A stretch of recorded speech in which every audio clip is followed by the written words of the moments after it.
Topic, American Democracy, the Founding Fathers. Dr. Meade. Ladies and gentlemen, I am very happy to inaugurate this series of radio talks on American democracy. In these momentous days, it is important to re-examine the basis of our democratic way of life, to realize how much is at stake in the great struggle which is and the world today. I speak with deliberation when I say that the American democracy is passing through the greatest crisis in its entire history. We have faced trying and critical periods in the past, notably in the Great Civil War of 80 years ago. But never before have the fundamental ideals that we have cherished in America been so definitely challenged. Never before has the American way of life been in such serious danger. It seems clear that the future of Western civilization will be determined by the gigantic struggle in which we are engaged.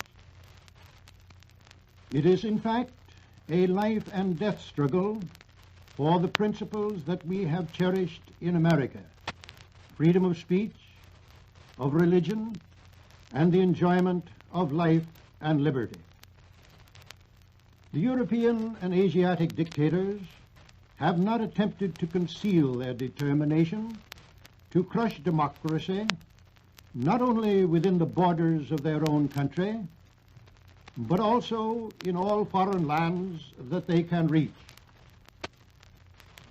The people of this country, I suspect, are apparently only dimly aware of the real menace which confronts us.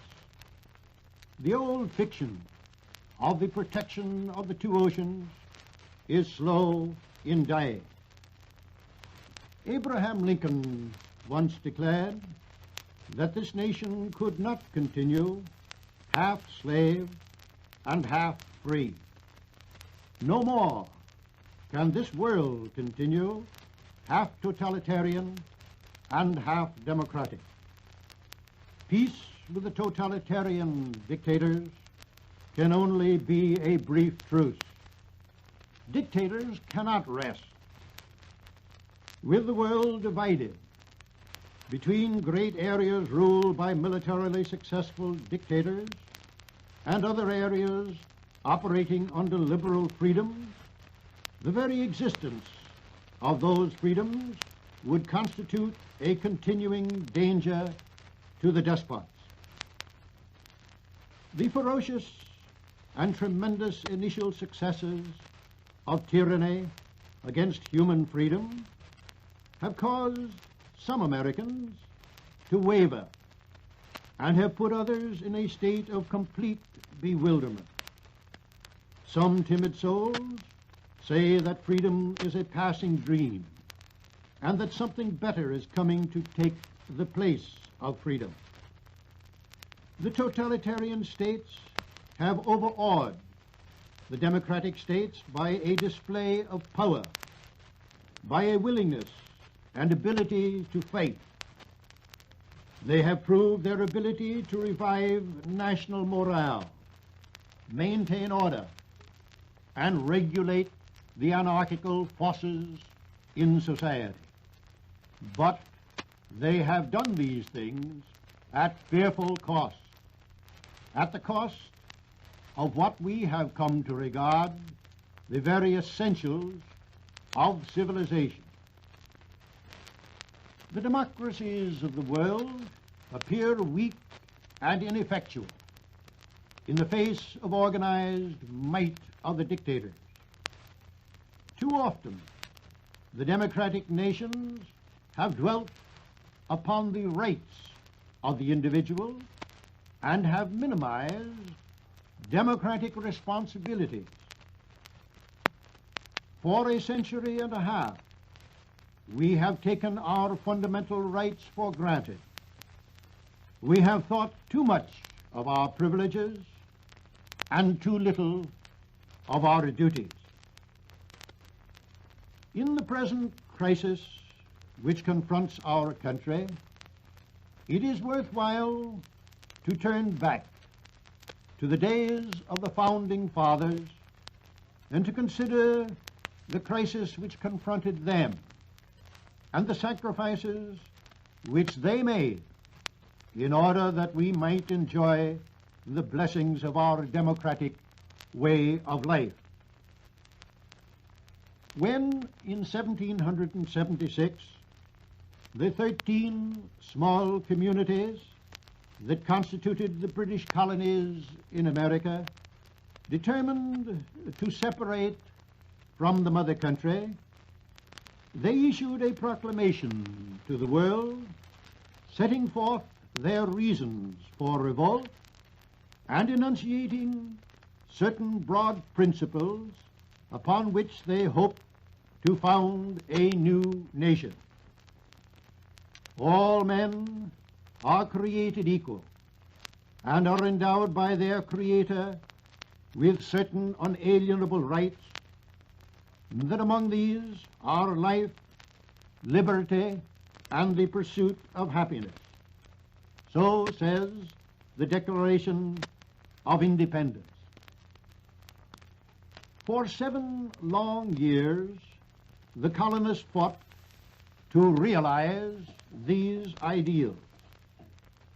They fought, too, against great odds and had to overcome many disappointments.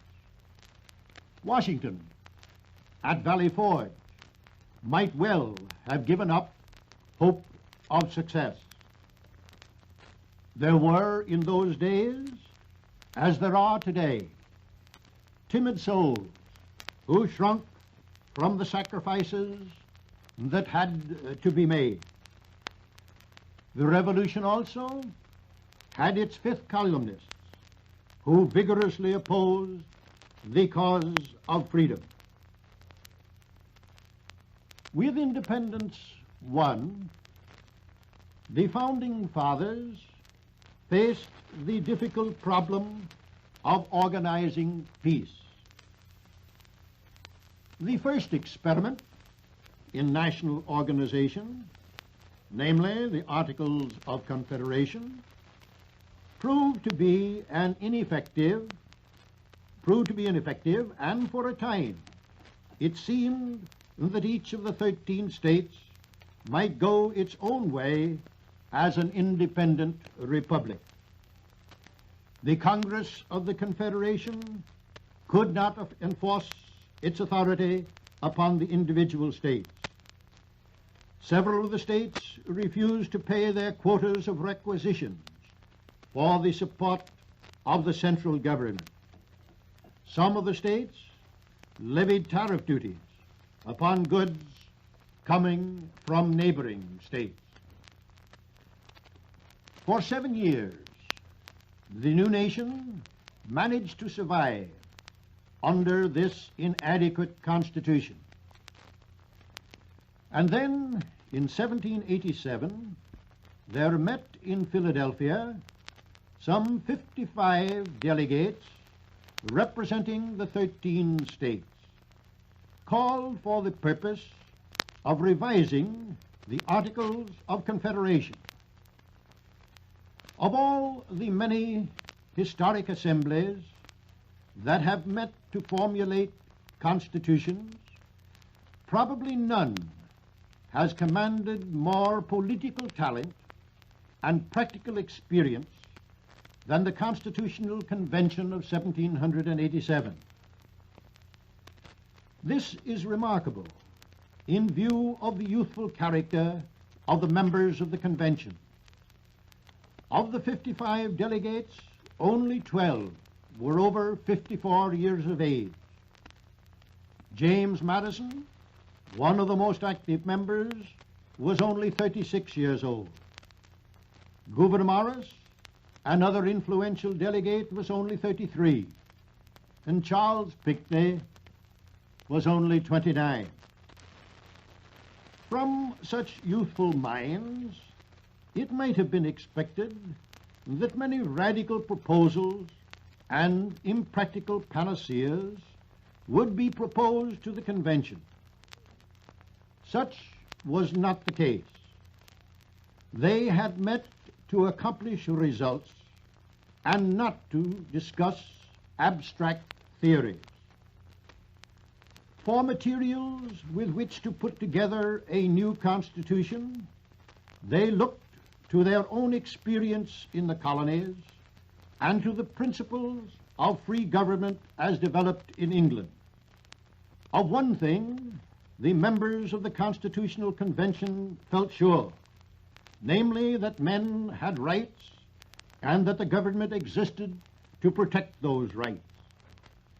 It was no easy task that confronted the delegates to the convention. For 4 months, they struggled to reconcile the rival interests of the large and small states and of the agricultural and industrial sections of the country.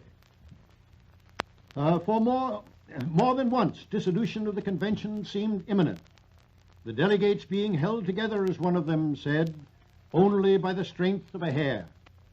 In the end, however, the patriotism and the good sense of the delegates prevailed, and by dint of compromise and concession, they formulated the document which, after ratification by the 13 states, became the Constitution of the United States.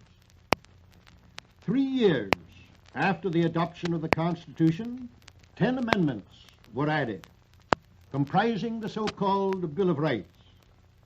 These amendments assured to the people such fundamental rights as religious freedom, freedom of speech, freedom of assembly, the right of petition, and security from arbitrary arrest and imprisonment.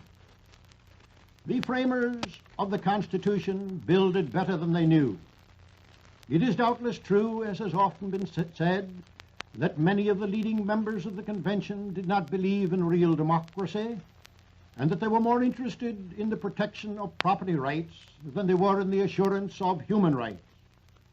The fact remains that they did devise an instrument which has served as the foundation upon which a great nation has been built. The Founding Fathers wisely prepared a document flexible enough to be adapted to the many changes which during the past century and a half have occurred in this country. During these years, the United States has expanded from a fringe of small settlements along the Atlantic seaboard to a vast empire extending from the Atlantic to the Pacific and reaching far out into both oceans. It has grown in population from 4 million to 130 million, comprising people from all parts of the world. It has changed in these years from a simple agricultural community into the great industrial nation of the world, greatest industrial nation of the world. And yet that same Constitution, drafted in 1787, with few significant changes, serves the great America of today. It is a great heritage which has come down to us from the Founding Fathers. Today we are engaged in a gigantic struggle to preserve this heritage. We are fighting for those rights that have always been associated with our history as a nation, our spiritual heritage, the great principles proclaimed in the Declaration of Independence and the Constitution of the United States is at stake. Is America prepared to meet this challenge? The evil forces abroad in the world today cannot be exorcised by pious incantations or feeble affirmations of allegiance to democratic ideals. Positive and vigorous measures must be taken to combat the forces that would destroy everything that we hold dear. We must demonstrate our ability to organize our vast material and moral resources with the same determination that the totalitarian regimes have shown. And above all, we must recapture something of the spirit which animated the Founding Fathers. We must be willing to endure the same sacrifices which they made 150 years ago. In the great days, the strenuous, trying days which lie ahead, we may well look back upon the lives of the men and women who blazed the way for us.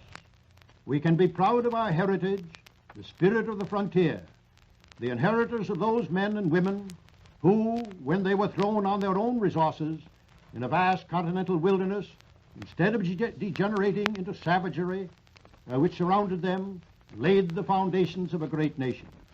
I do not believe that this nation is soft. I am persuaded that when the American people are fully aroused to the great menace which confronts them today, they will prove themselves worthy of the great heritage that is theirs. Thank you, Dr. Meade. Your city station, cooperating with the City College Civilian Defense Council, has brought you the initial program of Our Stake in the War, a series sketching in broad outline many facets of the war effort and its impact upon all of us. Our speaker this afternoon has been Dr. Nelson P. Meade, chairman of the Department of History of the City College. This is the Municipal Broadcasting System. Enough sugar is wasted in New York City and... This program comes to you by electrical transcription. The Treasury Star Parade. With Miss Gladys Swarthout, John Garfield, Al Goodman and his orchestra and chorus, and Frederick March is our master of ceremonies.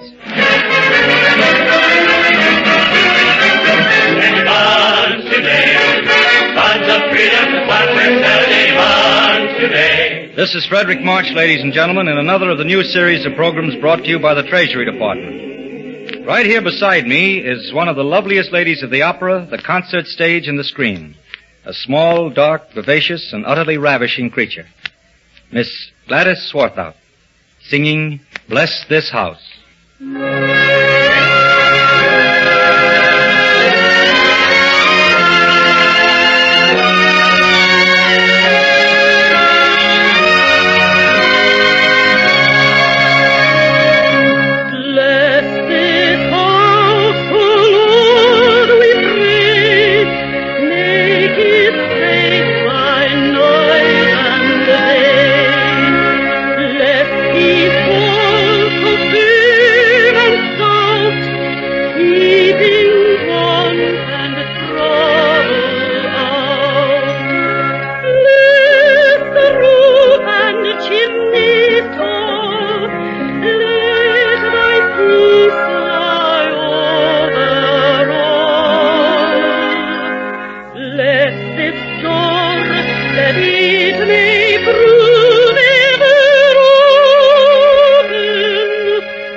Thank you, Gladys Swarthout.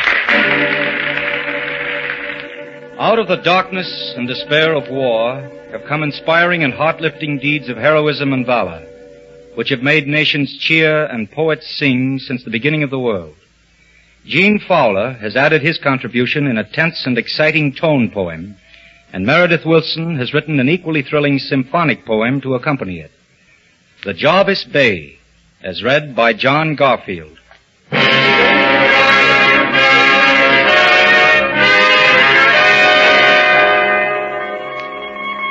Bulletin from the London Bureau of the Associated Press, November 6, 1940. The administration today announced the sinking of the Australian freighter HMS Jarvis Bay while on convoy duty in the mid-Atlantic. She's an old freighter of some 14,000 tons, standing in the roadstead of a port somewhere south of Singapore. She lists a bit. Her gear is obsolete. Her iron skin blistered, pocked with rust. Her engines are rheumatic, and a sawtooth screw will yield less 14 knots. She's the old Jarvis Bay of Australian registry, resting between tides, somewhere south of Singapore.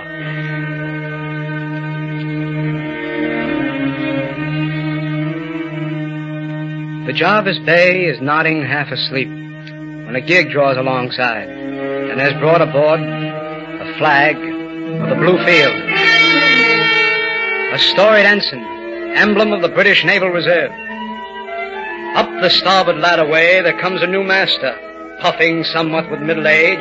He looks about, he looks above, below, forward, aft he peers. His is the manner of a man recapturing a memory. He is Fogarty Fagan, called from retirement to command the Jarvis Bay. His voice rolls against the breakwater. His big hands grasp the teakwood rail. He swears a bit, and finally the Jarvis Bay awakens. Soon a battery is supplied, a small one. Guns of 5-inch caliber. Then, with 100 young reservists for a crew, the Jarvis Bay puts out to sea from somewhere south of Singapore.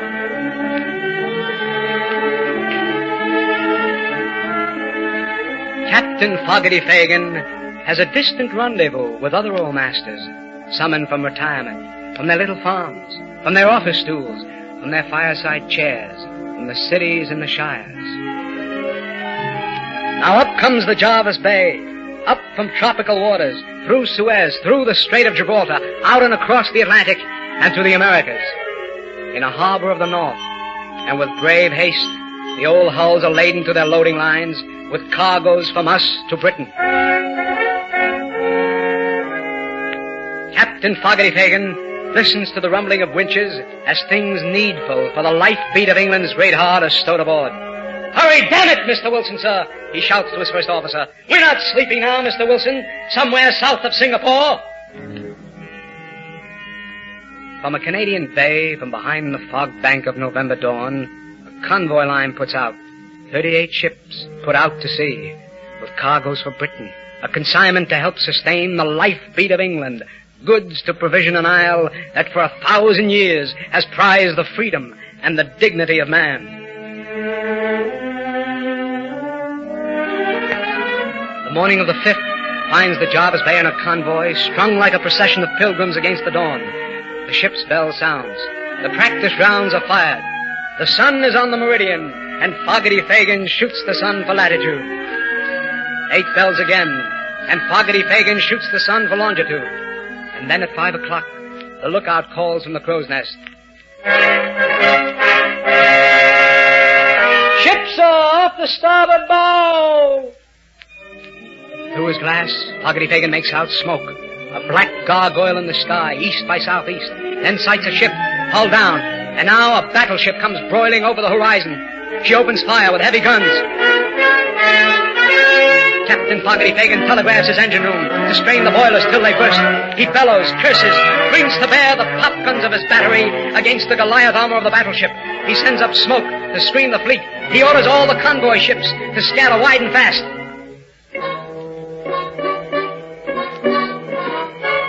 Then Fogarty Fagan sets out alone to meet the battleship. 5-inch guns against 11-inch guns. Eggshell hull against Krupp plate. Damn it, Mr. Wilson, sir, he shouts. We're not hearing mandolins today, somewhere south of Singapore. This is a mad thing to do, this sea charge of the Jarvis Bay. Yet a sky of dead admirals look down from the Grand Haven. Look down on Fogarty Fagan, whose senile tub steams for the battleship. Nelson, Drake, Beatty, Harwood. Yes, and the Americans, Porter, Farragut, and John Paul Jones all looked down in wonderment. And now a burst of shrapnel rakes the Jarvis Bay and tears the right arm from the sleeve of Fogarty Fagan. He does not fall. He grasps the teakwood rail with the other hand, masking his agony with bellowings that rise above the guns. Nor will he let a bandage be placed upon the stump. He waves the stump, and Mr. Wilson knows, and the sky of dead admirals know, that if a hand were there, it would be making a great fist.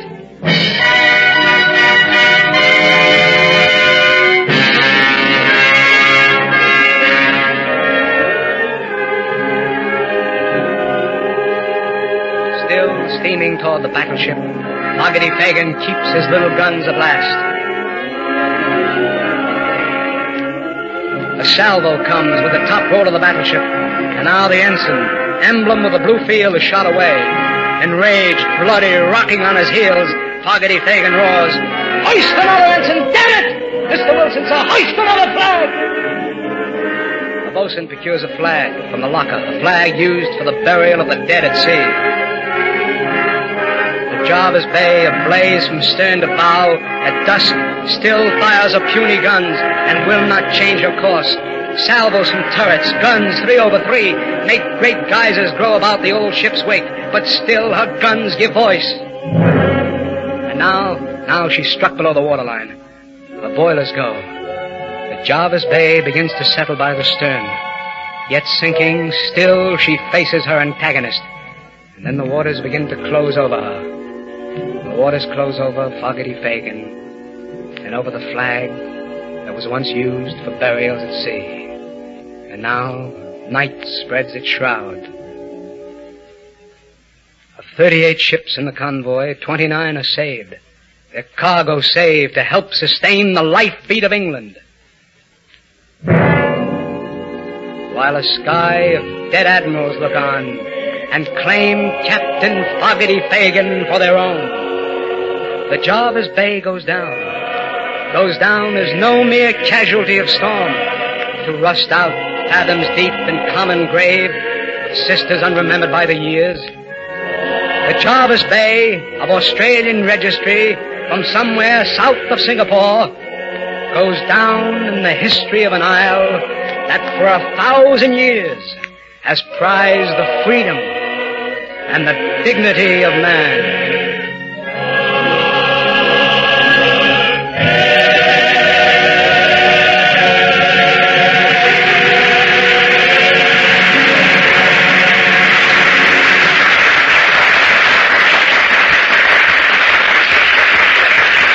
Thank you, John Garfield. Thank you. Some 80 years ago, a great American said, "We accepted this war. We did not begin it. We accepted it for an object. And when that object is accomplished, the war will end. And I hope to God it will never end until that object is accomplished." That man was Abraham Lincoln. He speaks to us again today in those same words. I hope to God it will never end until our object is accomplished. Do you feel the same? Then do your share and buy United States savings bonds and stamps. Buy them regularly. Get the habit. Don't just buy them tomorrow or the next day. Buy them every day. Budget part of your income every week and join the Treasury payroll savings plan wherever you work. United States savings bonds and stamps are your way of investing in America. This is your country. Keep it yours. The United States Treasury Department thanks the distinguished artists who donated their talents to this performance. Miss Gladys Swarthout, John Garfield, and Frederick March. A deep bow also to Gene Fowler and Meredith Wilson for the Jarvis Bay. Orchestra and chorus were under the direction of Al Goodman. Writing by Hal Block, John Latouche, and Malcolm Meacham. Production by William A. Bacher. This program was transcribed. This is Larry Elliott speaking.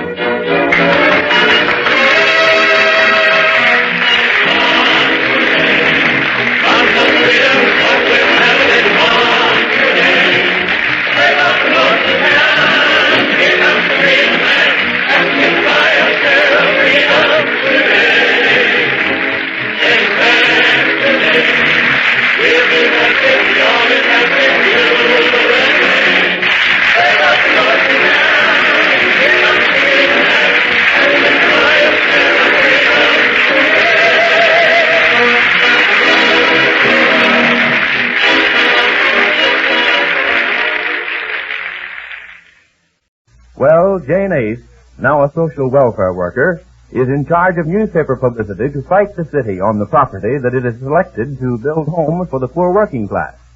She doesn't know it, but this is the property Mr. Ace hopes to sell the city. Yesterday, Jane got Marge's boyfriend, Neil Williams, newspaper reporter, to promise to print the story. This episode is in two scenes, Mr. Ace's office and the newspaper office. But first to Mr. Ace's office. He's at his desk. His secretary answers. Listen. Oh, Mr. Ace, Yes, Miss Wilson. did you see this? What? What's that? The boy just dropped the first edition of the Post on my desk. Did you see this headline? Well, what is it? What are you so upset about? It's about that property. Let me see that.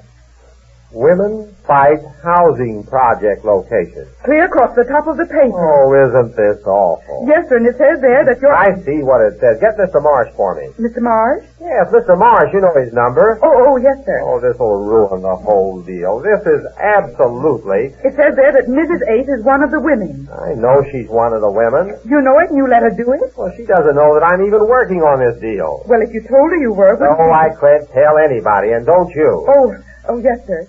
It's just that it seemed kind of funny I to me know to see... how it seems. Well, what's the matter there? Don't they answer? No, sir, not yet. Oh, hello?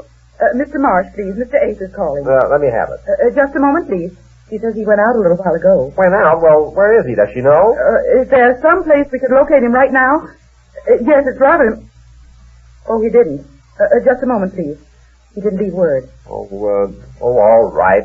Have him call me as soon as he comes in. Have him call Mr. Ace as soon as he comes in, please. Oh, I knew this was Yes, going thank you. to happen the minute she got into this. If that Marsh would only listen to me. I hate to say so, Mr. Ace, but I told you it was taking too big a risk, putting up everything you had to get the option on that property. It's nothing of the kind. I have Mr. Marsh's word for it that the deal's going through. But then why is his wife fighting against it, too? Because she's interested in social betterment. He has nothing to do with what she wants to waste her time on. Oh, and it's the same way with Mrs. Ace? Yes, it's the same. No, they're two different cases. And please don't... Oh, Mr. Morris, I just called your office. Yes, I had a hunch you were. Well, did you see... that'll be all, Miss Wilson. Yes, sir.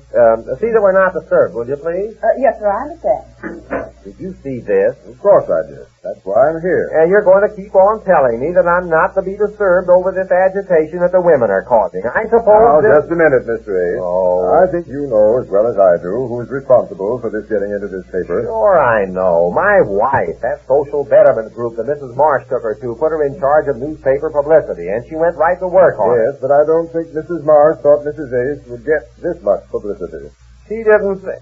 Well, why did they put her on? Oh, what's going on here? I'm mixed up. They have a committee on publicity and then don't expect to get any? What kind If of... you quiet down and listen to me, I can explain something to you. All right, I'm as quiet as a man can be who's put up every cent he has in the world. I understand your feelings, and I want to assure you once more that everything will be all right. How can you say that? Look at this. I've seen it. And you say everything will be all... Now listen to this. I've read it. No, I just want you to listen. Be it ever so humble, there's no place like home. And the Post learned today that if the city has its way, the contemplated housing project will be worse than just humble. But the women of this city are not sitting idly by. So let... Wait, I've read every word of that. Even that cartoon of the home built on the railroad track. Oh, yes, this. Home. That's a fine caption. Just look at that dilapidated old shack. I still say it's coming out all right. And I still say you've got to tell your wife to have her social workers lay off of this. How about your telling your wife to have her friend in the newspaper lay off? What? I found out about that. Mrs. Marsh didn't know Mrs. Ace had a newspaper friend when she handed Mrs. Ace the publicity job. Well, suppose Mrs. Marsh did know. She doesn't know I'm interested in this property any more than my wife does. This is no time to split hairs, Mr. Ace. We need action. And you want me to tell my wife I'm interested in this property and for her to stop going to the newspapers. Is that what you mean? Not necessarily. Your wife needn't know you're interested in it at all. But how? How about this Cap Wiggins? Neil? Yes. Is he, tractable? What do you mean? Well, as I understand it, he's a pretty good friend of yours and your wife. Yes, he's a friend of Marge. You know, the young lady who Yes, I lives... know. Well, I think a heart-to-heart talk with young Wiggins would solve all this. Say, that's it. Of course. Well, come on. What are we waiting for? He's at his office No, now. I can't go. You see, I don't figure in this deal at all, being a member of the Board of City Aldermen. Oh, yes, I forgot. That's right. Well, I'll go. I think Neil will listen to reason, especially after he hears that I put everything I've got into this That's thing. the idea. Now, hurry on over. I'll be there in no time. There's very little time to lose. it doesn't waste any time, Neil. Why, it just seems like last night when I told you all this, and here it is in the paper. Yes, in fact, it was only last night, Jane. How do you like it? Is it a big enough spread for you? Be it ever so humble, there's no place like home. That's the part I like. Be it ever so humble, Jane, not humble. What? It says be it ever... Say, that's a good line at that. I'll make a note of that and use it in our next spread tomorrow. Be it ever so humble, there's no place like home. Good work, Jane. What happened? I wasn't listening. Well, that line you just pulled, that's my new lead for tomorrow. Lead? Yes, lead. Well, never mind. That's newspaper talk. You'll probably hear a lot of it around here before you're through handling the publicity for this campaign. I will? Yes, sir. I'm going to make a newspaper woman out of you. All right. Oh, who drew this picture here of this house down by the railroad track? That's a cartoon. Our cartoonist knocked that off. Isn't it terrible looking? No, I think it's a swell job. No, I mean this house he drew. Imagine anybody living in a place like that. It's abdominal. Yes, he certainly caught the spirit of the idea. I hope he's got another one up his sleeve for tomorrow. Oh, is there going to be another one? Sure, we've only started this campaign. And once the Post starts on a campaign, it never stops till it does a complete job. Isn't this spread a complete job, huh? Spread? What do you mean, spread? More newspaper talk, Jane. I mean the way the story is spread all over the front page. Oh, spread. I see what you mean. That's the biggest type we've got. You can't miss it for miles. That loud enough for you? Yes, it certainly shouts from the housetops, doesn't it? That's the biggest... Oh, did you hear what I just made up? Shouts from the housetops. Yes, I got you, Jane. Oh, you better put that one down, too, Neil. Well, that's I guess I'm saying a lot of things around here that are pretty good. It's because I'm so excited about this work I'm doing. You don't know how it feels, Neil. What? I mean to be doing something for somebody, like I'm doing to help the poor people get these better homes to live in. It just makes you feel good all over. Yes, I think I understand, Jane. Something like a New Year's resolution that you find yourself really keeping. No, not exactly New Year's resolutions. I never keep those anyhow. They just go in one year and out the other. It's more like, well, I don't know. I just can't explain it. But when I look at this cartoon, for instance, and see why the other half lives, well, I just can't... Excuse me, Jim. What? Hello? Yes, this is Mr. Williams. Oh, yes, Mr. York. Big shot for emphasis, Jane. You did? Well, thank you, Mr. York. Yes, indeed. The Post always is on the side of right. Yes? Uh-huh. Well, thank you for calling. We certainly will carry on. Goodbye. There, you see that? What happened? Mr. York, a big charity man in town, congratulates the Post on its fight to help the poor get better housing conditions. Got to make a note of that, too, for tomorrow's spread. Great guy, York. Yeah, but he didn't start it. I was the one who Sure, started. you started the whole thing, Jane. That's right. Yes. Neil. Yeah? Are you going to mention my name again in tomorrow's spread? Well, sure, if you like it, Jane. All right. See, I said spread. I guess I am beginning to sound like a newspaper woman after all. Excuse me, Jane. Hello, this is Williams. Who? Yeah, Mac. What's up? Yeah. What? They did?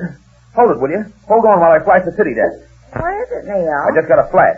Oh, well, do you want to take something for it? I mean, like... No, that's more newspaper talk, Jane. Come on here. Come on. Hello. Get me the desk, will you? Hurry. What happened, Neil? Plenty. Hello, Eddie. Neil Williams. Tell him to hold page 1 for a makeover. I got a complete new lead on the housing yarn. City Hall just decided against the railroad track property. Yeah, the Post wins another one. I'm tearing off a lead right now. What is it, Neil? What's everybody so excited about? I haven't got time now, Jane. Well, can't you tell me what happened? What do you mean, City Hall? Come about me, please.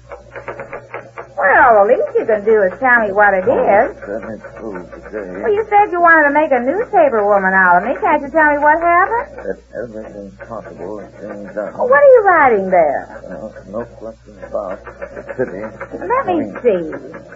The Post won one of the quickest decisions in the history of its many campaigns late this afternoon when the mayor's office announced the railroad property had been abandoned and a new site chosen for the city's new housing project. I better take this right in.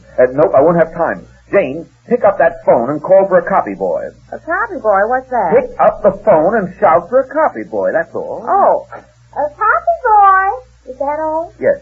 I hope you heard me. Oh, you going to write some more? Sure. Don't you understand, Jane? We've won. It was a quickie. It was an easy battle, Mom. I'll be home early. Oh, you're going home now, in the middle of everything? No, I'm not going home. Oh, more newspaper talk, huh? What? Yes. Don't you understand, Jane? The women have won their fight. You've won. The city has decided to build on the other property. They did? Oh, Neil, isn't it marvelous? That's one word for it. Now, Jane, don't bother me, please. We're making over page 1. Making over? Yes, this whole first page. We've got to change the story. We've got to print the news for the next edition. Oh, I won't get anything done here. I'd better get out there in the city room and pound out the rest of it. Neil, can I see you a minute? Dear. Hey, what are you doing? Neil, wait a minute. Where are you going? I can't stop now, Ace. I just got a flash. Wait for me here, will you? Where's he going? He just got a flash, dear. A flash? It's newspaper talk. We won. Won? Won what? The city decided to buy the other property.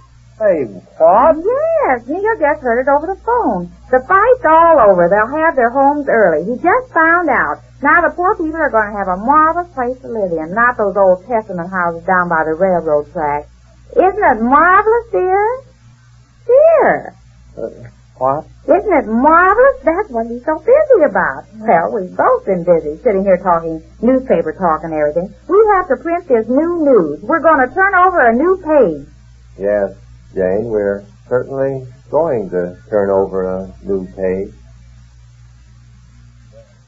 It certainly does look as if our friends the Aces are about to turn over a new leaf at that.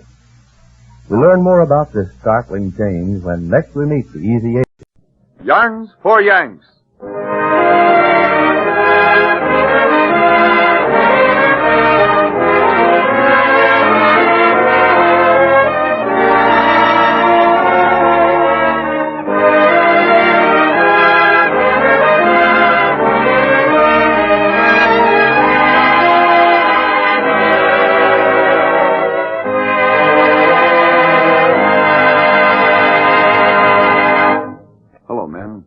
This is Frank Graham.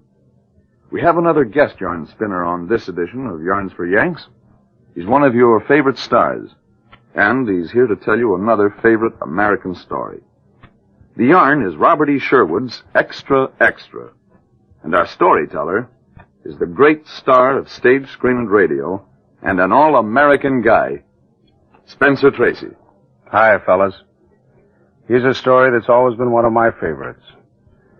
I hope you guys down in the Caribbees and you guys in the South Pacific and up in Iceland and over in North Africa will like it too. Wherever you happen to be, if you're in the mood for a crackerjack yarn, here's Robert E. Sherwood's Extra Extra.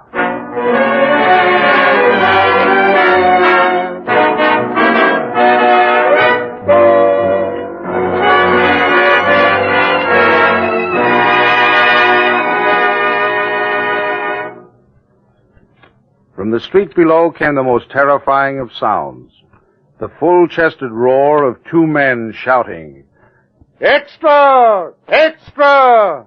through the rainy night. "Extra! Extra!" Mr. Whidden, reading his evening paper, it was the home edition published at noon containing no news whatsoever, wondered what the trouble was. He could gather nothing from the ominous shouts that assailed his ears. But there was an ominous note in their voices, the warning of dark calamity, the grim suggestion of wars and plagues. Where do they get those men with voices like that? And what do they do between extras, he thought. Mrs. Whidden emerged from the kitchen, whither she had retired to bathe the supper dishes. "There's an extra out, Roy," she announced. "So I hear." She walked over to the window, opened it, and thrust her head out into the rain. In the street, 5 stories below, she could see the 2 news vendors. "Extra! Extra!" Mrs. Whidden turned from the window. Something must have happened. There was an overtone of complaint in her remark that Mr. Whidden recognized only too well. It was a tone that always suggested unwelcome activity on Mr. Whidden's part. He wished that she would come right out and say, "Go down the paper," but she never did. She always prefaced her commands with a series of whiny insinuations. "Well, I wonder what it was," she asked, as though expecting her husband to know. "Oh, it's nothing, I guess. Those extras never amount to anything." Mrs. Whidden turned again to the window.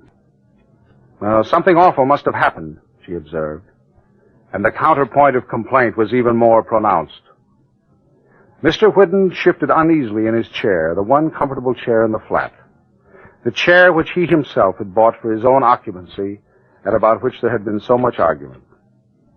He knew what was coming. He didn't want to move and walk down and up 4 flights of stairs for the sake of some information that would not affect his life in the remotest degree. "Don't you intend to find out?"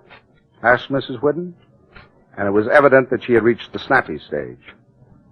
Her husband knew that if he didn't go down and buy that damn paper, he would provide fuel for an irritation that would burn well into the night. Nevertheless, that chair was so comfortable, and the weather was so disagreeable, and the stairs were such a climb. "I guess I won't go down, Emmy. Those extras are always fakes anyway, and besides, if it is anything important, we'll find out about it in the morning paper." The roars of the men shouting, "Extra! Extra!" reverberated through the street, beating with determined violence against the sheer walls of the walk-up apartment houses, shuddering through the open windows of the Whiddens' living rooms, jarring the fringed shade of the reading lamp, the souvenirs on the bookshelves, the tasseled portieres that led into the hall. "You're just lazy, Roy Whidden," said Mrs. Whidden. "You sit there reading your paper night after night, night after night." She turned as though to an invisible jury to whom she was addressing a fervent plea for recognition of her prolonged martyrdom. Then, with all the dramatic suddenness of an experienced prosecutor, she snapped at the defendant. "What do you read, anyway? Answer me that. What do you read?" Mr. Whidden knew that the question was purely rhetorical. No answer was expected. "You don't read a thing. You just sit there and stare at that fool paper, probably the personal columns. When anything important happens, you don't even care enough to step out into the street and see what it is." "How do you know it's important?" "How do you know it isn't?" Mrs. Whidden backfired. "How will you ever know anything unless you take the trouble to find out?" Mr. Whidden uncrossed his legs and then crossed them again. "I suppose you expect me to go down and get that paper," cried Mrs. Whidden, whose voice was now rivaling the news vendors, "with all I've got to do. The dishes, the baby's 10 o'clock feeding, and... All right, I'll go. I'll walk down the 4 flights of stairs and get the paper so that your majesty won't have to trouble yourself." There was a fine sarcasm in her tone now. Mr. Whidden knew that it was the end. For 7 years, this exact scene had been repeating itself over and over again. He knew that now, if he gave in, he did so because of cowardice, and not because of any chivalrous motives. He threw his paper down, stood up, and walked into the bedroom to get his coat. Little Conrad was asleep in there, lying on his stomach, his face pressed against the bars of the crib. Over the crib hung a colored photograph of the Taj Mahal, a lovely white building that Mr. Whidden has always wanted to see. He also wanted to see a lot of places that he had read about in books. He was thinking about these places and wondering whether little Conrad would ever see them, when his wife's voice rasped at him irritatingly from the next room. "Are you going, or will I have to go? Must I drop everything?" "I'm going, dear." "Well, hurry. Those men are a block away by now." Mr. Whidden put on his coat, looked at little Conrad and at the Taj Mahal, and then started down the stairs. There were 4 flights of them, and it was raining hard outside. 12 years later, Mrs. Whidden, now Mrs. Birchall, sat sewing on the front porch of a pleasant house in a respectable suburb. "And do you mean to tell me that you never heard from him?" asked Mrs. Lent, who was also sewing. "Not a word," replied Mrs. Birchall without rancor. "Not a word in 12 years. He used to send money sometimes to the bank, but they'd never tell me where it came from." "Ain't you ever sort of afraid he might show up?" asked Mrs. Lent. "Not him. And if he did, what of it? Fred could kick him out with one hand tied behind his back. Fred Birchall's something Roy Whidden never was, a real man." She sewed in silence for a while. "Of course, I am a little worried about Conrad. He thinks his father's dead. You see, we wanted to spare him from knowing about the divorce and all that. We couldn't have the boy starting out in life with his father's disgrace on his shoulders." Shortly thereafter, Mrs. Lent went on her way, and Mrs. Birchall stepped into the house to see whether the maid was doing anything constructive. She found her son Conrad curled up in a chair, reading some book. You sitting in the house reading on a fine day like this. Go on out into the fresh air and shake your limbs. But, Mother, go on out, I tell you. Can't you try to be a real boy for a change? But this book's exciting, the boy said. I'll bet. Anything in print is better than fresh air and outdoor exercise, I suppose. You're just like your... Can't you ever stop reading for 1 instant? I declare, one of these days you'll turn into a book. Now you set that book down and go out of this house this instant. Conrad went out into the front yard and started with no enthusiasm to bounce an old golf ball up and down upon the concrete walk that led from the front porch to the gate.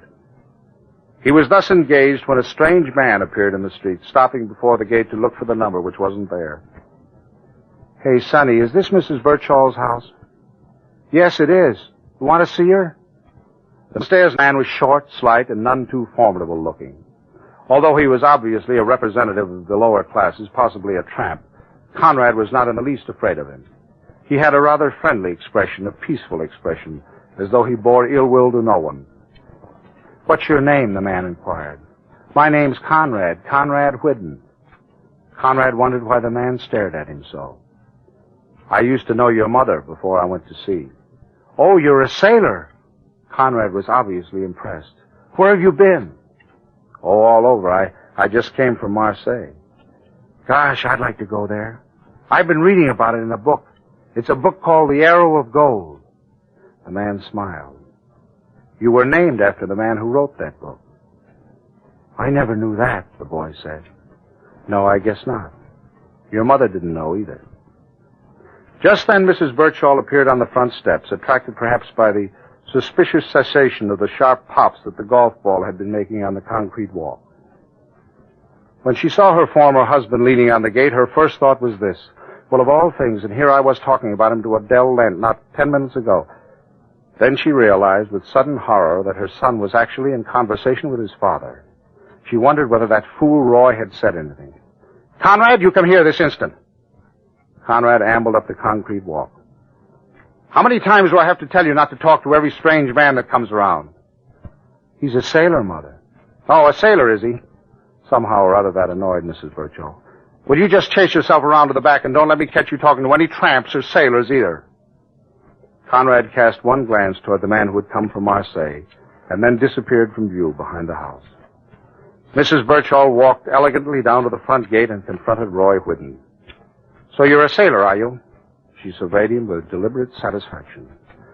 You look to me like a common tramp. I always knew you'd never get anywhere. I guess you were right, Anne. He smiled as he said this. Mrs. Birchall was irritated by the easy good humor of his tone, by the calm confidence in his eyes. Why did you do it? I don't know.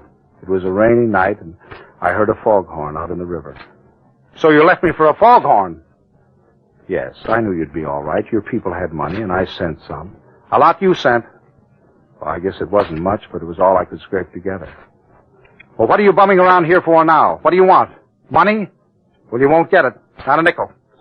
I told Fred Birchall if you ever showed up, he was to kick you right out. And he'd do it, too.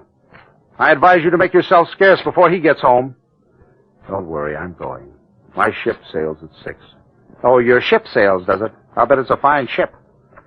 She laughed harshly at the mental picture of any ship on which Roy Whidden could obtain employment. How did you ever find out where I lived? Oh, I kept track of you through the bank. I knew when you got the divorce and got married again.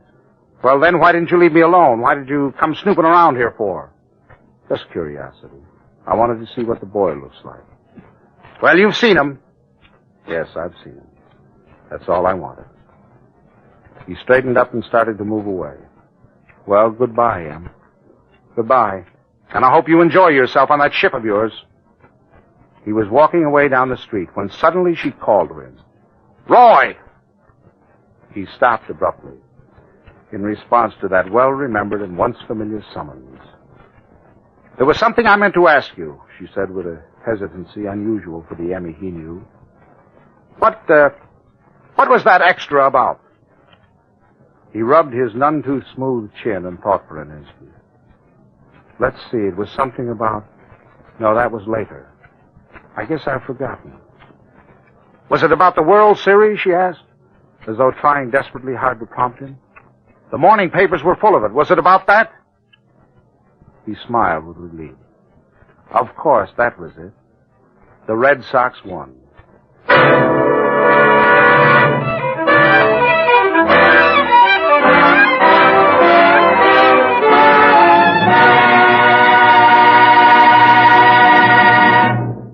Thank you, Spence. Fellas, that was the yarn Extra Extra by Robert E. Sherwood, spun for you by the famous star of stage, screen, and radio, Spencer Tracy. Listen for more in this series of Yarns for Yanks. Your favorite stories as told by your favorite stars. And I'll be around to spin a yarn or two myself. This is Frank Graham speaking. So long.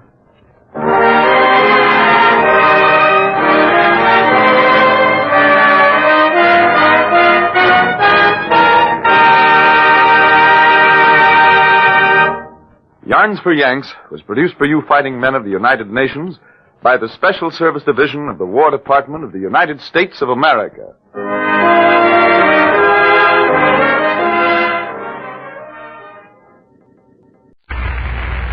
Presenting the transcription feature, Superman. Look, up in the sky. It's a bird. It's a plane. It's Superman. Yes, it's Superman, strange visitor from the planet Krypton, who came to Earth with powers and abilities far beyond those of mortal men. Superman who can leap tall buildings at a single bound, race a speeding bullet to its target, bend steel in his bare hands, and who, disguised as Clark Kent, mild-mannered reporter for a great metropolitan newspaper, fights a never-ending battle for truth and justice. But before we join Superman, listen. And now to our story. Superman, in the guise of Clark Kent, is now engaged in trying to solve what is probably the most baffling case of his entire career. Returning to Metropolis in answer to an urgent telegram from editor Perry White of the Daily Planet, Kent, Lois Lane, and Jimmy Olsen received another telegram on the train telling them to get off at the station before Metropolis. Only Lois was to continue on to the city. After getting off the train, Kent realized the telegram was a fake, and as Superman, caught up again with the train to tell Lois about it. But Lois was missing. Later, in Metropolis, she called on the telephone and asked Editor White to come to 407 South Street and bring $20,000 with him, saying she had uncovered a wonderful news story. Editor White left for the address carrying the $20,000 with him. Later, he too telephoned Kent and asked to have Darwin, the cashier, deliver another $20,000 to the same place. Kent, however, countermanded the order and went down to the address himself to see what these requests for money were all about. The place turned out to be a theatrical rooming house run by a Mrs. Walsh. Lois and White were not there at the time, and Mrs. Walsh did not know when they would be back. Accordingly, Kent returned to the Daily Planet, where, much to his surprise, he found Lois waiting for him. Listen. Well, where have you been? That's what I want to know. And what's this all about? Clark, I've told you I don't know what you're talking about. Now, look, Lois, let's get a few things straight. We were coming back from the Bar O Dude Ranch, remember? Well, of course I All did. right, and we got a telegram on the train telling us to get off at Walden Junction, the station just before Metropolis. Yes. Right? That's right. Jimmy and I were to get off, and you were to come on here. That's right. Now, and... wait a minute. Let me finish. After Jimmy and I got off, I discovered that the telegram was a fake. And I got back on the train. Well, how could you have gotten back on the train? I waved goodbye to you from the window. Oh. The train must have left before you discovered the telegram was a fake. Well, I hired a car, a fast car. Oh, how could you? Well, never mind that. The important thing is, when I got back on the train, you were gone. Now, you had disappeared somewhere between Walden Junction and Metropolis. I had. You had? I wasn't on the train. No. I didn't get off at Metropolis Station. Well, of course you didn't. You couldn't have. Don't you remember what happened to you? Well, as far as I'm concerned, I did come into Metropolis on that train. I did get off at the Metropolis Station, and I did come straight on here to the office. But you couldn't have. Oh, all right, then. I didn't. Then what did you do? I don't know. You tell me. You seem to know what I did better than I do. Now, look here, Lois. This is no time to get sulky. Something strange going on here. Something even I can't understand. Oh, something you can't even understand. Well, you'll just have to try harder, Superman. What did you say? I said you'll just have to try harder, Superman. Lois, do you think that I am Superman? No. But apparently you think so at times. Now look, Lois, all kidding aside. What's been the meaning of all these telephone calls you and White have been making asking for $20,000, $40,000 and all? Clark, you're out of your mind. I'm beginning to think so. I haven't made any telephone calls asking for $20,000. And as far as I know, Mr. White hasn't either. Have you seen him? No, I haven't seen him. Well, this is certainly all beyond me. You're not on a train, yet you swear you were. That's right. You didn't get off the train to Metropolis, but you insist you did.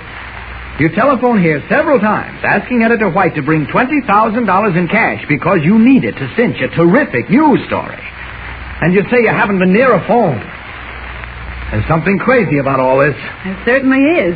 You. All right. You win. I'm out of my mind. I don't know what I'm doing. There's nothing new about that. I'm going out for some air. I've got to clear my head, give myself a chance to think. I'll see you later. Okay. Doesn't make sense, and it's got to. I've got to make it make sense. Oh, that office there is empty. I'll just step in here. Told Lois I was going out for a little air. Well, I will. I think I'll take my little constitutional as Superman.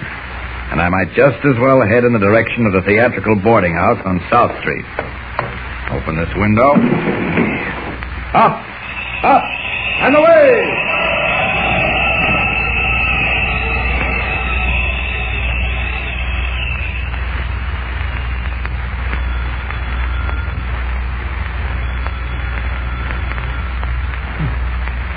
Why Mrs. Walsh doesn't answer. Oh, here comes someone now. Yes? I'm Clark Kent of the Daily Planet. Yes? Is Mrs. Walsh at home? Who? Mrs. Walsh. The woman who runs this boarding house. Oh, I see. You've got the wrong address, young fellow. This is 407 South Street, isn't it? Yes, but it isn't a boarding house. Never has been. It's just a private residence. Look here, I don't mean to intrude, but there's something rather strange going on, something I'm trying to investigate. May I come in and look around? Well, yes, I suppose so. Come right in. Thank you. What would your name be, sir? Dr. Hendricks. I'm a psychiatrist. Retired, of course, and live here by myself. You sure you feel all right, young man? Yes, I feel all right. Except... Yeah? Except for what? Well, this isn't the place at all. And yet it is. Now, that's impossible, young man. The thing is, or it is not. No, not in this case. I know I came to this house before. It was a theatrical boarding house then, run by a Mrs. Walsh. There were theatrical pictures on the walls, photographs and all that. The wallpaper was different. The furniture was different. In fact, everything was different. Have you ever suffered from this sort of delusion before? No, just a minute, sir. I'm not suffering from any delusion. Well, of course you believe you weren't. It wouldn't be a delusion if you knew you had one.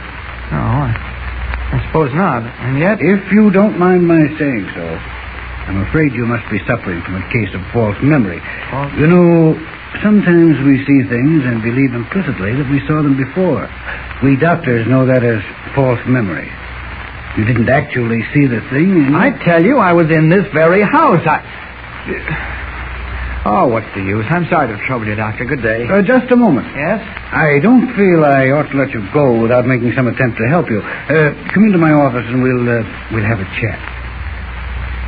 You think I'm crazy, don't you? Oh, certainly not. Oh, yes, you do. I can tell in the way you look at me. Not at all. You see, you're imagining things again. Now, you just come into my office and we'll get this whole thing straightened out. When did this strange trouble first come over you? I'm sorry, but I haven't time to discuss it. Thanks again, and goodbye. I assure you, young man, that with a few treatments... Yes, I know. ...get at the seat of your trouble...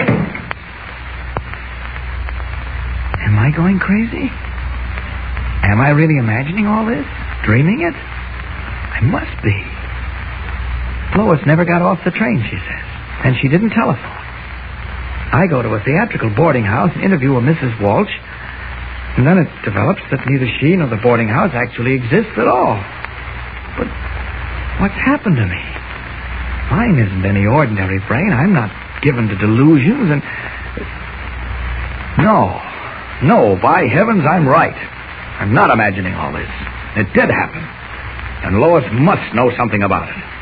It's back to the Daily Planet for me as Superman. Up, and away!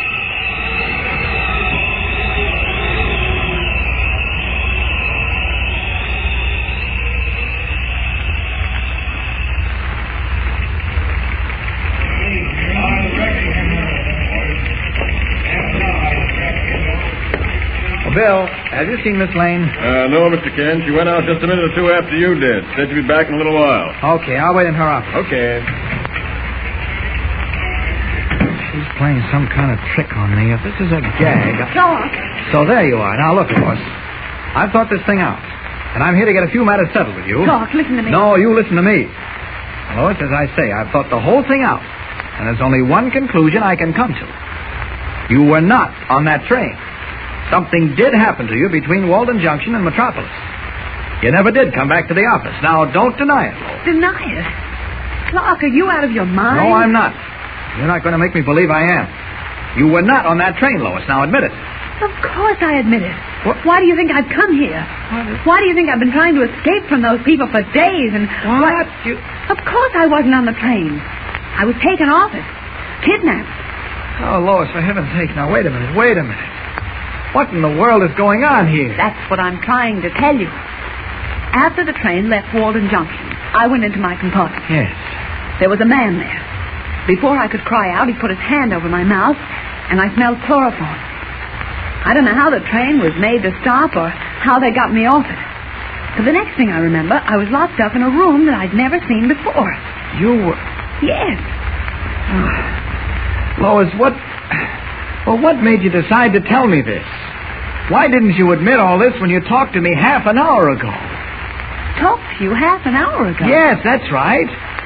Clark, what in the world are you saying? Why? I haven't seen you for 2 days.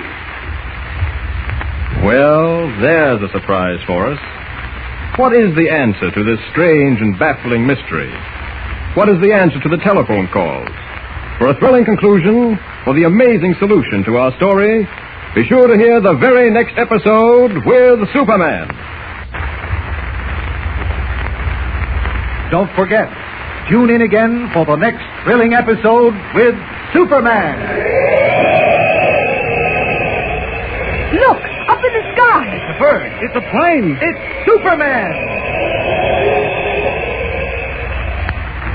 Superman is a copyrighted feature appearing in Action Comics magazine. Of California, KFWB takes you now to the offices of District Attorney Buron Fitz in the Hall of Justice in downtown Los Angeles, where Robert Arden, your foreign correspondent, will deliver an address to the peace officers assembled there. This is the first time that a representative group of law enforcing agencies is meeting for the purpose of joining forces and establishing close cooperation in the planned fight against the subversive activities of the Fifth Column. Mr. Robert Arden. Good evening, everybody. This morning, the whole world received the shocking news that Le Roi Soldat, the soldier king of Belgium, had ordered his army to surrender unconditionally to the Nazi invaders. It is impossible at present to judge the exact motives which prompted the leader of the Belgian people to take this unexpected, fateful step, and the world shall have to reserve final judgment for the future. All know that the heroic Belgian soldiers for 18 long days and nights without respite fought against overwhelming odds. We know that their task was made incredibly difficult by the hundreds of thousands of refugees who jammed an already overpopulated territory that grew hourly smaller under the terrific pressure of the Nazi surge. But we also know from a Paris dispatch that the Belgian cabinet, acting under Premier Hubert Thielot, dethroned the king and is going to continue to fight at the side of the Allies in the prosecution of their war against Nazi Germany. From this, we can guess at the reason, the ultimate motive force which compelled ex-King Leopold to expose his allies to almost inevitable destruction at this crucial moment, just when it began to look as if the French counterattack in the Peronne sector had a chance to succeed. It was not just bad taste. It was more than that. And observers tonight were busy attempting to answer the one question. What would have been preferable to the Belgians? Fight to the bitter end or acceptance of Nazi domination with ensuing conversion into Nazi service?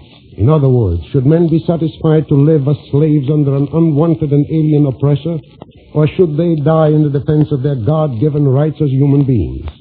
As far as your correspondent is concerned, the answer to that question was given some 164 years ago by a handful of men who founded and defended with their lives these United States of America.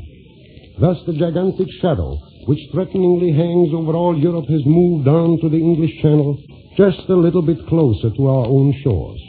No longer can the vast expanse of the Atlantic Ocean be considered a safe barrier. It can, and has been, spanned in a few hours. No longer does political or economic isolation constitute a safe defense against foreign influences. Ideas cross oceans and mountains, and they cannot be stopped at political boundaries, even though they may be protected by armed soldiers. Their arrival is only noticed long after they have gained a foothold within the country. On April 15, a new word appeared for the first time in a news dispatch from London, which I quote.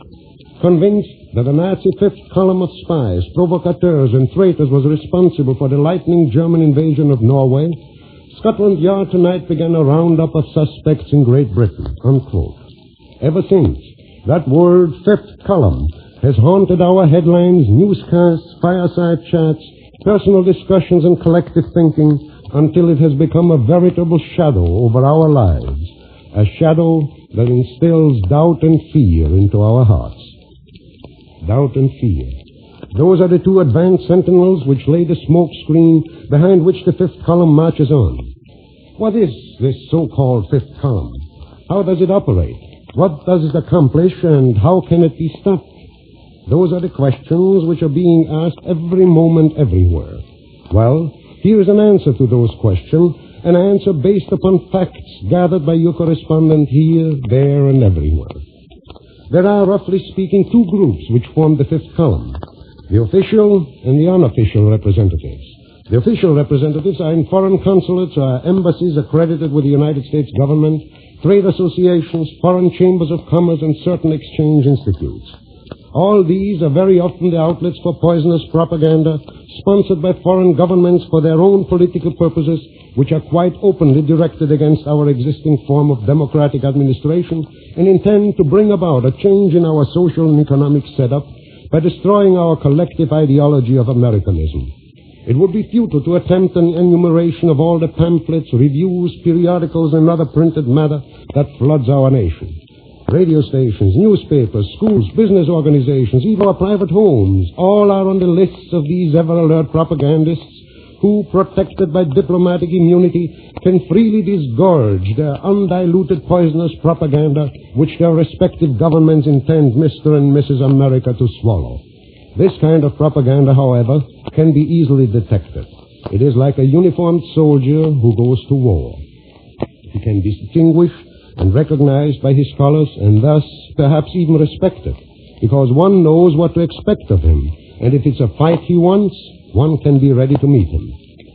This is not so easy with the second group, the unofficial representatives, whose insidious and nefarious work is usually done under the hypocritical guise of friendship and apparently harmless acceptance of hospitality. This group is formed by so-called fraternal organizations, clubs, patriotic societies, in short, everything from cells to buns. That group is the most dangerous part of the fifth column. It sneaks into the country under false pretenses. It bores from within. It spreads fear and doubt by creating and continually fomenting dissension and discord among brethren. This group is the hardest to fight because it is hard to identify. It has very often been the case that people found some of their best friends to be some of the best agitators for any given foreign cause. Their first activity will always be to get a wedge into the national unity by destroying patriotism. Willingness to fight for the continued independence of a country is slowly being undermined by agitation for peaceful isolation, which always entails total unpreparedness, the cause of total helplessness at the very hour when a sudden attack is made. Class distinctions are being advocated. One class of people mobilized against another. tolerance attacked, religion ridiculed, and when economic conditions cause temporary hardships, hatred is easily fanned into all-devouring flames. The agitators know that very well. A people in doubt is a people in fear, and a people in fear can be easily conquered. To facilitate identification of members of this group, it is best to divide it into 4 main divisions. First, there are the spies. Under almost any excuse and in almost any conceivable appearance, is it possible to find men and women at work trying to get first-hand information on everything pertaining to our national defense. That information may be the blueprint of a new plane or a new speed car, a battleship or a tank, a new gun, or it may be, as we have just recently seen, a scientific discovery. It may only be a photograph of an airfield or a fortified position along a vital defense line, the picture of a harbor, or showing the position of anchored battleships. But once in the hands of the spies, this information becomes a marketable asset that is either sold to the highest bidder or given to the very government in whose pay the spying agent may be. The second group are the saboteurs, usually well-trained men whose duty it is to get into vital factories, industrial plants, railroad centers, in short, to penetrate into those places where one blow with a hammer or one turn of a switch will suffice to wreck the most vital points of our defense mechanism. America builds the fastest planes. The easiest place to destroy them, of course, is the assembly line. American tanks can be stopped best right in the factory. America's workers possess the greatest skill and the highest efficiency. The only way to overcome that is by disrupting their ranks and by inducing them to strike. The saboteur is trained for just that. His hammer is raised, his fingers can find the switch in the dark, and his tongue is well oiled. All he waits for is the word go. The third group are the traitors, men whose lust for power makes them easy prey for foreign agents who are able and only all too willing to pay a price, be that in cash or in promises of important positions in the future. That is the group from which emerged the Conrads, the Cy-Cinquards, the Henlines and Quislings, men who did not hesitate to betray their own country for a promise that in some instances wasn't even kept. It is hard, very hard, to conceive of any man, particularly an American, to betray his fellow workers or fellow citizens to a foreign enemy. It is equally hard to conceive of an American who would deliberately sell out the traditions of Washington and Jefferson and Lincoln to a Hitler or Stalin. But attempts may be made. These 3 divisions are the officers of the 5th column. The rank and file belongs into the 4th. This division contains very dangerous elements, since they are, as a rule, very hard to detect. They come as innocent-looking tourists, the same tourists which on March 13, 1938, occupied all available space in the Imperial Hotel in Vienna and took command of the Nazi troops the very moment Hitler crossed the boundary. The same tourists which in 1940 visited Norway and at a given signal occupied the radio stations which issued forged orders to the Norwegian coast defense units so that the arriving Nazi ships were not fired on. The same tourists which are flooding into Mexico right now. They are well financed and, according to Washington reports, are carrying on an intensive anti-American propaganda through the Mexican press, labor organizations, and in the very government departments where many of them are employed as technical experts. Washington officials are viewing with grave concern the situation beyond our southern border. They have definite information that a fiercely fought revolution is being planned in neighboring Mexico after the national elections to be held there. Guns are being smuggled in considerable quantities, and both Nazi and communist agents are busy day and night with their endeavors to bring about chaos and destruction in Mexico so that they may then entrench themselves in key positions. No one will actually believe that this is merely directed against the Mexican Republic. There is not very much to be gotten there, but it would be an ideal spot to hold in view of the close proximity of the United States. And that brings me to another very dangerous specimen of 5th columnists, the sympathizer or fellow traveler. Without having the strength of his or her own convictions, these sympathizers are willing to advocate the principles of either Nazism or communism, to work for the various committees even without pay, but will never admit it. They are doubly dangerous, For those are the people who undermine the very ideals of the American tradition, who are not satisfied to enjoy the democratic liberties accorded and guaranteed them by the federal government, but who secretly work to undermine the very foundations for the government which so liberally protects and shields them. The agents provocateurs and propaganda agents of the rank and file have but one goal: to disrupt the morale of the broad masses. They constantly point to weaknesses in our system of government. They take sides in religious questions only to foment discord. They do and say everything that is fundamentally opposed to the principles of Americanism. The agent provocateur provokes discord, attempts to weaken us by dividing us against ourselves. That is the fifth column. European events during the last few months have been costly lessons to several nations there. They not only lost their independence, but with it, they lost their freedom and national identity. From free people, they were converted into Nazi serfs who have to toil and slave so that Nazism may continue its fight to conquer the world. We ought to learn that lesson, while we still may do so without having to pay any of the terrific toll exacted from us. California particularly has a tough fight on her hands, for not one, but 3 different fifth columns are watching every inch of our priceless state. Thus, California authorities have the hardest battle to fight. Can you, can any American do less than resolve to back our lawfully elected authorities to the very limit of our abilities?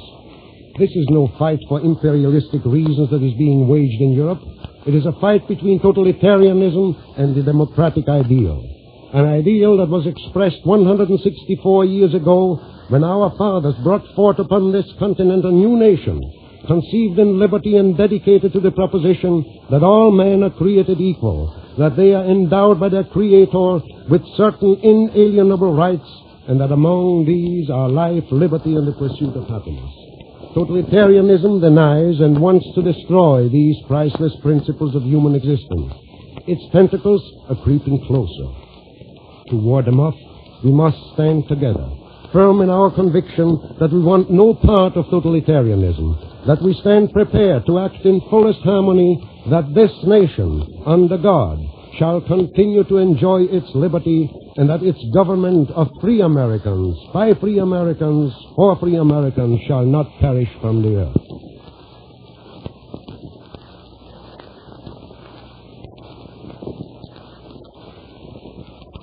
If you desire a copy of Mr. Arden's speech, please send your name and address to KFWB, Hollywood. After a brief pause for station identification, we'll return you to Robert Arden, your foreign correspondent. Soldiers, sailors, Marines, sound off!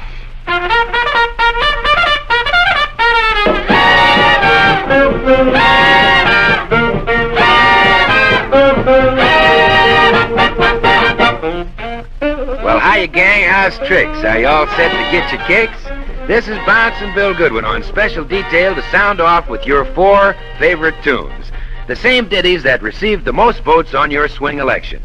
My old eyes are red as berries from counting ballots and votes from all over the world. So now we trot out the chosen few.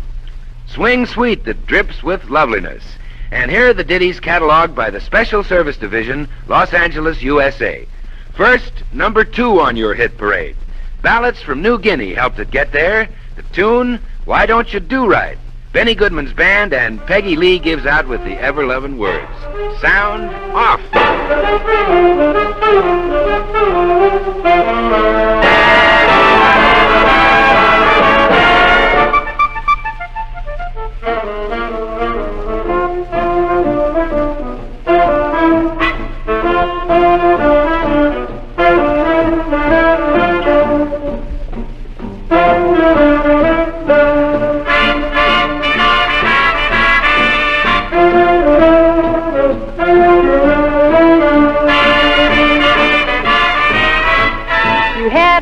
Money 1922, you let other women make a fool of you. Why don't you do right like some other men do?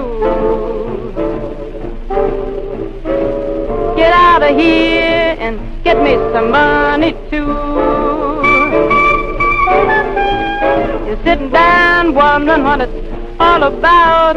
You ain't got no money, they will put you out. Why don't you do right like some other men do? Get out of here and get me some money too.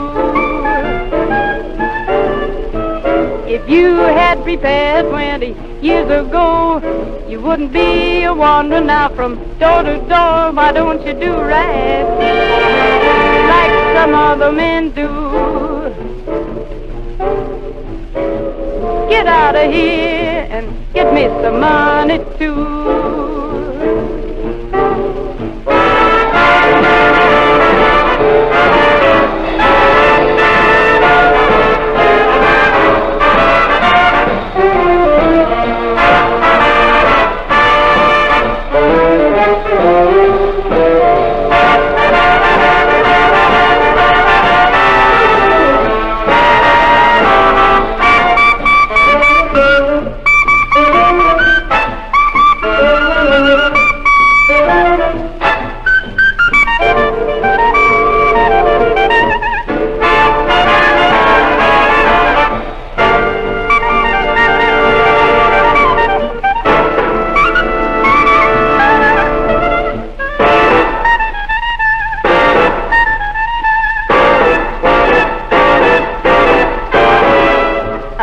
For your jiving and I took you in.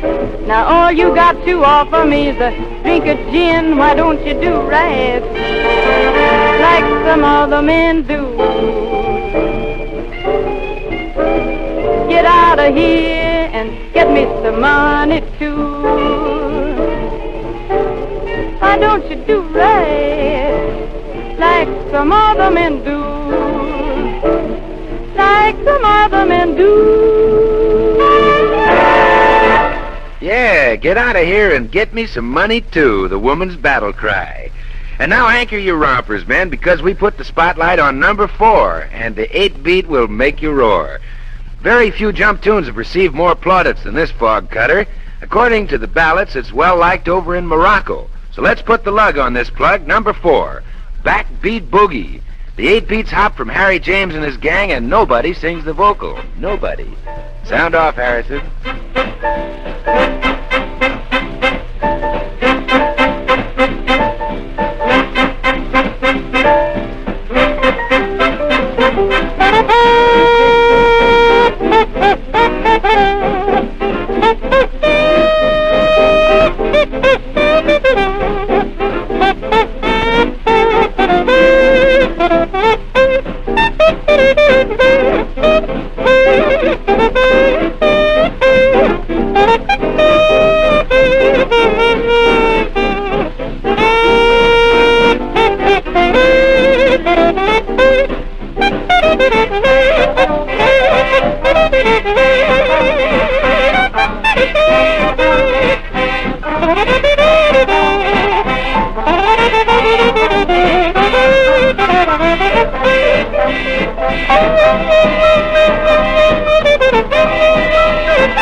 as bouncy as a Jeep on the briny deep. I'll take a short one, bartender. Now, attention, men. We're in a spin. We whirl into your sound-off special for this concert and jump. This fine favorite has been reposing in the attic for quite some time, but your ballots brought it out as fresh as the breeze that floats in the trees. Under the heading of number 3, this song could only be Frankie and Johnny. And here's Ethel Waters to sing it for you. Miss Waters, present Harms. Frankie and Johnny were sweethearts. Why, how they could love.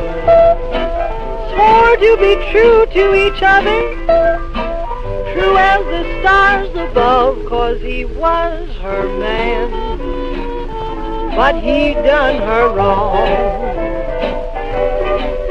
One night Frankie happened to pass by the hotel, just casually glanced into a window so high, and who did she see but her loving man, loving up old Nellie Bly. She'd caught her man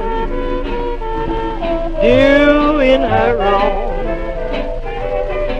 Well, she went round the corner to her favorite pawn shop, but this time she didn't go there for fun, 'cause when she left underneath her long red kimono, she was toting a 44 gun. She was gunning for her man who was doing her wrong. Then back Frankie dashed to that hotel, started yanking that bell. She said, "Stand back, you madam and floozies, or I'll blow each and every one of you straight to hell. I want my man who's done me wrong." Johnny in panic mounted the staircase, screaming, "Oh, Frankie, don't shoot." 3 times she pulled the trigger on a 44 gun. The gun went root toot toot. She'd nailed her man who done her wrong. So they put her away in a dungeon, way off in a dark dingy cell in the southeast corner of a jail, where the wind seemed like it blew straight from hell, for killing her man who done her wrong. But the day Frankie mounted the scaffold, she was just as calm as any gal could be, and raising her eyes to heaven she cried, "Lord, I'm coming to thee. I'm sorry I killed my man who done me wrong."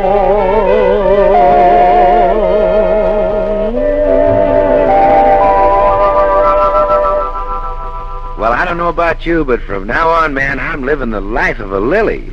All right, gang, here comes the tune that made the #1 spot for this session. Yes, it's been on your hit parade once before, but the arrangement calls for more. The men in Newfoundland go for this ditty like a rookie for his first paycheck.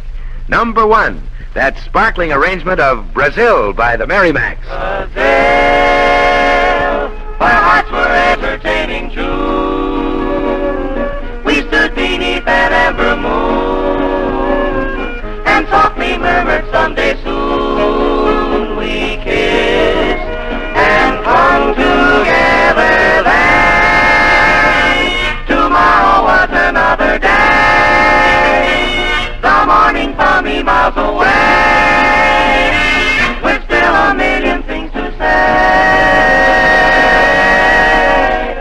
Now, when twilight dims the sky above, recalling thrills of our love, there's one thing I'm certain of: return I will to old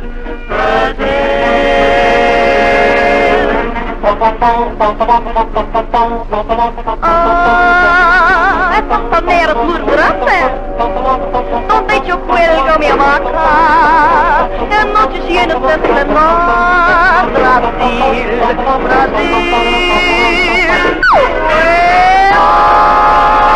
En esas huellas cristalinas, donde la luna va a mirarse, donde yo mitigo mi ser. Oh, ese Brasil lindo y moreno, ese Brasil brasilero, tierra de samba y canciones, Brasil, Brasil, a mí, a mí. Then tomorrow is another day. Come on and turn me miles away. With still a million things to say. Now I find when twilight in the sky way up above, recalling all the thrills of our love. There's one thing I'm certain of. Return to old Brazil. I will return to old Brazil. Well, bundle me up and call me solid. All hands on deck, men. We've come to the end of this swing version of Sound Off and hope you lapped up the goodies. Be sure you get in your votes for your favorite songs and tunes. That extra vote may put it in the winner's circle. Send your ballots to Special Service, Los Angeles, USA. This is Bouncin' Bill Goodwin reminding you that Sound Off is presented for you fighting men of the United Nations by the Special Service Division of the War Department of the United States of America.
It's 8:30. Half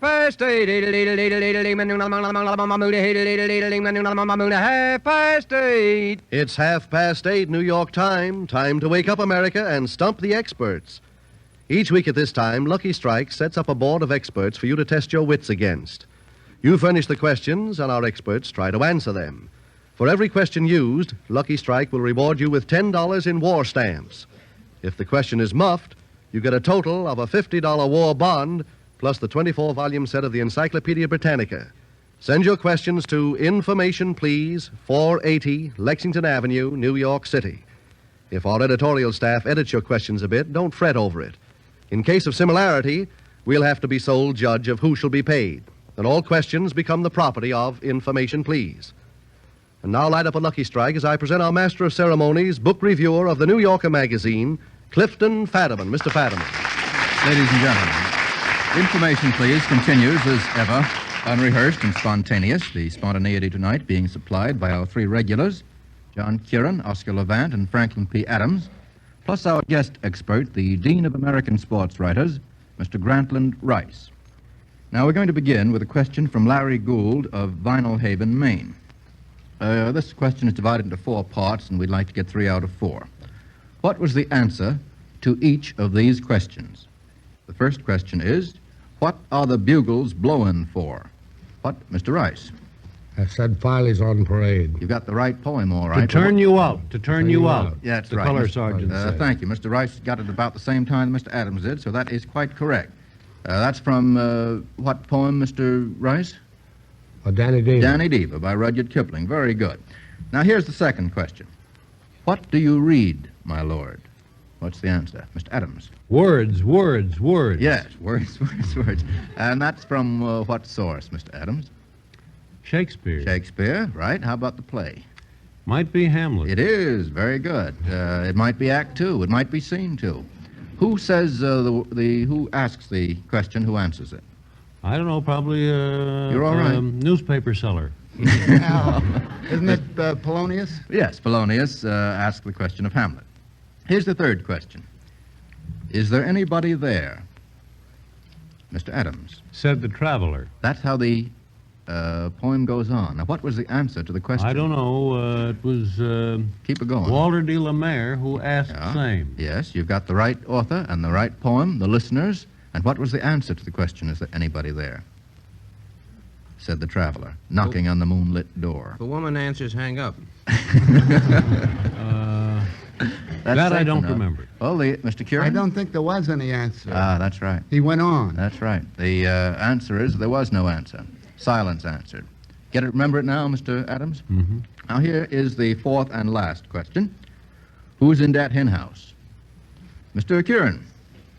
Nobody but us chickens. That's... says here on my card... Just us chickens. Just us chickens. On my card, Mr. Adams, it says, parentheses, an old joke, close parentheses. Is that right? An old joke. I wouldn't call it old, maybe 75 years. That. We how don't about call this that old, do we? I should say not. Mr. Adams and Mr. Grice wouldn't call that old. Okay. You've got yourself dated, gentlemen. How about this one from George Trevor of the City? What sports figure is associated with each of these accomplishments that were achieved under pressure? Now, in the first case, this sports figure scored a Rose Bowl touchdown with seconds to go. Who was that and under what circumstances? Mr. Rice. Well, that is the pass in the Duke game with about 13 seconds to go. That's right. I know the two men because I saw the game. Well, you got the right one. You're perfectly okay. Who was the one who... There's a forward pass from the quarterback to this end. Al Kruger and Nave, was it? Nave. That's Nave right. to Kruger. USC, then, is that right? That's right. University of Southern California, as Mr. Levant reminds us. And about when was that, Mr. Rice? That was 2 years ago. Yes, 1st of January, of course, in 1939. Who won, remember? Southern California won 7-3. Hey, that is pretty good. You're almost as good as Kieran over here, Well, Mr. that's Rice. good. You ought to become a sports writer. How about this? A sports figure who helped win a pennant with a home run in the dark. Kind of late, Mr. Levant. Would that be Hartnett? Yeah, gotta be Hartnett. Now, give us the circumstances. That was about 4 days before the Pittsburgh got knocked off for the pennant. I went in the morning for 2 years. About 3 years ago, I think. It was against Pittsburgh. Yeah, it was. In September Mace Brown 38. pitched. That's right. The score was in the ninth inning. The score had been tied 5-5, and if Hartnett had struck out, the game would have been called in a kind of darkness, but he didn't. Got a home run. Got a home run. How about this? He tied for a championship with a double eagle. Mr. Rice. Gene Saracen at Augusta. He won the Masters with a 2 on a par 5 hole. Very good. What is a double eagle, Mr. Rice? Well, there's really no such word as that, but an eagle is a 3 on a par 5 hole, and Gene got a 2, and so we call it a double eagle and a golden eagle, and we just created the word. Okay. Well, that gives us 3 out of 3, gentlemen. How about this one from Mrs. Leo S. Moss of Selma, Alabama? Quote at least, let's say 4 lines. That would give you 1 apiece from poetry or song, each of which mentions equipment used in a different sport. For example, sticks and stones may break my bones. That would mention sticks, which is used in hockey. Now, let's see if we can get a few others. How about Mr. Kieran? Oh, that I were a glove upon that hand that I might touch that cheek. That's very pretty. From Very pretty. Romeo and Juliet. Yes, that's lovely. That's lovely, Mr. Kieran. You sound as if you've been rehearsing that song. That gives us a glove in baseball, of course, and in boxing. Now, how... Any game, any game, yeah. If music be the food of love, play on. And what's the... Lawn tennis. Yes. That's okay, Mr. Adams. That's okay, except that what I wanted was actual equipment. Oh, equipment. Equipment, yes. And equipment, in this case, used in lawn tennis. Mr. Kieran? Well, there was no woman who lived in a shoe. You wear shoes in a lot of games. Yeah, no, yes, in a great many games. Also, when you're not in a game. He flew like a bat. Well, I don't know that one. Come into the garden ward. The black bat night has flown would Thank be one. you. Is that That all right, saves me. Mr. Levant? That's the last helping out you get from me tonight. How about a couple more bits of it? Well, think of the equipment used in football, for example. As bat and ball, the player goes from... Go ahead. From Omakayam. Yeah, it is from Omakayam. I bet Mr. Kieran can straighten us out on that. I don't remember the lines. How does it go, No, Johnny? I don't know But that I know part. the bat and ball are involved The players' in one of the strikes lines. or Something of something, that knows sort. that. How about one or two more? I have another. All right. 'Tis from the same Romeo and Juliet. 'Tis well the mask of night is on my face, else would a maiden blush bepaint my brow. Yes, very good, Mr. Kieran. Mask, of course. Very good. You've been reading Romeo and Juliet lately. Once Mr. in a Kieran. while. Mm-hmm. One needs it for encouragement sometimes. How about goal? Life is real, life is earnest, and the grave and is the not grave its is goal. After the ball is over, a lot of songs and poems that have the word ball in them. I think we did get 4 on that. Now, how about this from Albert C. Trussell of this city? I want you to identify the composition in which each of these clarinet cadenzas is heard. They're going to be played for us, 3 of them. Tell us what they're from. Let's have the first.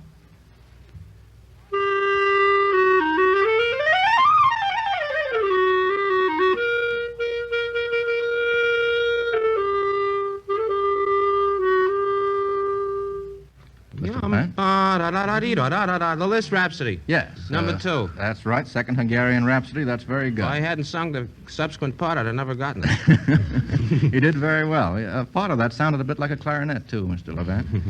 Let's have the second one now.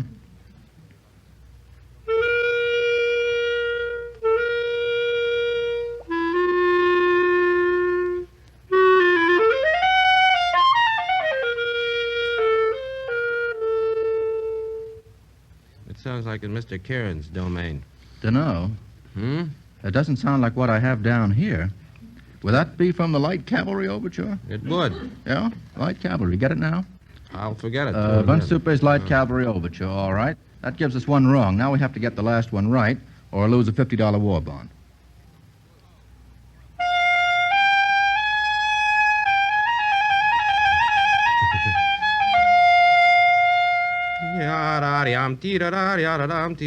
Scheherazade by Rimsky-Korsakov. Thank you very much, Mr. Levant. That's grand. That gives us 2 out of 3. And thank you, Mr. Duquesne, for the clarinet playing. Now, how about this one from Franklin Peters of Seattle, Washington? This is an animal question. Get 3 out of 4. How many animals drew the sleigh in the song Jingle Bells that we all sang when we were in school, Mr. Kieran? 4 horses. 4 horses drew the sleigh in the song Jingle 4 Bells. horses. One. Sleigh. Mr. Adams. One. That's right, Mr. Adams. How can you defend your answer, Mr. Adams? Oh, what fun it is to ride in a one-horse open sleigh. Yes, right. That's right. How's that? That's right. I have to call that wrong, though. You Mr. certainly Yeah, I have should, to or call you that can't wrong. count.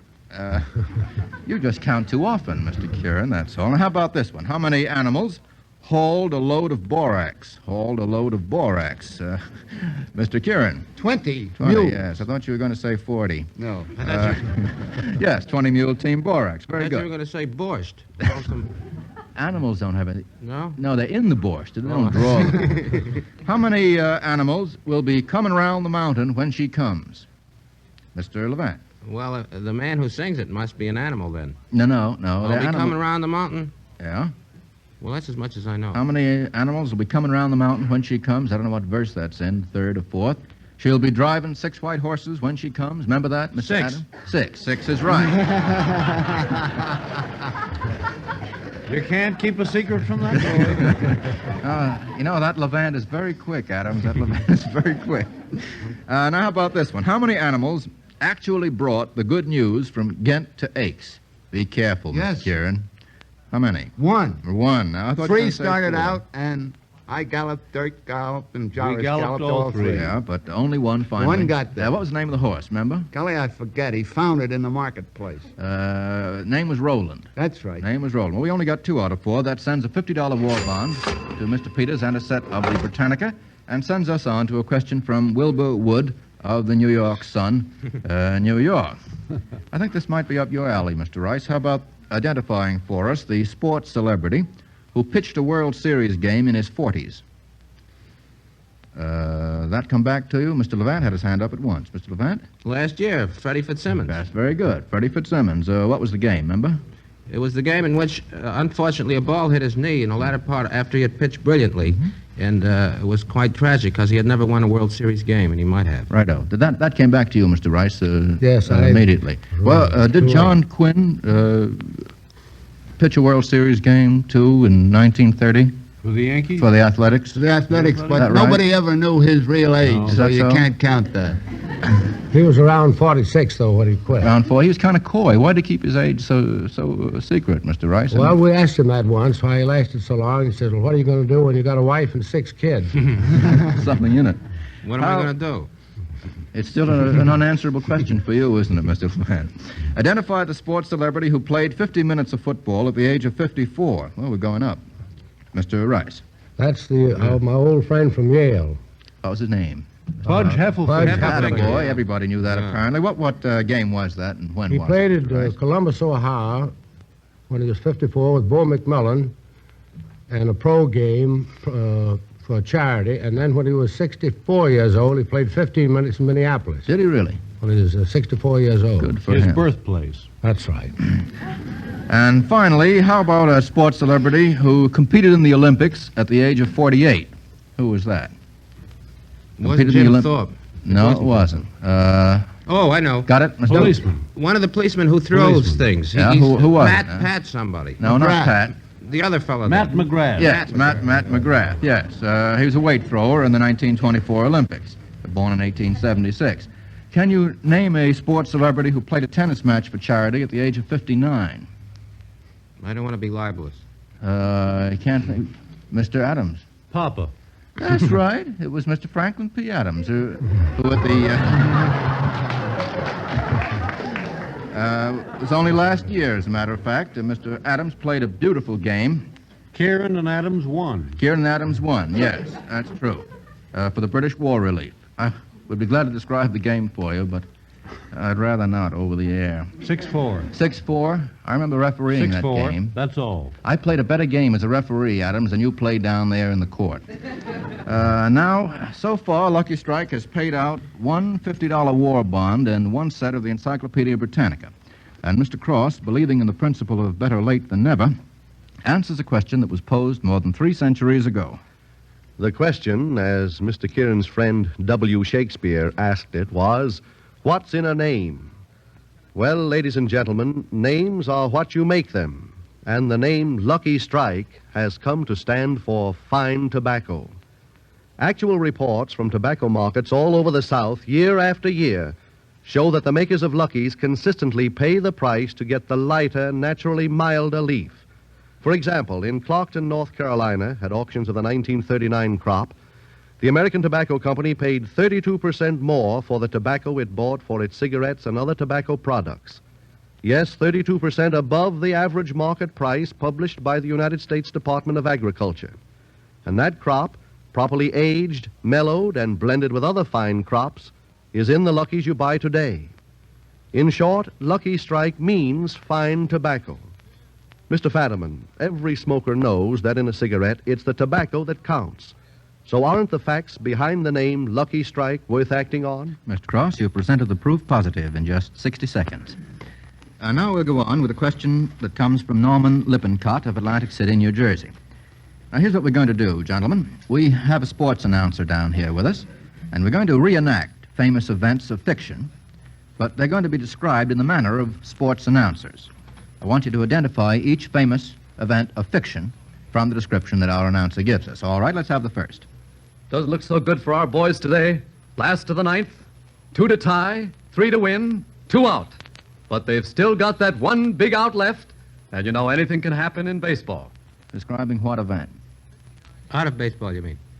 Well, this is a fictional event. Fiction? Yeah, it's fiction. It's imaginative, not necessarily a novel. Mr. Levant? Mr. Casey Kieran? at the bat? Casey at the bat, yeah, sure. Remember, Flynn and Baker each get a hit, but Casey at the end strikes out. Now, that was fairly easy. The second one's a bit harder. Let's have it. There he is, impatient to mount and ride. Steady now, steady. There's the first signal. He springs to the saddle. There's the second signal. He's off. Ah, Mr. Kieran? 1 if by land and 2 if by sea. And I on the opposite shore will be Paul Revere. That a boy, Mr. Kieran. Very good. Very good. Now the third and last. Oh, what a scrap, folks. You've never seen anything like it. Both fighters game as they come and battling every minute. They really got their teeth in this one. The air is full of cotton. And it all started when he said, bow wow, grrr, and the other answered, meow.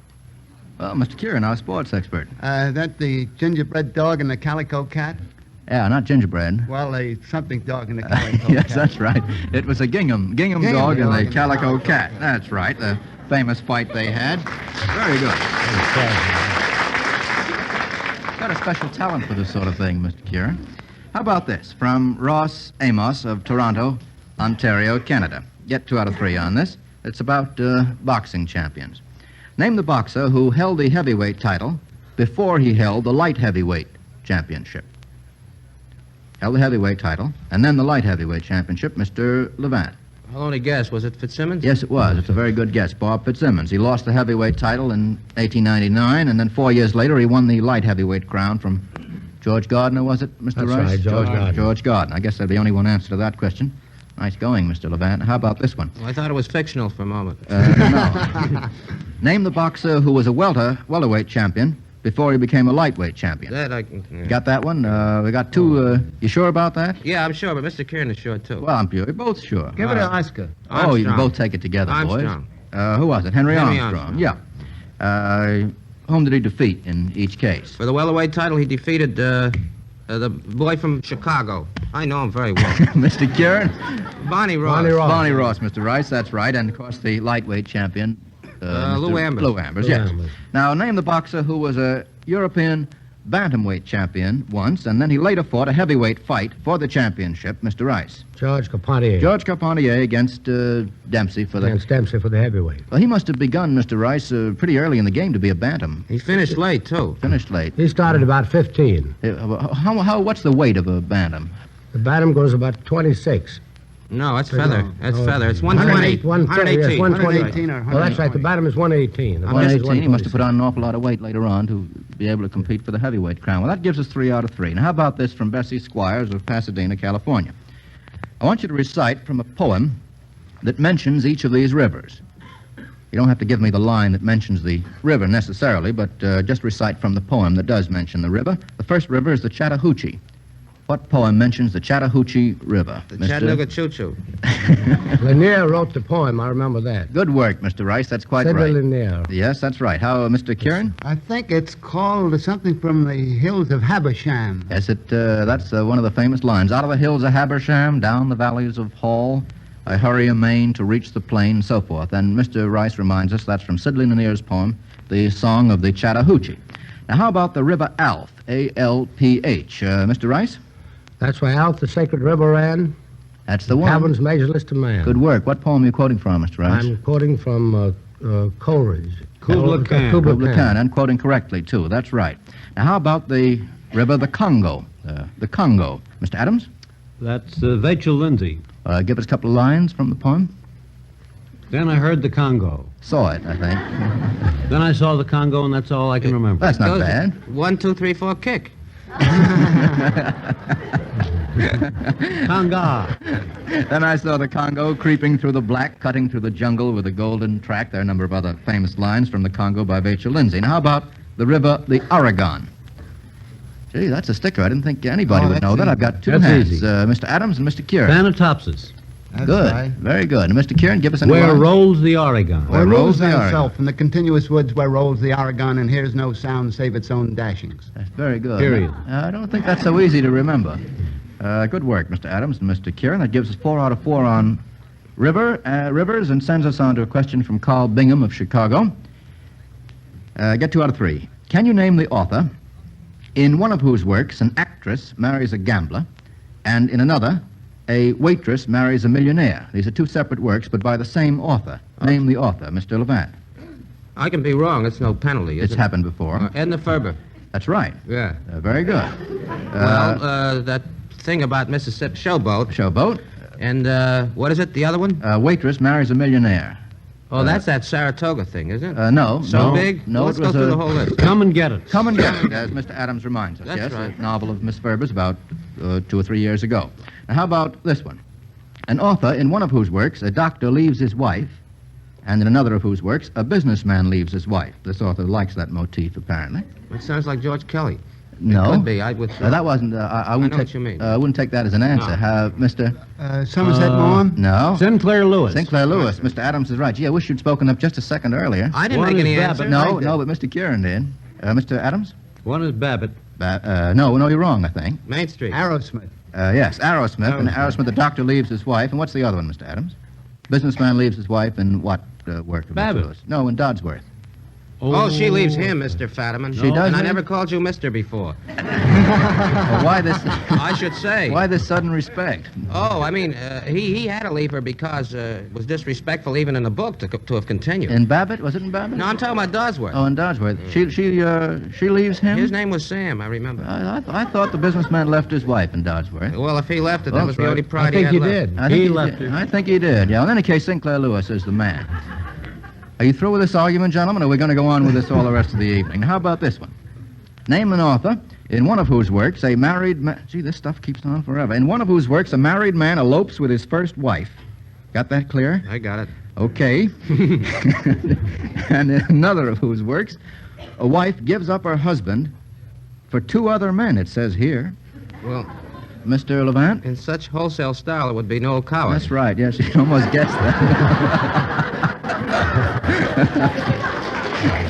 That's right. Private lives. Private lives. Designed for living. Designed for living. Very good, Mr. Levant. Yes. That was hearsay, designed for living. Very, I don't mean my answer. That was very accurate work, Mr. Levant. Now, how about this one from William H. Appledorn of Maspeth, Long Island? Here's another animal question. What animal made each of these statements? What animal made each of these statements? Get 2 out of 3. Here's the first statement.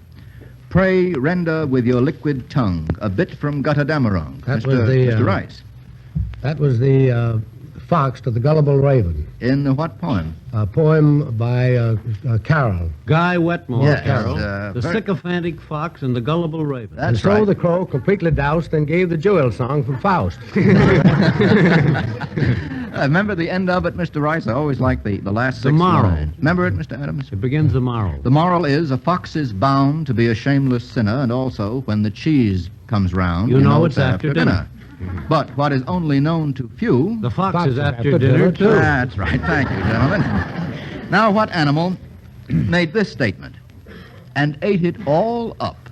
And ate it all up. Is that one of the Grandma Wolf things? The three Well, pigs? you're not too far away. Well, they ate it all up. Who actually said, and ate it all up? That little girl who... No, you got your characters mixed. You're in the realm of only fairy read tales, grown-up which is right. things. It's the little bear talking of Goldilocks and the 3 bears. That's remember? what I meant. I know you did, but you said wolf and grandma.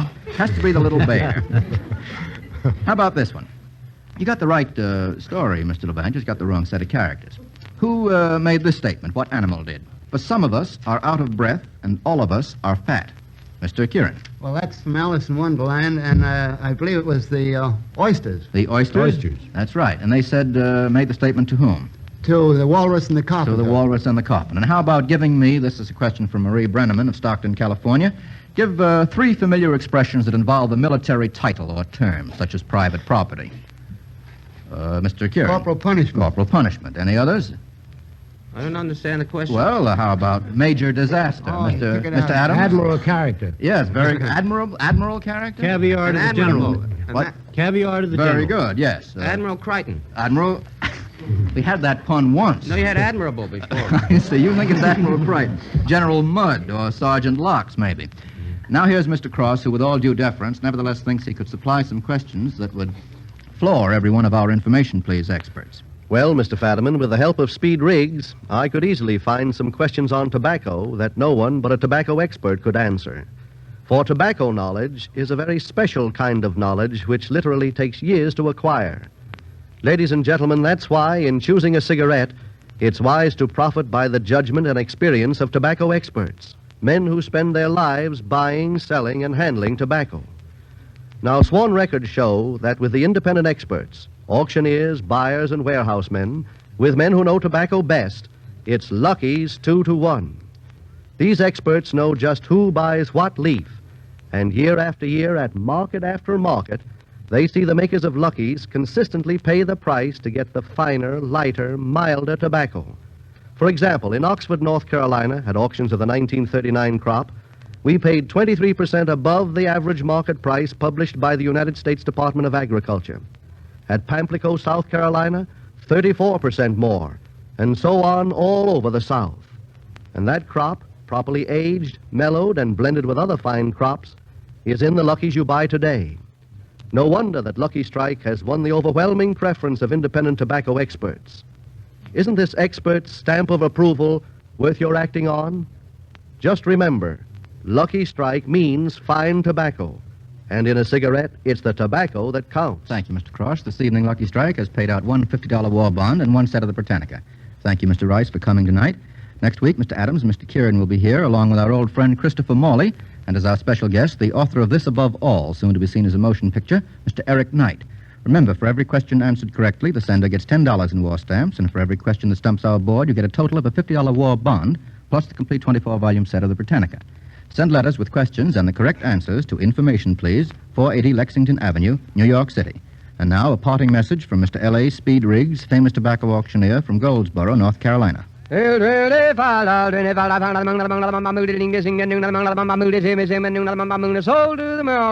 That chant, ladies and gentlemen, is your reminder to smoke the smoke tobacco experts smoke.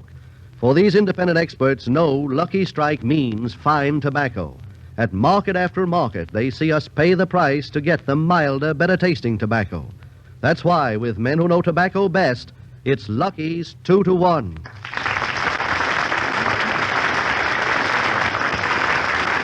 This program came to you from New York. This is the National Broadcasting Company.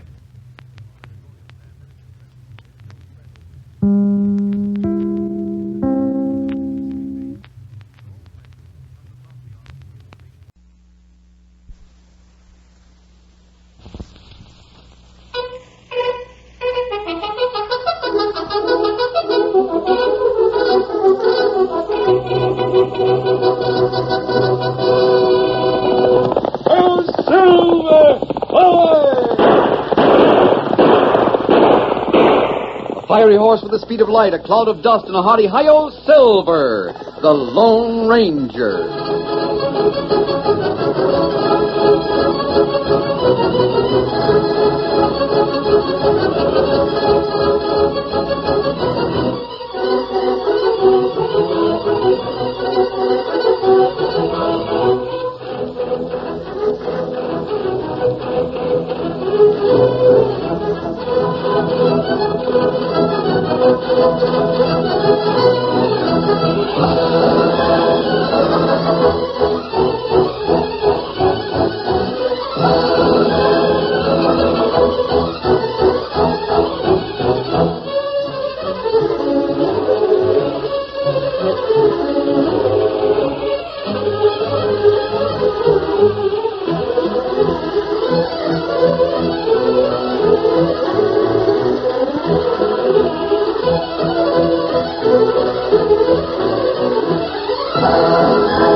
When gold was discovered in the Black Hills, a new wave of emigration swept into the western United States. Along with the honest settlers came gamblers, criminals, and confidence men, and the mining towns ran wide open. It was in the hills that the Lone Ranger led the fight against the powerful and ruthless Drexel Syndicate, and it was only his strength and courage that made possible the victory of right over might. Return with us now to those thrilling days when the West was young. From out of the past come the thundering hoofbeats of the great horse Silver. The Lone Ranger rides again. Come on, Silver! We're heading for Deadwood! Hail, Silver!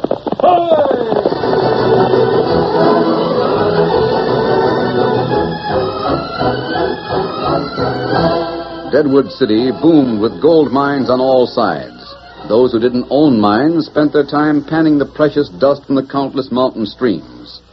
Jed Kerner owned the bank in town, and his vaults were almost bulging with the wealth that had been stored for safekeeping.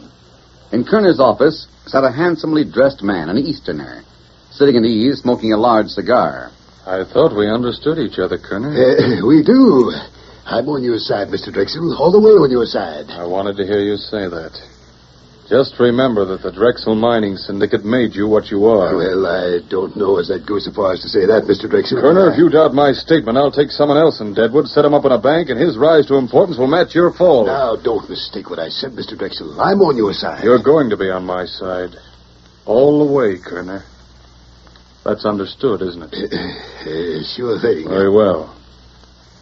Now, there's some stubborn men around here. Stubborn? Individualists. Men who feel that they're better off handling their claims on a small scale instead of selling out to my syndicate. At your price? At my price. Well, anything I can do to help, Mr. Drexel? Now we're getting someplace.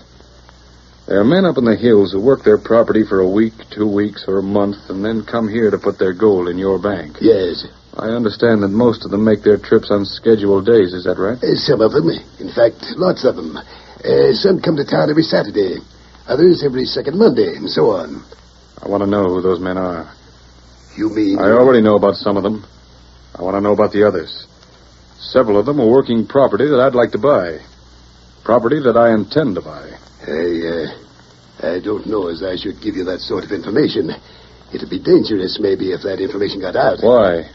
Why do you think it'd be dangerous if someone knew when Josh Baker came to town, or Ned Teller? There's plenty of outlaws around here, Mr. Drexel. If they knew those things, they could waylay the miners. They could, couldn't they? Mr. Drexel. I think we understand each other, Kerner. Now let's go over that list.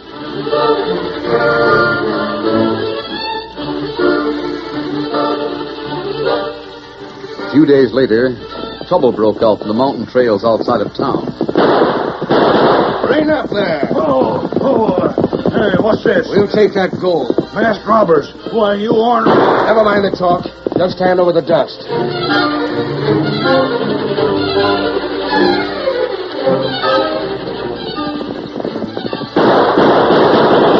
Hey, you. Rain up.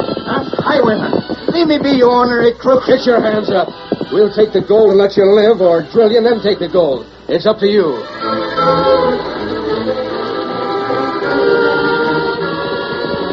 Come on there. Come on. If they catch us, they'll rob us, old horse. Get on there. They're shooting at me. The dirty coyotes. Get up. Get up there. Oh, they got me.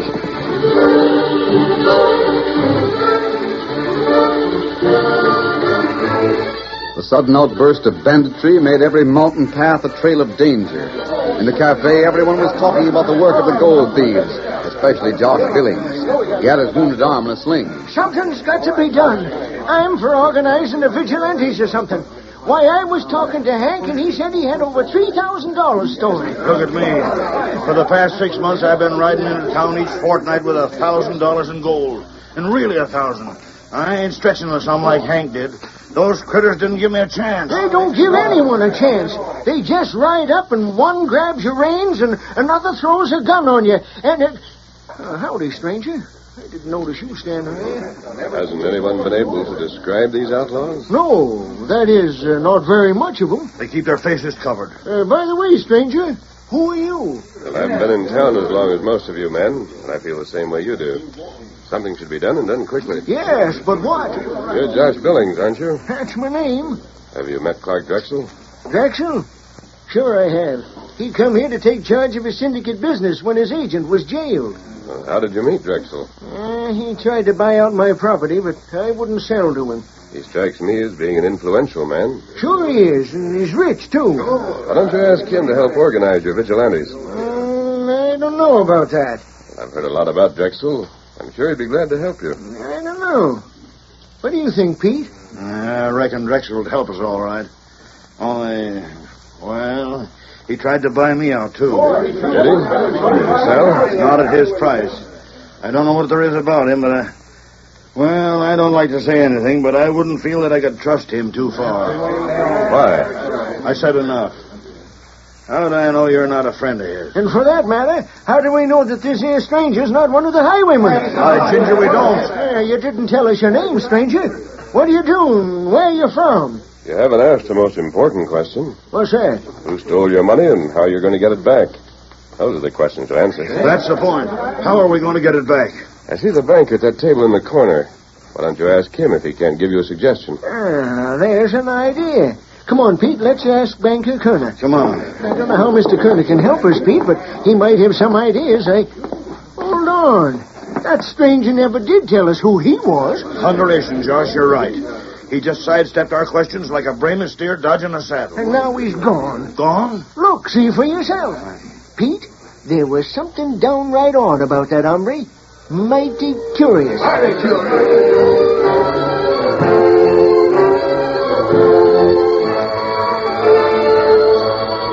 That night in the camp, which was hidden in the hills outside of town, the Lone Ranger met Tonto and discussed the sudden outbreak of robberies. While I was in town, Tonto, I learned quite a bit about the men who have been held up.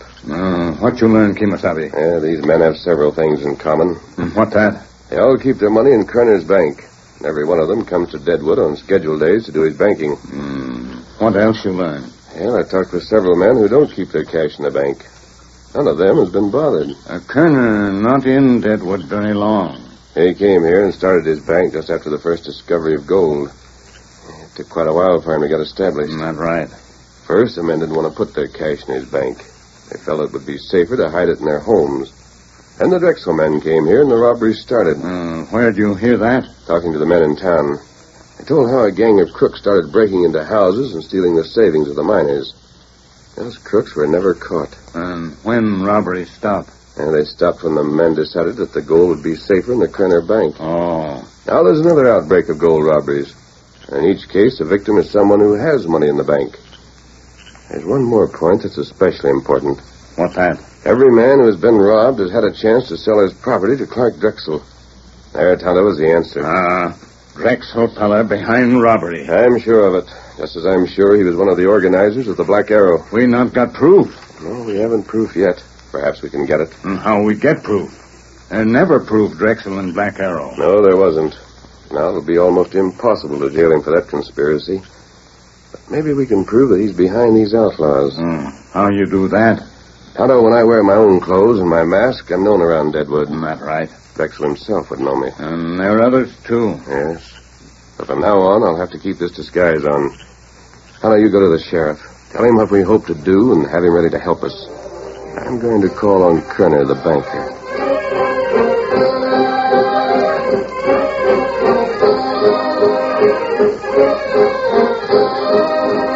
It was quite late at night, but the banker was still sitting up, reading by the light of a fancy lamp that glowed softly from the middle of the table. He thought he heard a creaking floorboard. He lowered his book and turned slowly toward the door. Who is it? Steady, Mr. Kerner. I don't want anyone else in the house to hear us. What does this mean? Who are you? I'm here to help you, if you want help. Help me. A lot of men who bank with you have been robbed. Yes. The robbers haven't been found. No. You want them found, don't you? What do you mean? Well, if this continues, everyone might stop coming to town with his gold. That would mean the loss of business for your bank. You don't want that to happen, do you? Of course not. Then you do want help. I don't know you. For all I know, you're one of the crooks. Well, I know when I saw you. You were in the cafe a little while ago. That's right. You wouldn't tell your name. I still won't, because my name doesn't matter. Some of the men think you're one of the robbers. Maybe you are. In that case, you'd be no worse off than you are now. Huh? The law hasn't been able to stop those robbers yet. If I'm one of them, you've nothing to lose by letting me help you. On the other hand, you might benefit if you want the robbery stopped, the robbers caught. But you... What can you do? Before I can do anything, I want you to give me the names of men who bring gold dust to your bank. I can't give you that information. The outlaws seem to have it, so there's nothing to lose by giving it to me. I might be able to put an end to the robberies. Or, do you want people to know that you're unwilling to help? But I tell you, everyone will realize that there's nothing to lose and everything to gain. I don't know. Quickly, man, do I get the names or shall I spread the word that you won't help in stopping the losses? All right. I'll give you the names. I came as soon as I was sure he'd gone, Drexel. I had no choice. I had to give him the names of the men. I can understand that. Well, it's all right. I'm glad you understand. You don't know who he was? No, he's a stranger in town. I see. Tall man? Yes.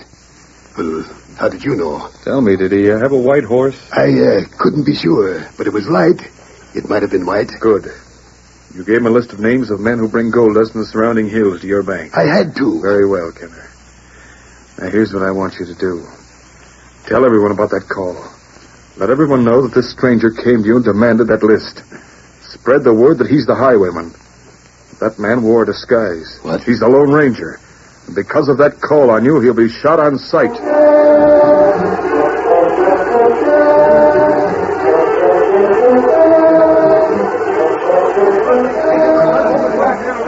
I saw him in the cafe. Me too. Now we know who we're hunting. Shoot him on sight. We'll get him. Too bad we can't let the men out in the hills know. We'll tell them when they get here who we're hunting for.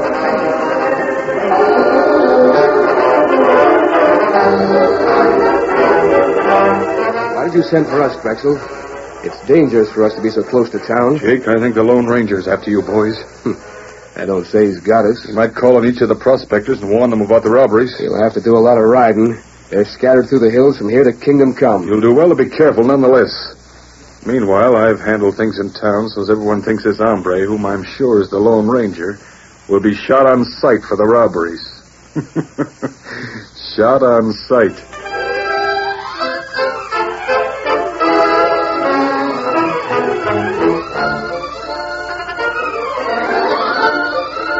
The curtain falls on the first act of our Lone Ranger story.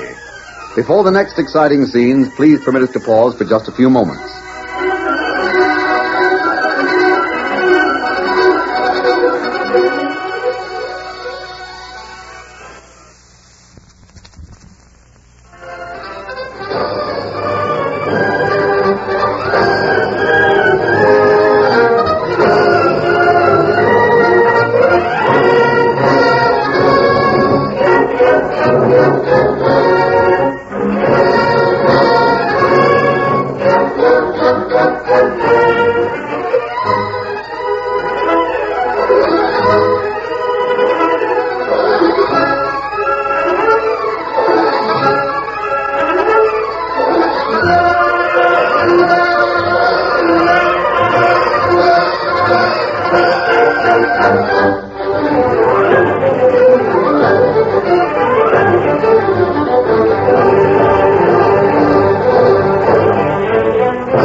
Now to continue our story. Jake and Bat, under orders from Clark Drexel, leaped to their saddles and spurred their horses from the shelter of rocks beside the mountain trail. Rein up there. We want you. Will you take that there gold? No. Let me alone. Let me be. Take it, partner. No. You didn't slug him too hard, did you? Just wrapped him in the saddle.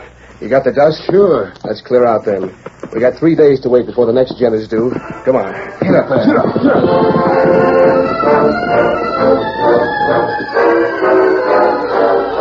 For several minutes, the prospector lay stunned. As he recovered consciousness, the Lone Ranger and Tonto reined up at his side. Steady, Silver. And watch Tonto in case the outlaws decide to come back. He wants him. Don't hit me again. The Lone Ranger wore his own familiar hat and shirt instead of the outfit he had worn in town. His face was covered by a mask, and the false beard he had worn had been removed. He dismounted and crouched at the side of the fallen man. Now, you're not badly hurt, just stunned. Sorry we couldn't reach you sooner. You masked. Did you see the men who robbed you? Yes. But who are you? Consider me a friend. Did those men have their faces covered? Yeah, all but their eyes. They had bandanas over their faces, and their hats were pulled down low. Here, let me help you up. Robbed. All my dust from the past month. You're going to get it back, Vince. You know my name? Yes. Just as I know the names of a lot of other prospectors. But how? I also know what trail each man uses to get to Deadwood. The day is due to make the trip. Who are you? Here, want a drink of water? Oh, not now. I'm all right, thanks. But that mask, Vince, let me ask you a couple of questions about the robbers. Did one of them wear a battered black hat? Yes, he did. Tonto, hand me the old hat. Here. Here, hat. Thanks. Was it like that one? Yeah. That black shirt, Tonto. Here. Your shirt. That's right. He wore a shirt like that one, too. Thanks, Vince. That proves one thing to me. But I don't You understand. right on now? Sure, I'm all right. My head's been wrapped before and I get over it. But those ornery polecats got my gold. If you want to get that gold back, do just what I say. What's that? Go to Deadwood and report the robbery to the banker. Tell just how the robbers were dressed. I'll do that, all right. But, most important, don't say anything about seeing me. No? Why not? If you do, Vince, you'll probably spoil my chance to get your gold dust back. I've already forgot that I saw you. On your way. Get up there. Get up. Steady, big fella. Now, Tonto. Kimasabi, why you ask question about what outlaw where? You realize what his answers prove? No, Tonto not savvy. Well, after Kerner saw me in the disguise with a black hat and a black shirt, those outlaws changed their clothes. Oh. When Josh and Hank and Pete were robbed, the outlaws wore colored shirts. I'm satisfied, Tonto, that Kerner is working with the outlaws, and we can be sure that Drexel is. And now what we do? Now, Kemosabe, it's your turn to act. We've got to follow a trail. Starts here. The trail of the men who slugged Vince Perkins, and it might be hard to follow. Furthermore, we've got to be on the watch for men from town. Almost any one of them would shoot us on sight. Me study ground for tracks, and then we start on trail.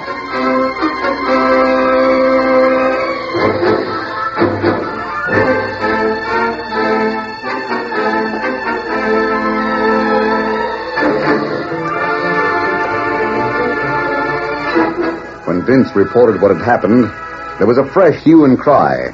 Now everyone in town had a fairly good description of the highwaymen. In the cafe, Josh had his say in no uncertain language. I knew it, Dad. That's it. I knew it, and I told the boys as much. That hombre stood right where you're standing, Vince. I talked to him just as I'm a-talking to you. And I suspected at the time that he was the critter. He wore that black hat and shirt, though, and that's what throwed me off the track. When he stuck us up, he had on different clothes. Well, if I ever get my hands on him, Josh, I'll sure make him sorry for the way he handled me. Feel my head. Got a lump the size of a hen's egg where he wrapped me. Then he robbed me besides. We get him and we'll all have some settling to do. Well, boys, I hear there was another robbery. Oh. Howdy, Mr. Drexel. Vince here was stuck up. Yeah, stuck up and knocked down. The gold around here is attracting all kinds of outlaws to the Black Hills. Going to be pretty dangerous country for men who have to work alone like you men do. All we ask is a fair chance with these thieving snakes. Boys, I hate to say this. You hate to say what? Things aren't going to get any better. I've seen boom towns like this before. Once the outlaws move in, there's no chance for men like you.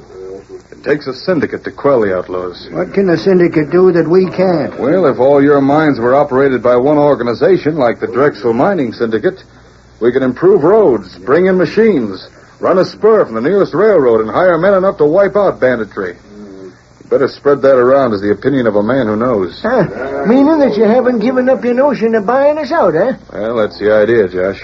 At your own price. My price is fair. Any one of the claims might peter out to nothing at all. I have to take a gamble, you know. Well, thanks, but we'll hang on for a while longer. Yep, that's the way I feel about it. Well, I'll be around Deadwood for a while if you change your mind. Good evening, boys. I don't like Drexel, and I'm getting more so every time I see him.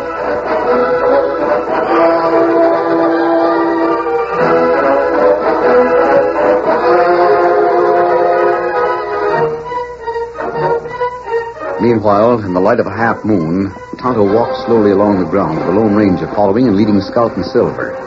The horses had their hoofs wrapped in cloth to soften the sound of their steps. Every bit of Tonto's Indian cunning came into play as he followed the trail of the outlaws. He sometimes crept on hands and knees, feeling the depressions on the ground. Sometimes he struck a match, and in the momentary light made sure he was still on the trail. It was slow work, but the Indian and masked man kept on until well after midnight. Then Silver suddenly halted, braced his hoofs, and stood without motion. Hold on, Tonto. Silver's given us a warning.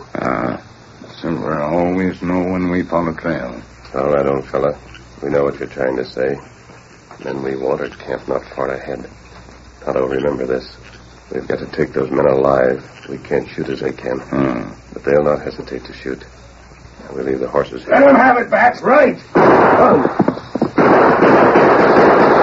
Thought you'd catch us off guard, huh? Well, Bat, it looks like they've got theirs. Keep your gun ready, though. Right. We better put a few more bullets in him to make sure. Got them, Silver. Oh, look out, that horse! Get your guns, Tonto. Fix him! All right, Silver. That does it, old fella. You tricked us. You played possum. That You horse... were too anxious to kill us. You didn't take time to cut that one rope, Tonto. Wait a minute I'll now. take care of this one. Now, hold on. Listen to me. I was trying to tell you. There's no use trying to rob us. We've got nothing worth taking. We're not here to rob you. I thought you was. That's why I fired. This camp is the end of a trail that started where Vince was knocked from the saddle. There. I guess that'll hold you.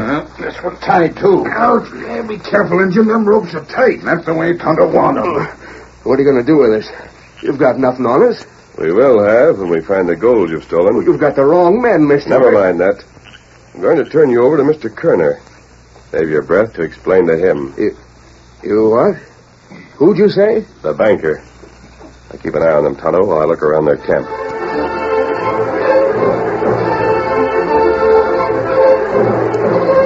The Lone Ranger built a fire and searched the outlaws' camp while Jake and Bat kept their inward satisfaction from showing on their faces. They knew that they'd be safe if the masked man turned them over to Jed Kerner, the banker. Later that same night... That cabin. Just wait till I light the lamp here. Who is it anyway? I brought some prisoners for you. Prisoners. Takes a ladder. There's the thieves, Mr. Kerner. Get in there. All right, you needn't shove us. What do you mean? These two of the outlaws have been stealing gold from the prospectors. I can't believe it. Nonetheless true. There's a saddlebag full of gold dust. I took it from their camp. But you're masked. When I called on you the other day, I wore different clothes. Since then, one of these crooks dressed the way I did, so I'd be accused of the robberies.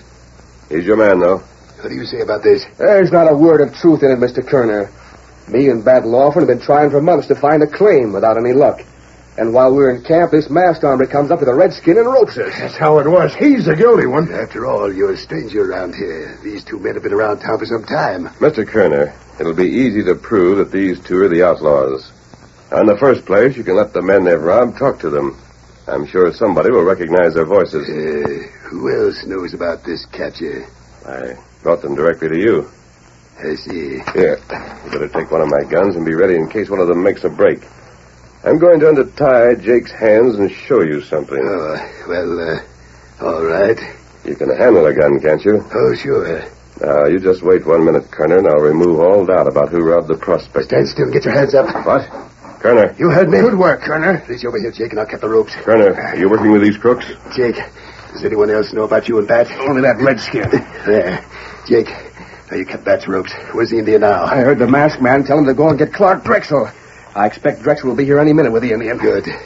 Drexel will be glad to be in on this. With his influence in Deadwood, we'll have no trouble at all convincing the sheriff that we had to shoot this man and his Indian friend to capture them. So that's the plan. Well, at least those prospectors will get their gold back. Even if you shoot me, you'll have to tell the sheriff you have the gold. Kerner, we worked for that gold. We earned it. It was promised. Easy, Jake. We needn't say all the gold was found. Just enough to prove that we got the right men. You still won't have everything solved, Kerner. No? No, Drexel's plan will fail. Now that the outlaws are captured, you'll make everyone think they are, there won't be any more robberies. The prospectors won't be forced to sell out to Clark Drexel. Drexel will have new plans.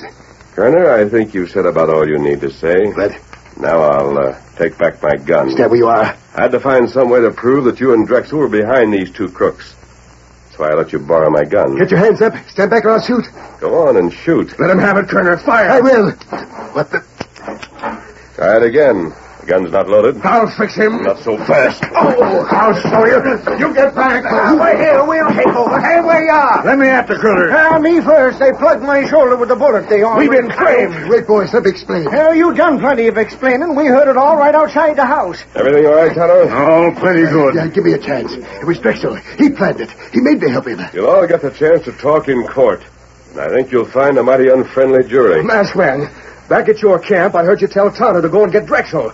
But instead he shows up with Josh and Pete and the others. Tonto knew what I meant. That's why he got the prospectors and followed me to Kerner's house. We sure be glad to take these critters to the calaboose, won't we, boys? Well, then you won't need Tonto and me. Come along, Kimosabe. Won't need you, why, great guns, mister. We always need men like you. Hey, stop him. We got to give him a share of our gold. He's got a reward coming. Get it up.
you have just heard is a copyrighted feature of the Lone Ranger Incorporated.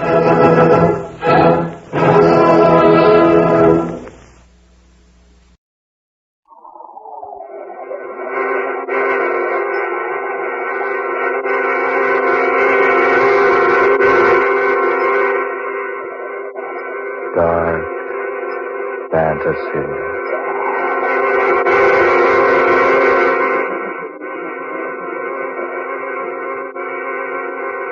I'd like to buy a satchel, if you please. There, that one in the corner will do. The scarlet one. You see, scarlet is my favorite color because it reminds me so very much of blood.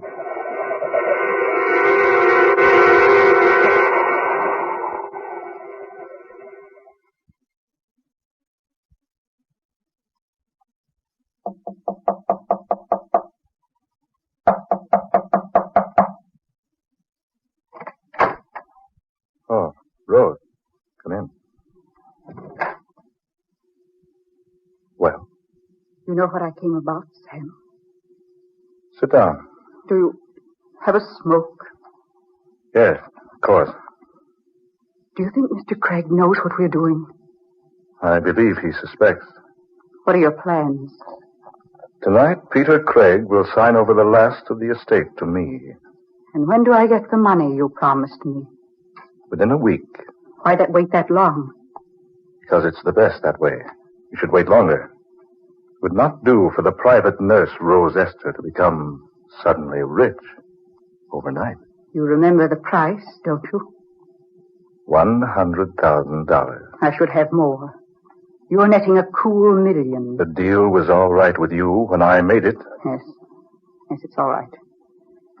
What time tonight? About 11, when he's good and sleepy. So he'll take the powder without suspecting. You said he already suspects. Not everything. He doesn't know we give him dope to make his mind go blank. We can be pretty sure of that. Or that he signs those legal papers while under the influence of the drug? He couldn't possibly know that. He's been taking medicine for so many years, when you hold a glass of it in front of him, he takes it automatically. He has one more paper to sign? One more. I'll give him the powder the minute you come into the house tonight. After that, disappear. Yes, I will. But remember, Sam, I expect my share of the money within a week. I think I've been quite patient with you since we went into this thing. It wouldn't be wise for me to become suddenly impatient.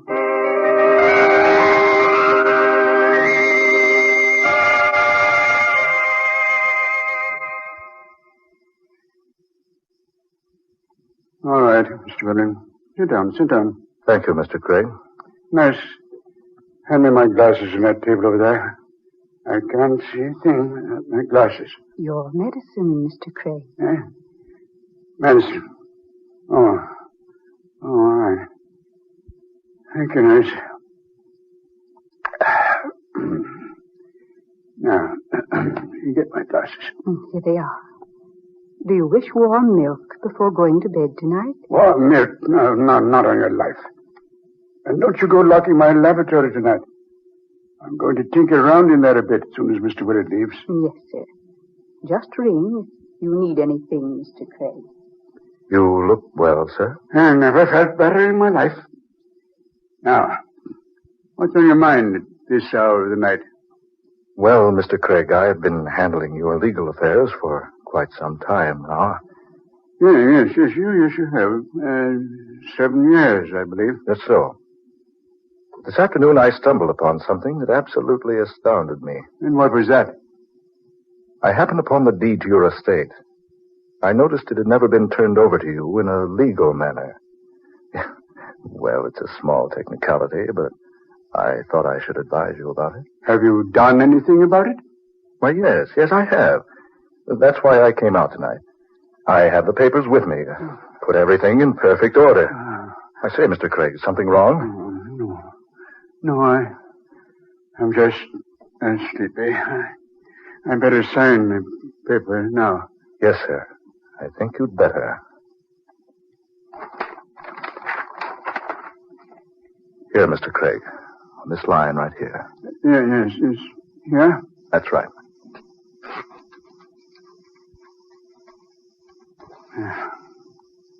That's all, Mr. Craig. Thank you very much. This is just exactly what we needed. Just exactly.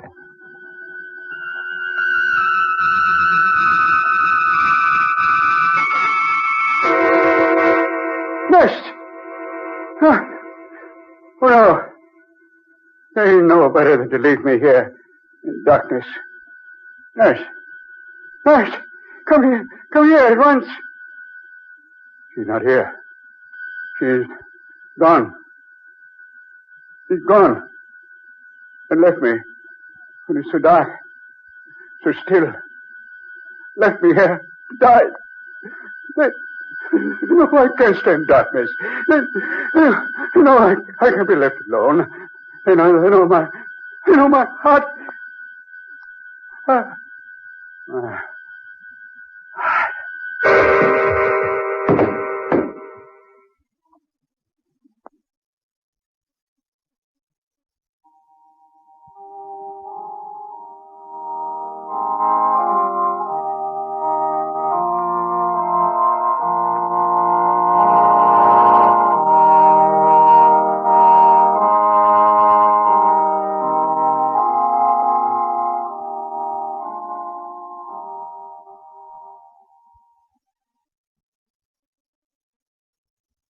And to my manservant, Alex Monroe, I bequeath the sum of $5,000.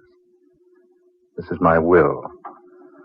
All that remains, aside from the foregoing, is for Mr. Samuel Willard, my attorney, to carry out the duties I already have outlined to him.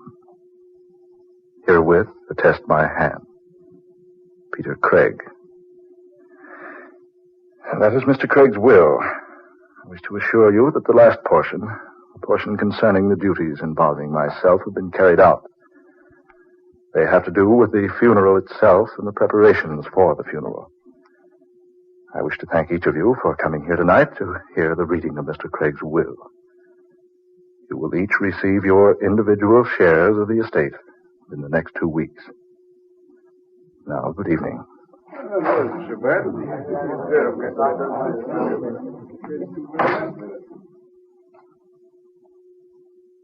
Well, Rose? They took it quite well. Why shouldn't they?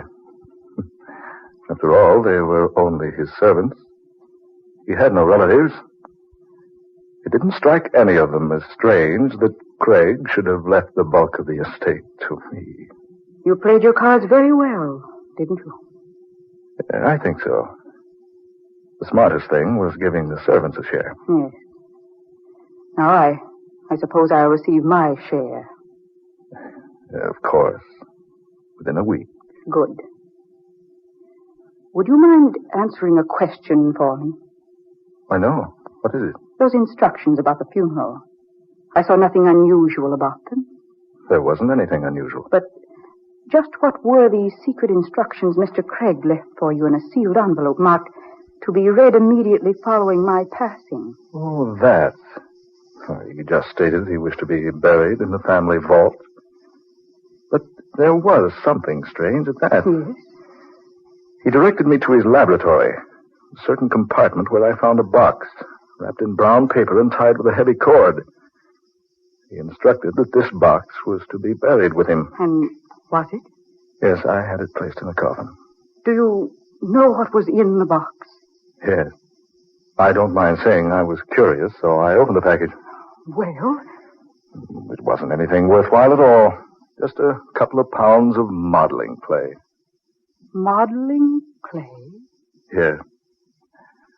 What in the world do you think his idea was in wanting to be buried with such an insignificant thing as modeling clay?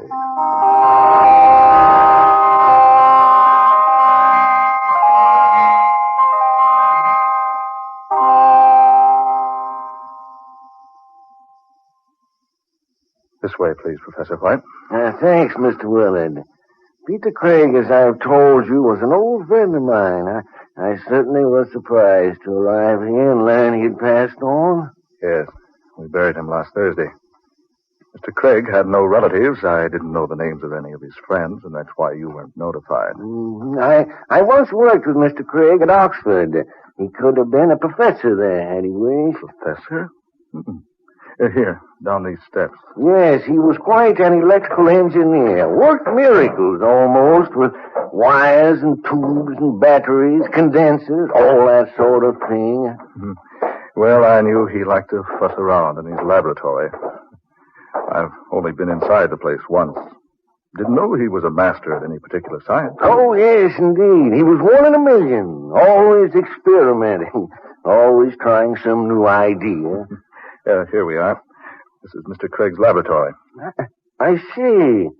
This wax on the door. Oh, that. The police sealed the place up when they were investigating the death of Peter Craig. Investigating? Yes. Mr. Craig died unattended. Heart attack. He fell and struck his head.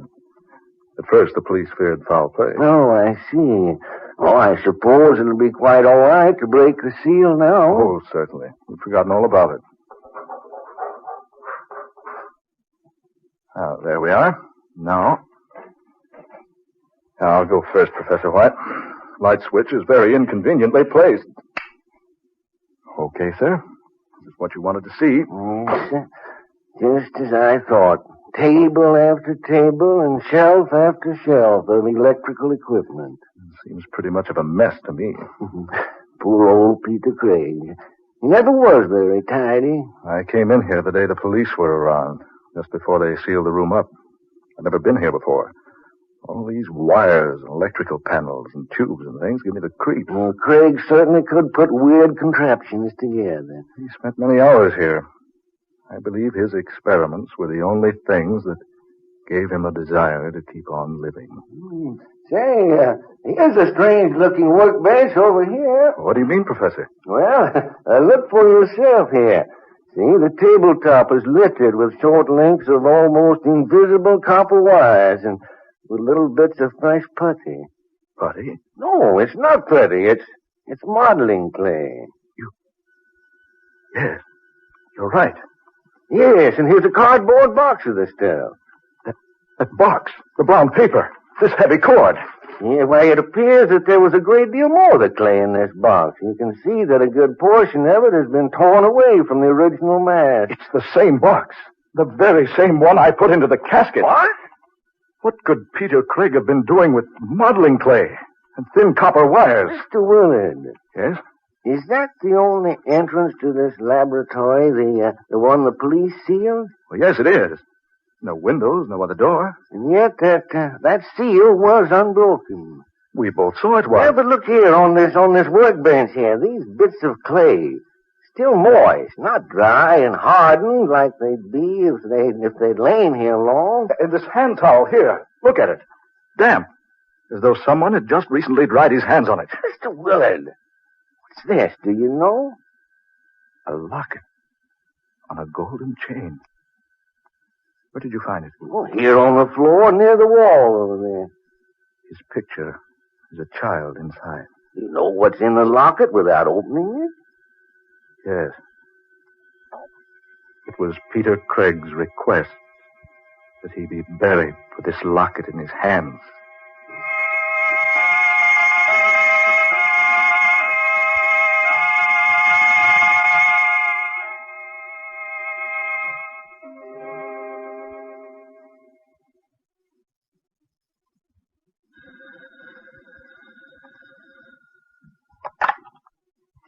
Hello? Yes, this is Rosester. Who wishes to see me, clerk? Well, if he won't give his name, I certainly am not interested. He said to tell me he's the man with the scarlet satchel. The scarlet satchel. Oh. No, I don't wish to see him. Send him away, please. Tell him to go away. Tell him to go away. Peter Craig. Good evening, my dear. You. The man with... With the scarlet satchel. I remember when you bought it. You took me with you.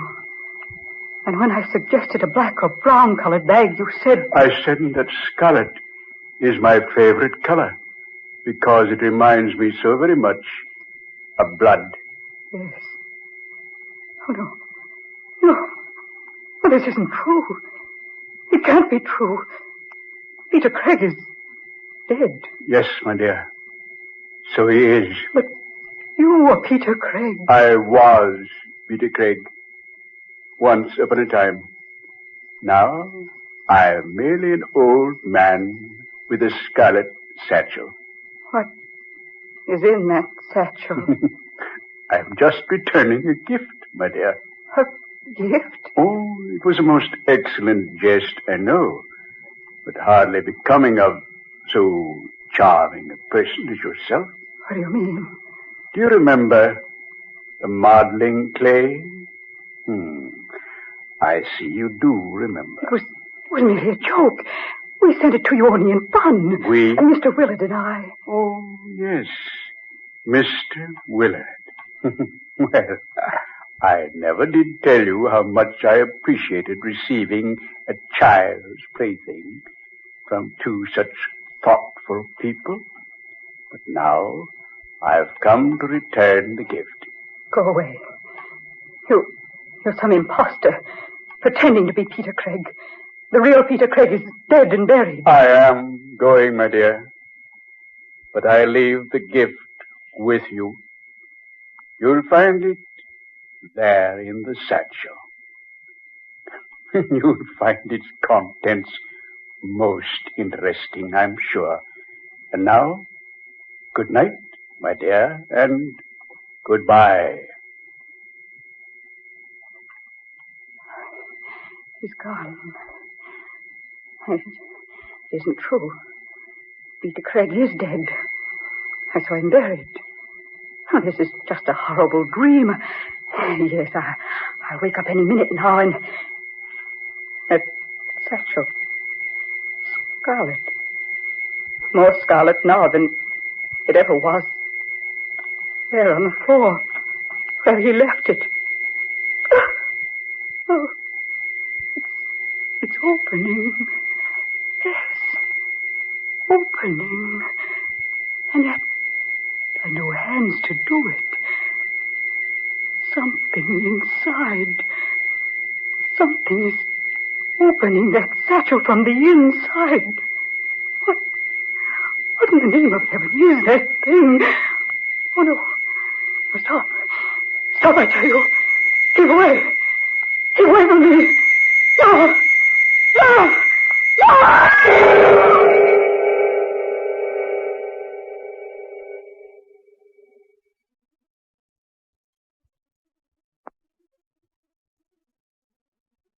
Miss Esther was a friend of yours, Mr. Willard? Yes, she was. That newspaper certainly gives a startling account of her death. Yes. Rose Esther was heard by neighboring tenants screaming hysterically. When investigators broke their way through her locked door, they found the nurse sprawled upon the floor of her living room. Both the girl's hands were clasped tightly to her face. Her eyes were staring blankly, wide with terror. Her last gasping words were, "Scarlet satchel." The terror-stricken girl undoubtedly died from fright. Scarlet satchel. Yeah, sounds like a murder plot from Sherlock Holmes. Scarlet satchel. Just a minute, Professor. Mr. Willard, man, don't jump like that. Why, you startled the life out of me. It's gone. Gone? What's gone? He kept it here in this closet. I remember when he bought it. Who bought what, Mr. Willard? What in heaven's name are you so excited about? The scarlet satchel. He always kept it here. Now it's gone. I still don't understand what connection... The cemetery. That's it. We've got to go out to the cemetery. Come on, Professor White. We've got to go out there and see what's happened to the grave of Peter Craig.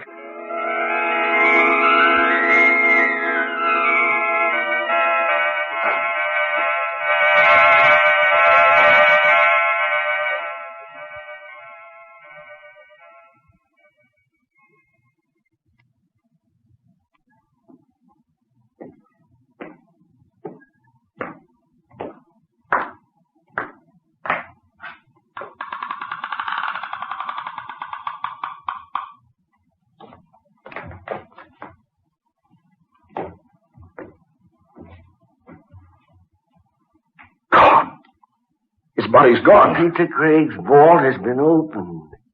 Opened? As though someone inside had pushed up the coffin lid to escape.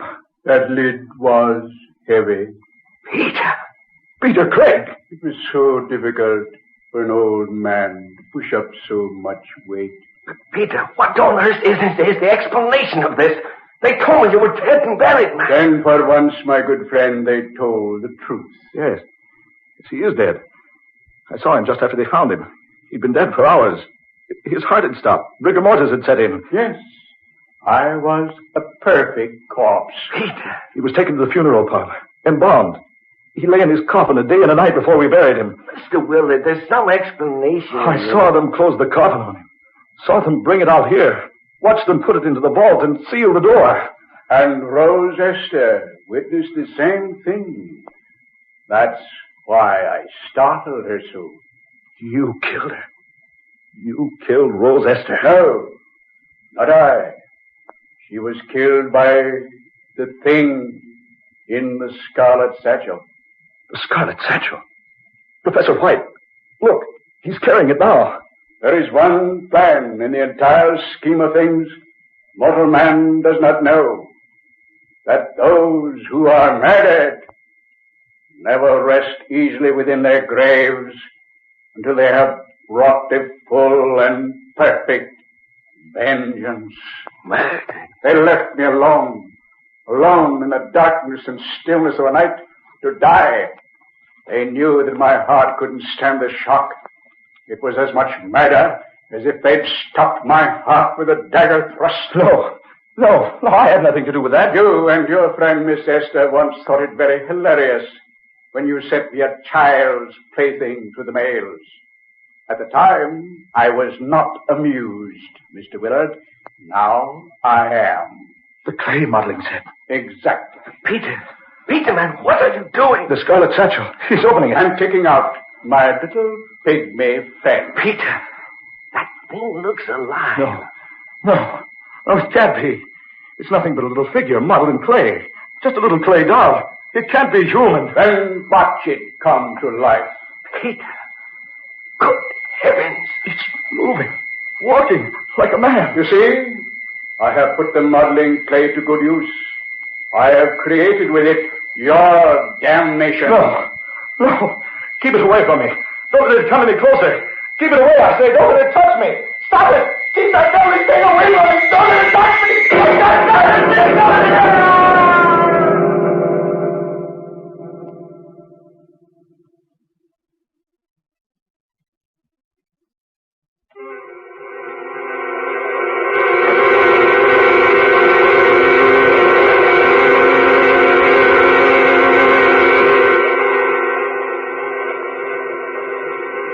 Dark fantasy.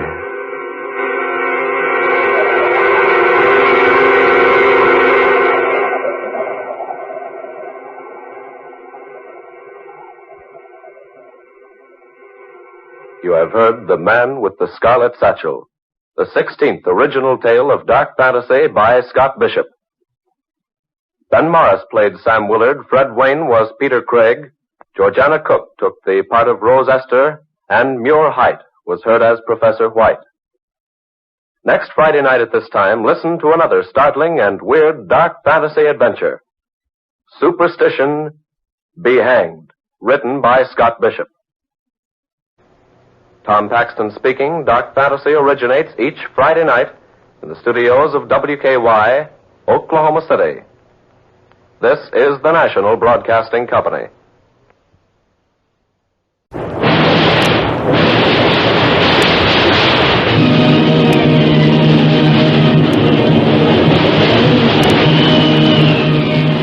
Presenting the adventures of Jungle Jim.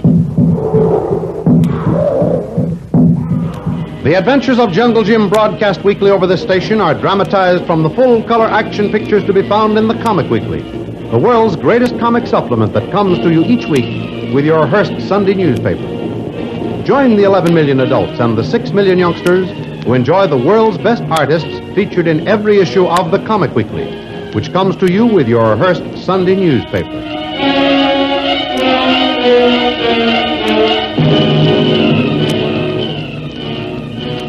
Jungle Jim was the only survivor from the Albatross. He was picked up by a destroyer on patrol, more dead than alive. However, his rugged constitution responded so quickly to rest, good food, and the best of medical care that in a short time he was up and about the ship. While sharing the captain's watch on the bridge, the lookout's warning cry told of a torpedo on the port bow. A deft split-second maneuver avoided the deadly missile, and like a greyhound, the destroyer was on its quarry, and one more sub had a one-way passage to the locker of Davy Jones. In the meantime, word of the sinking of the Albatross reached Shanghai Lil at Puerto Rico, and while talking to Kolo, he handed her a telegram. Oh, Kolu, why didn't you give me this news the moment I came in? Missy Lil, don't ask Kolu. Do I have to ask you? You knew I thought Jim was lost to both of us. Not have much chance to talk since you come in, Missy. Oh. Only have to listen. Missy Lil talk so much. All right, Kolu, you win. I talk too much.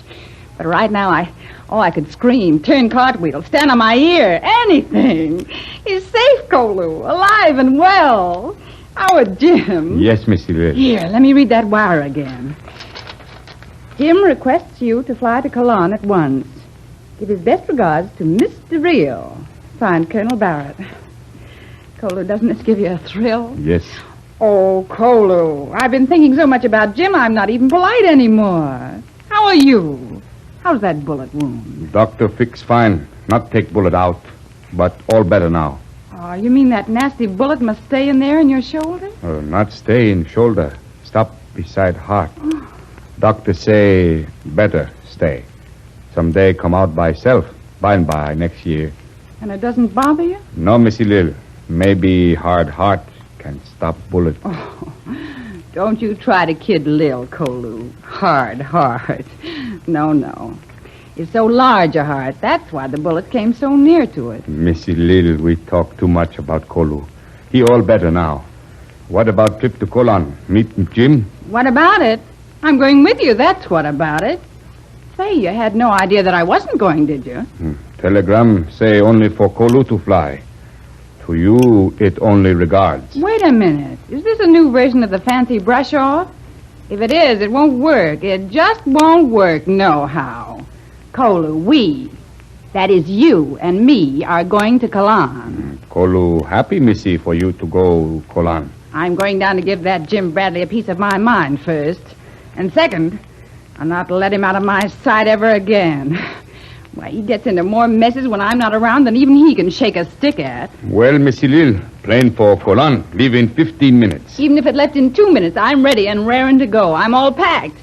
I was going to follow Jim to the east anyway when I heard this bad news. Then we see Tuan Jim soon. Very soon, Missy Lil. You're absolutely right, Kolu. And the sooner the better. Maybe not be good. Tuan Jim maybe not like. In your tactful way, you mean I might not be as welcome as you. Well, be that as it may, that big lug needs me, whether he knows it or not. And he's going to get just that, whether he likes it or not. Yes, Missy Lil.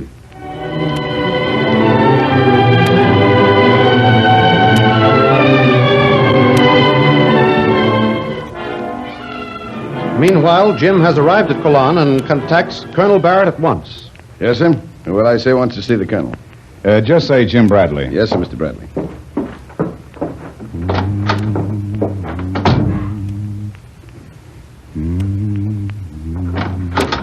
Right this way, sir. The colonel will see you right now. Oh, thank you. Hello, Jim Bradley. How are you? I'm fine, thanks, Colonel. Fit as a fiddle. Come in. Tell me all about yourself. Thank you. You know, Jim, I didn't know you were aboard the Albatross. Why, you could have knocked me over with a very small feather when your wire came from that destroyer. Even then, I couldn't be sure you'd been aboard her. Well, I was, Colonel. And as far as I can find out, I'm the only survivor. The only one out of hundreds of crew and passengers. Of course, there's little satisfaction, but a certain poetic justice attached to the fact that Hacker O'Neill, the spy who gave away our position, went down with the ship. And the sub, which more than likely did the job, well, we sunk that, too. I'd like to get a detailed report on the entire incident when you have time, Jim. Well, that's a cinch, Colonel. I made one for the Navy Department. You can have a copy with any additional information you want. That is, if I have it. Thanks, Jim. Who was this hacker person? He was in the pay of the enemy. Never did find out his direct connection. He might have been working as a contact with Thorson. Must have had some connection, because he gave the signal to the submarine. How did you discover who he was? Pure chance, Colonel. Came across him having an argument with his wife. I helped her out as well as I could under the circumstances. Then later, she told me enough about him to cause me to watch him very closely. And you caught him. Too bad it didn't happen sooner. Well, let's see. That was on December 6th. Of course, I hauled him up to the captain, who clapped him in irons. But then, even though we didn't know it was too late. He had gotten in his dirty work first. Well, there's a good side to everything, Jim. You had decided to go east for a rest. Yes, Colonel. I've been pegging away pretty steadily for the last few years now. I thought I was tired and due for a rest, till I heard the news from the Pacific. Bit of surprise, Jim. No, Colonel, not so much. It had to come. Only I didn't expect it so soon and so sudden. Well, that's the way they do it. Quick, dirty, and below the belt. How would you like to get in on this show, Jim? Like it? Why do you think I wired you? I want to go to work in any capacity. And you know the East. Well, as much as a white man can learn in a few years. The Orient gives up its secrets with some reluctance, Colonel. Yes, I know, Jim. Now, what would you like to do, Captain Bradley? Pardon me. What did you say? I said Captain Bradley, United States Army. And I'm sure you heard it correctly. Read this. Hereby appoint James Bradley to the rank of Captain, United States Army. Signed by the President of the United States. What? Why, Colonel, even though it's here in black and white, right before my eyes, why, I can hardly believe it. Well, it's true, Captain. And I, for one, am proud to salute you. You deserve it, if anyone does. Boy, where do we go from here? Well, that I can't say just yet, Jim, but by the time you gather your equipment together, I think the orders will come through. Well, I guess I can wait that long. I'll have my orderly take you down to the tailor's to measure you for your uniform. Oh, that's right. An officer furnishes his own. Yes, and this tailor's a Chinese. Just let him alone. He'll do everything for you. That's okay by me. Yes, sir? This is Captain Bradley, Corporal McQueen. How do you do? I want you to take him to Lee Fong. Tell Lee to make him up a complete outfit and also tell him it's a rush order. Well, so long, Captain Bradley. Goodbye, Colonel Barrett.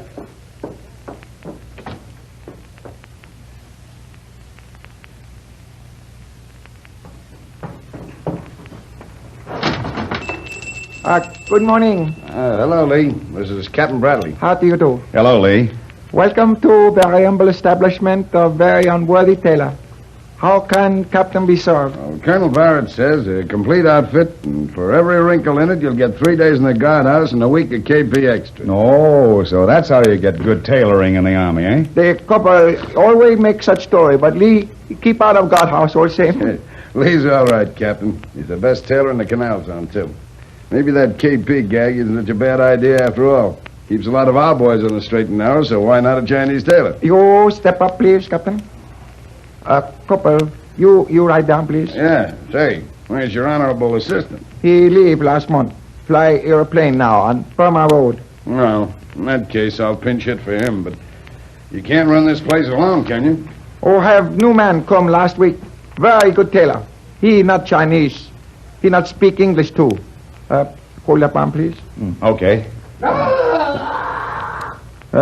Waist, 30.5. Yoke, 17. Neck, 16. Chest is 42. Hey, what's going on back there, Lee? The boys giving a dance? No, very busy. Well, whoever it is, they're serious about it. Excuse, please. I see what they do. Well, that sounds like a full-size riot in the making. Funny guys, these Orientals. They're not usually noisy except on New Year's. Police! Mother! One of those guys is running amok. Get out of the way, Captain. Hey, you, put down that knife. Don't attract his attention. He'll come after you. But he'll kill Lee. That's their way of playing. That's not play. Hey, you! Save me! Save me! Lee dove right through the door. Hey! Let him go. He's crazy. I get you now! Now you got him coming this way. Let him come. Put down that knife or we'll shoot. I get you!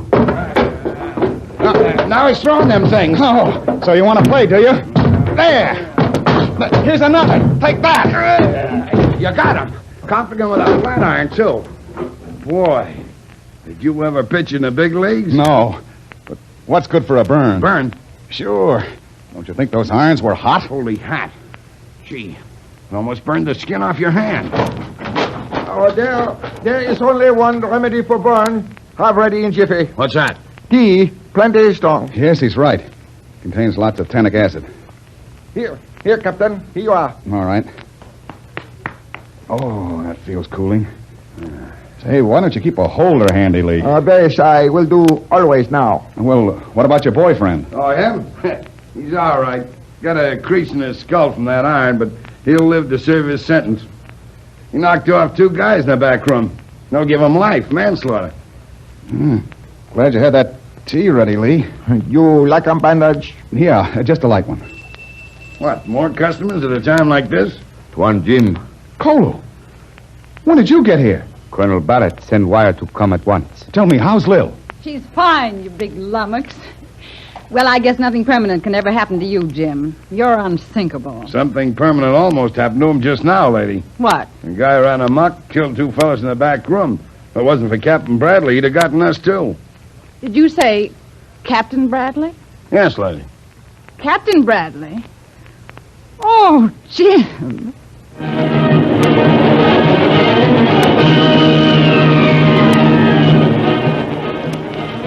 Don't miss the next exciting episode of The Adventures of Jungle Jim. Remember, you can follow these adventures in the full-color action pictures to be found in the Comic Weekly, the world's greatest comic supplement containing the best full-color adventure and comic pictures.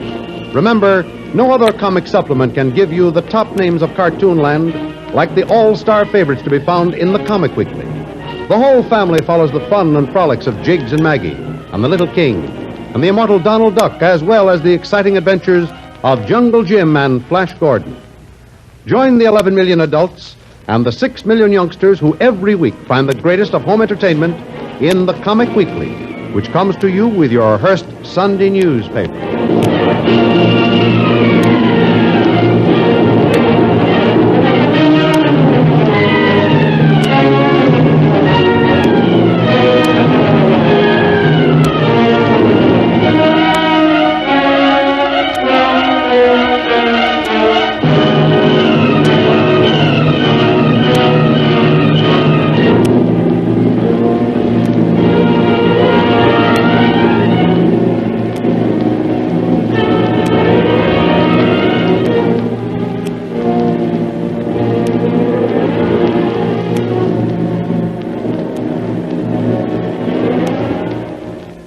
Station, cooperating with the City College Civilian Defense Council, brings you the final program of a winter broadcast series dealing with the role of science in the war and defense effort. Our studio guest this morning is Professor W.A. Prager of the City College. His topic, Drugs in War. Professor Prager. Good morning, ladies and gentlemen. In the beginning, the witch doctor would pluck a likely-looking plant, brew from it a strong concoction, and force it on the first sick man he met. Many of his unwilling patients died of poison and in the throes of pain, but a surprisingly large number recovered. This hit-and-miss method of healing was the hard way, but from its use, quite a number of useful remedies became known. Animal parts and extracts were included, often in the best tradition of the witches of Macbeth, with the eye of newt, toe of frog, wool of bat, and tongue of dog. The potency of a medicine was reckoned in terms of strong taste, nauseating smell, or remoteness of location. The world was ransacked for medicines. The more remote, the better. As sickness was supposed to be caused by a wicked demon who temporarily took possession of the victim's body, how better to discourage the demon than by assailing him with these evil-smelling and nauseating medicaments. Among the plants which survived these crude pharmacological tests and turned out to be good medicine, there is cinchona bark, quinine, which was introduced into Europe in the 17th century. Originally cultivated in Peru, careless husbandry and reckless waste all but destroyed its culture. About 100 years ago, some of it was transplanted to Java and there reached a perfected state of cultivation. Most of our quinine, the specific agent against malarial fever, comes from Java, a perfectly good reason why it is important who owns Java. The chemist has isolated the more potent extracts of cinchona bark and eventually succeeded in separating 34 distinct alkaloids from that source.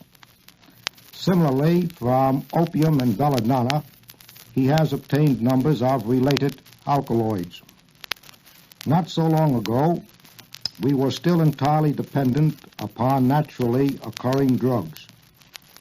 Within the last 50 years, however, many new and original drugs have been prepared from non-organic sources. Coal tar, limestone and carbon, petroleum have become the source materials for our drugs. Of each of these materials, we have a superabundance. This makes for a kind of therapeutic autarky which will free man from the limitations imposed by the accident of his geographical location. Chemistry has shown man how to make his drugs to order, to make them of known strength. Chemistry will free him of the necessity of ransacking the so-called herb gardens from China to Peru.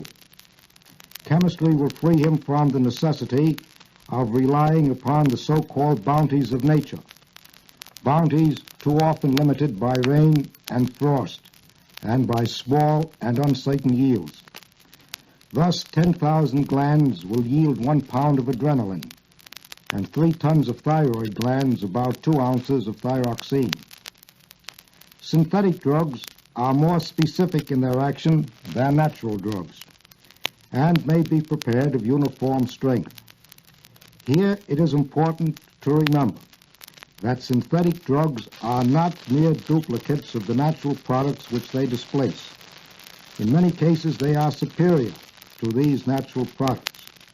Thus, Novocaine possesses only the local anesthetic action of cocaine, and the barbiturates only the sleep-producing properties of morphine. Neither of these synthetic drugs are habit-forming. Some of the synthetic drugs were discovered by accident, such as acid anilide. But even here, chemistry modified them to more effective types. For example, phenacetine in place of acid anilide. Coming now to chemotherapy. Chemotherapy is healing by chemistry. It was placed on a scientific basis by the brilliant and erratic Professor Ehrlich with his discovery of salvarsan, or 606. This was a partial answer to his dream of a drug of drugs, which would smite all microbes in one overpowering dose. An intuitive belief in the healing powers of certain chemicals had been held for a long time. Chemotherapy was perhaps inherent in the ideas of old Paracelsus, way back in the early days of the 16th century. Professor of medicine at the University of Basel in Switzerland, he decreed that henceforth the art of chemistry was no longer to be wasted on futile attempts to make gold and such other alchemic foolishness, but was to be devoted to the nobler role of handmaiden to medicine. This new deal in applied chemistry was called iatrochemistry. With the forthright thoroughness of his time, he smoked out the alchemists, burnt their books, and then experimented recklessly with poisonous salts. After a time, an outraged faculty drove him from the university. Now, among the older chemotherapeutic agents, there is, of course, the old standby quinine, the specific against malarial fever, and amitin, commonly called ipecac, specific against certain forms of amoebic dysentery. Chemotherapy is based upon a relationship well known to organic chemists, that the properties of a molecule are determined by its structure or architecture. These properties include physiological activity and usefulness as a drug. Thus, by building up, synthesizing a certain structure, certain predictable results may be obtained.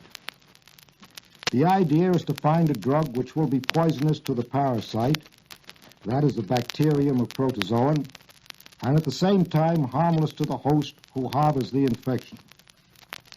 Some of the chemotherapeutic agents have turned out to be disappointments, such as the well-known Bayer 205, a supposed specific against the African sleeping sickness. The latest and most spectacular development in the field of chemotherapy is to be found among the sulfur drugs. After having remained fallow for several years, chemotherapy experienced a dramatic revival with the discovery of the specific healing properties of sulfanilamide and some of its derivatives. Discovered in 1908 as just another of those compounds to be offered in partial fulfillment of the requirements for a degree of doctoral philosophy at the University of Vienna, it soon attracted the attention of the scouts of the German Dye Stuff Trust as a likely source material for a dye or perhaps a drug. Now, this connection between dye and drug was fast becoming important. Thus, a certain brown dye known as quaswadine was known to be a bactericide, and flavine, a yellow dye, in dilutions as small as 1 part in 200,000, was known to be fatal to certain germs causing abscesses, without in any way interfering with the activity of the blood serum. Curiously enough, about 10 years after the initial discovery of sulfanilamide, 2 New York chemists were looking for a chemical with which to destroy the bacterial cause of pneumonia, and almost discovered the therapeutic value of sulfanilamide. Unfortunately, they hitched this material to the wrong compound, and thus missed sulfur therapy by a good 16 years.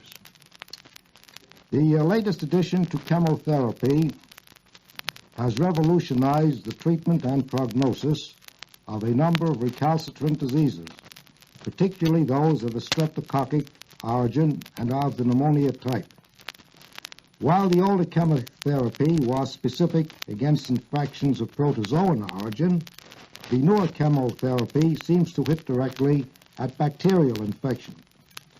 These life-saving drugs all have a high efficiency and combine effective therapeutic activity and low toxicity.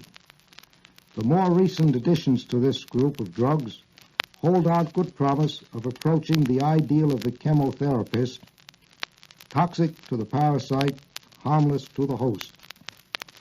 A word of warning lest our enthusiasm for these drugs lull that intelligent caution which should always be exercised in their acceptance.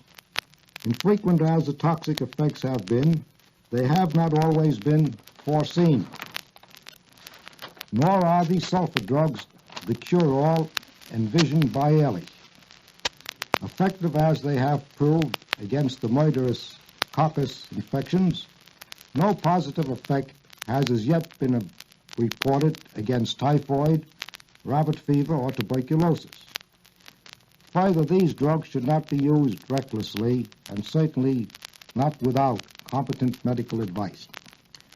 Within the brief period of 5 years, many hundreds of compounds having a molecular structure similar to that of sulfanilamide have been prepared. The medical profession has rightly acted with caution and has exercised a healthy skepticism against too quick an adoption. These drugs have been checked and rechecked. Physicians have refrained from accepting the cures until they have been put to the rigorous test of their scientific understanding. Of a few hundred, 5 have survived these tests and have received the stamp of medical approval. The sulfur drugs seem to act defensively rather than on the offensive. They apparently weaken the power of the invading bacterial hordes by interfering with their normal life processes, and thus by holding them at bay, give the body time to build up immunity against the invaders. Further, the active agent seems to be the relatively simple sulfanilamide. In the short time which has elapsed since the appearance of these drugs, chemotherapy has been revolutionized and many medical procedures upset. Original claims of 100% effectiveness for some of these drugs was first received with skepticism, which attaches to many extravagant claims which emanate from Central Europe. Now, our war provides exceptional clinical facilities for the testing of drugs on a large scale. In our present engagements in the Far East, the Army Medical Corps has been as successful in repelling bacterial invasion as our gallant Army has been in combating human invaders. Wounded soldiers, who by all past standards should have died, are recovering. 10 days after Pearl Harbor, not one serious infection had developed, nor was a single amputation reported. The wounds are reported to have healed quickly and cleanly. In the last war, 80% of such wounds were fatal. This record is all the more remarkable when we think of the possibilities of fatal infection that lurk in the bacteria-laden soil of tropical Hawaii. The record is a fine tribute to the new chemotherapy of the sulfur drugs. The last war left us with a lusty coal tar industry. By bitter experience, we learned that a highly developed coal tar industry is not the least important instrument of national defense, nor a source of synthetic drugs to be despised. The technique of making the deadly munitions of war differs only in degree from that of making the life-giving drug. The organic chemist can make both. Coal tar is the common progenitor of the source materials for the destructive explosive or the healing synthetic drug.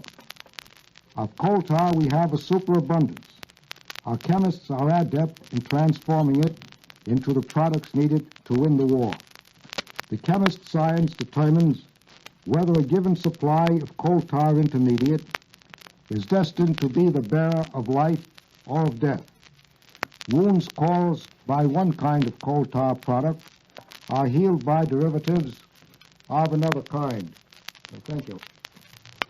Thank you, Professor Prager. Ladies and gentlemen, you just heard Professor W.A. Prager of the City College in a discussion of drugs in war. This was the final broadcast of the winter series of similar discussions concerned with scientific aspects of the war effort. Next Saturday at 10:45, a new series on the sciences in war gets underway with Professor Reston Stevenson as program guest. If you'd like a copy of today's discussion or of any of the other talks given in the initial series, send 10 cents in stamps to the City College Defense Council, 138th Street and Amsterdam Avenue in Manhattan. This is the Municipal Broadcasting System.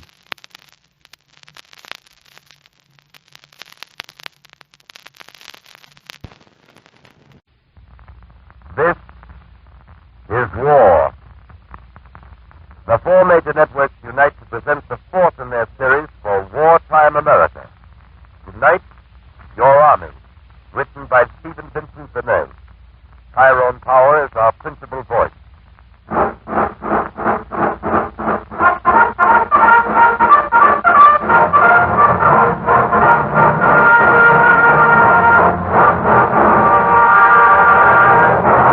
This is the Army. Ground, air, and supplies. Infantry. Cavalry. Skirmishers. Artillery. Artillery. Shout out the numbers are in store. 1, 2, 1, 2, 3, 4.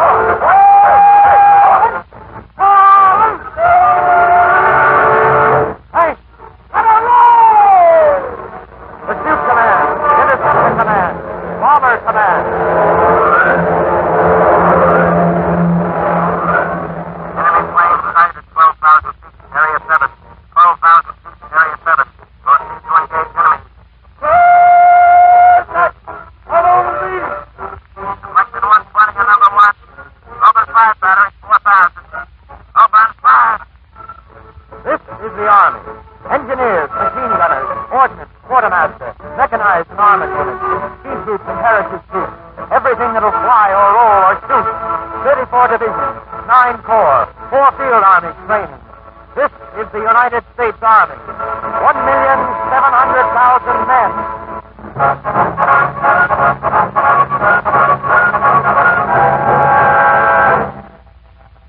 Sure. We know. We know this is the Army. Our Army. A people's army. Raised and equipped and run by a free people. Made up of Bill Jones and Benny Cohen and Stan Witzinski. Bert Anderson and Charlie Pappas. The kid who dropped out of college when he heard about Pearl Harbor, and the blonde kid who used to pop sodas at the combination drugstore last year. That's our Army. And we know that. But how much do we know?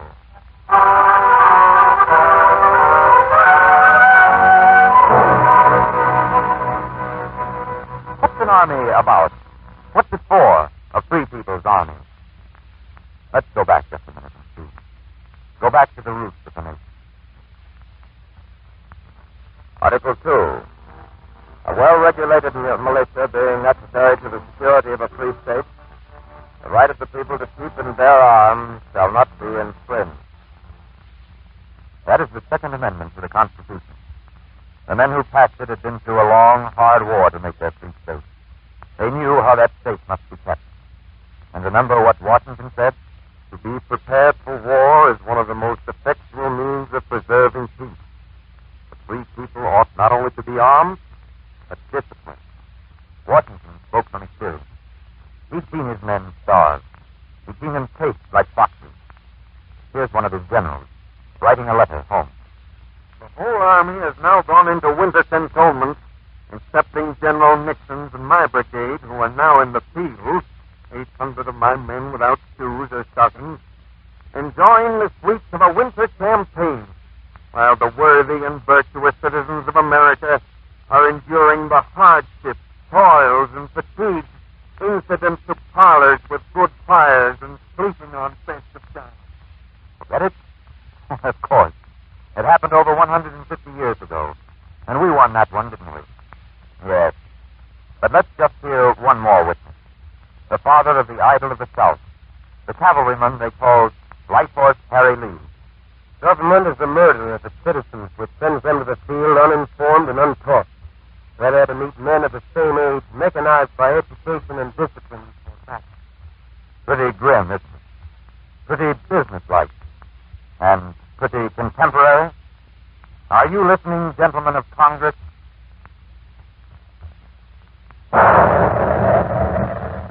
That was Batavia, falling.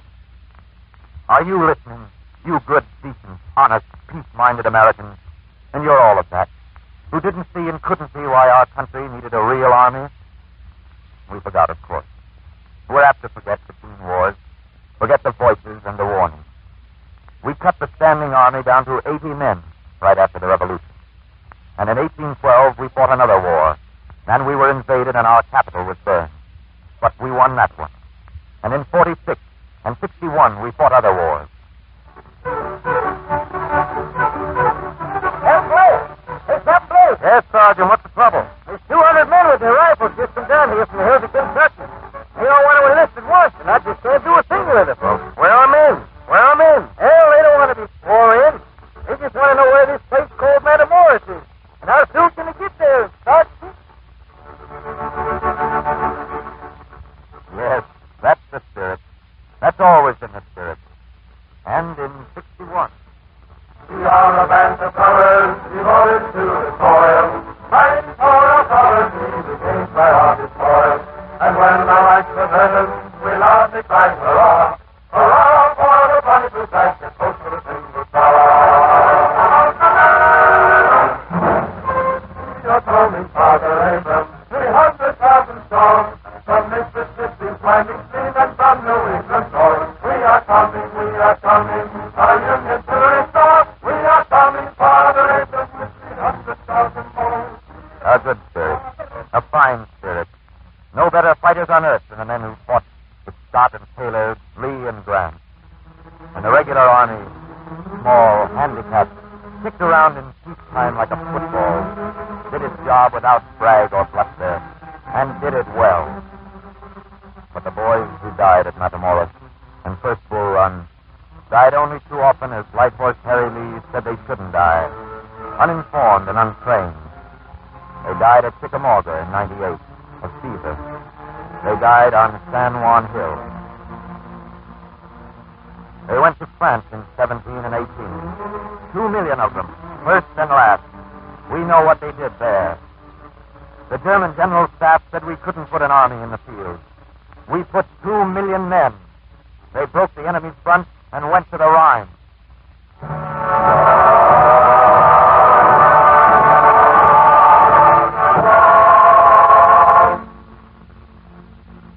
Then we demobilized. Gladstone. Wasn't the world at peace? Well, you know what happened. But this time we did make some plans. For the first time in history, we raised a draft army before war fell on us. Raised it fair and square, by lot and law. Raised it out of just the same sort of Americans who fought at Trenton and Cerro Gordo, Chancellorsville and Pentigny. And we've got it now. And it's working. Forget the past for a moment. Forget even the heroic names of the past. This is war. And this is now. Not yesterday. Not Gettysburg or the Marne, the Alamo or Chateau Thierry, but now. That's a map of the world, the whole round globe of Earth. It's in the office of the Chief of Staff at Washington, General George C. Marshall.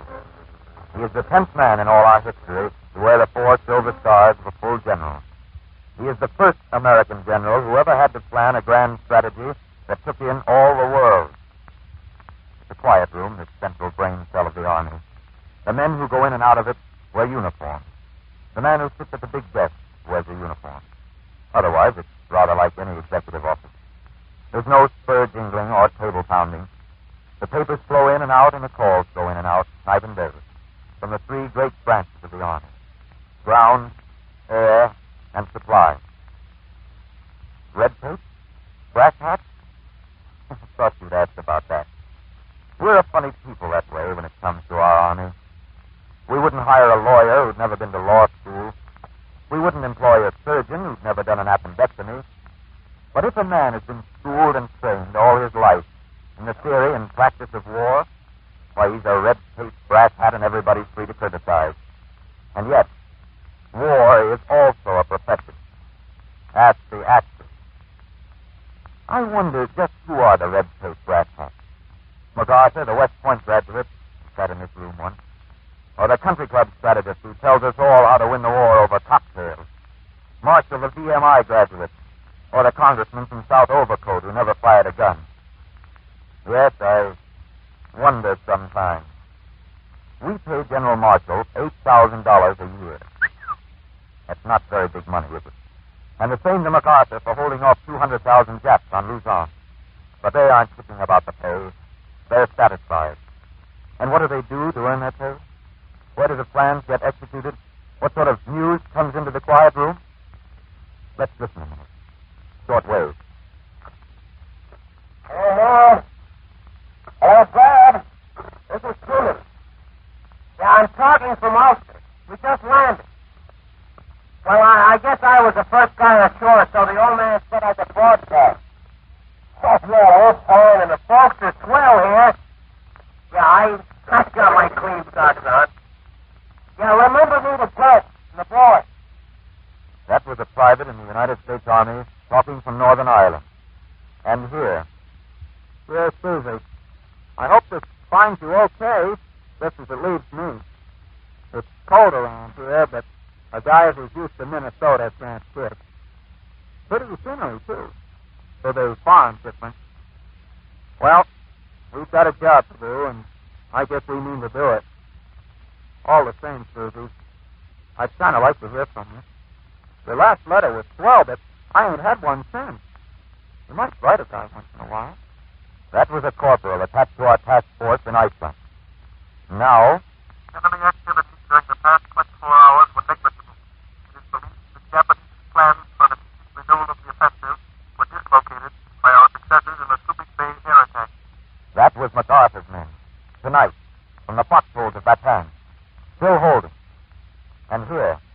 Reporting to Chief of Staff. American Task Force 3 safely landed at Rendezvous K in South Pacific. Ireland, Iceland, Luzon, Batavia, Alaska, the Caribbean. Halfway around the world, American troops are marching. American planes are flying. But why? Why? We're defending ourselves, aren't we? We built an army for defense, didn't we? So why do we have to fight all over the map? Listen, here's your answer.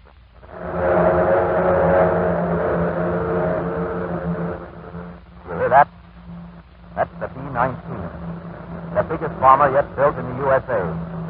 So big that when a pilot wants to rev up a motor, he doesn't do it himself. He phones someone else to do it. So big she can carry 18 tons of bombs from New York to Athens and back, 7,000 miles under her own power. So big that she just got finished and already outmoded. Outmoded? Yes. But we learned a lot from making her. And on the drawing board now are airplane motors that develop even more thousands of horsepower. They'll be made, and they'll fly the planes and keep them flying. How far? Maybe halfway around the world. The world has shrunk like a squeezed orange. Old tools of war are obsolete. Obsolete. You can bomb Detroit from Brest. You can bomb Pearl Harbor from the waste of the Pacific. You can bomb Philadelphia from ISIS.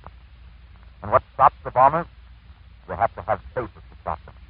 You have to have hangars and ground crews and landing fields where your own planes can take off. You have to have guns and men to protect those bases. Last night I was over Berlin. Tonight I'm here in Boston. It's an odd sensation, rather. But it happened. I caught the ferry plane. That British pilot. You've read about him in the papers. Last night, Berlin. Tonight, Boston. And that's just the air. Just one huge phase of modern war. What about the ground?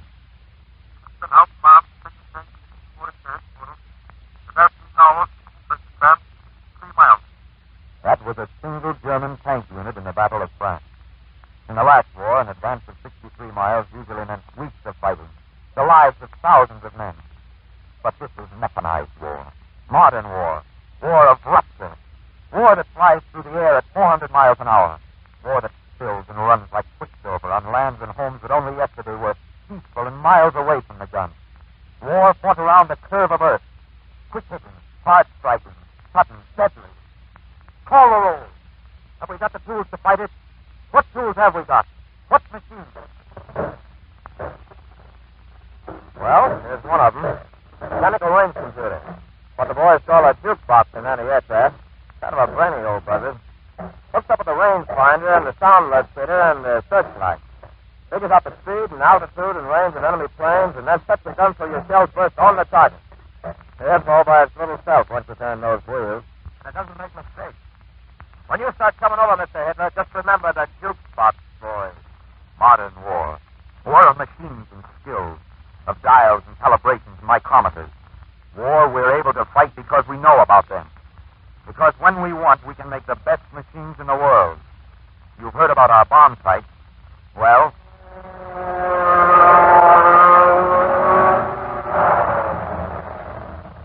That it? Yep, that's the baby, and she's everything they say. Looks good. Looks good. Listen, soldier, with that little hippotippy, you can drop a bomb in a pickle barrel once you've got the know-how. That's how Kelly and his bombardiers sank the Haruna. And they weren't shooting wild. They knew how. Now, just take a... What's that? 155 millimeter gun, sir. Force, $50,000. Weight, 30,000 pounds. Fires a 95-pound shell nearly 15 miles. What's more than? Well, you can haul it around by bucket cycle. Camouflage. You can use it right behind your front line. We call this one Kate Smith. She's a honey. We're going to need a lot of... Hear that? You folks in the shop? How many Kate Smiths are coming off the production line? How many can you make? 50 caliber machines on air cool. Automatic, used by motorized infantry. Terrific hitting pump. But how many? How many? The triangular division needs plenty of machine guns. And every production day counts in this kind of war. We could show you the light tanks and the mediums, the rangefinders and the fuse timers and all the tools of modern war. We could show you the Jeep. Come in, Jeep. Jeep. How fast can you travel, Jeep? 60 miles an hour on good roads with a lean and a bad one. My mother was a tin lady and my father was a jackrabbit. Out hard war men and their stuff without home machine guns and mortars. I'm a fat, heavy runner and a bulldozer, and I'm a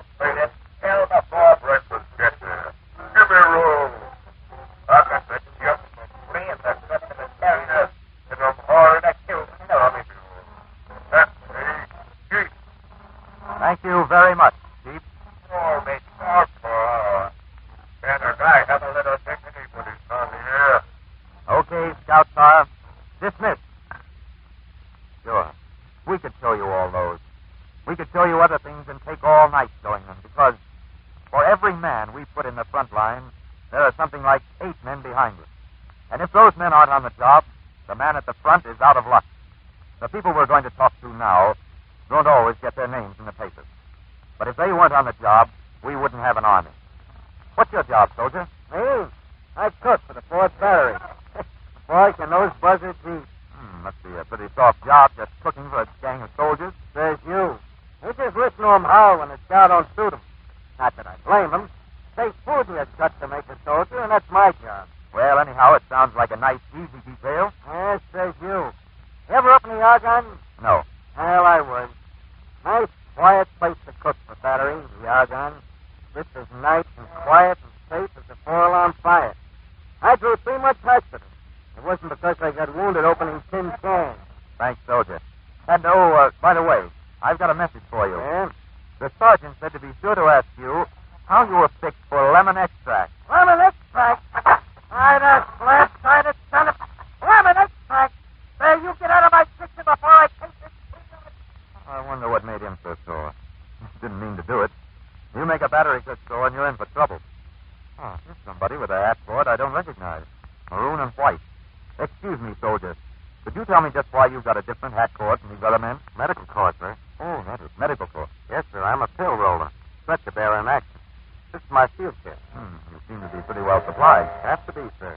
Casualties have to be prepared. And tell me, do you go out under fire? Wouldn't do much good if I didn't, sir. The faster you can get the wounded out, the better chance they've got. Thank you. And you? First sergeant, signal corps. Used to be a telephone line. That's my job. I thought nowadays it was all radio. Oh, we got good radio. Got the walkie-talkie. That's a 2-way radio outfit one man can carry on his back. Used for liaison communication. But we still need telephones and installation. Still need men to carry the lines to the front and repair them. Keep them working no matter if all hell's breaking. This kind of army needs both wireless and wire. And men who can work them both. I can see that. And you? I'm a quartermaster sergeant. Sure, we count blankets, we count shoes, we hand up the racks. Well, that's all they'll tell you we do. But if the grub doesn't get to the railhead, and if it doesn't get from there to the crooks, the guy up front's going to go pretty hungry. And if his shoes don't fit and he goes lame, he's a soldier out of action. Thanks. That's just a few of the skills and services that go to the making of an army. And right where the shooting starts... Oh, would you come up to the mic a minute, soldier with the blue hat cord and the crossed rifles on your collar? Who are you and what's your job? I'm infantry. I'm Private Dogface. I'm Private 1 Million. Draft number 2985. Dog tag number 893-247. Otherwise, I'm just the guy who occupies ground. They land me in planes from the air. They shoot me up to the front in trucks and scout cars. But a lot of the time, still, I walk. Yeah. Even with all the wheels and machines of modern war, I walk, I creep, I dig, and I burrow, and I wiggle ahead.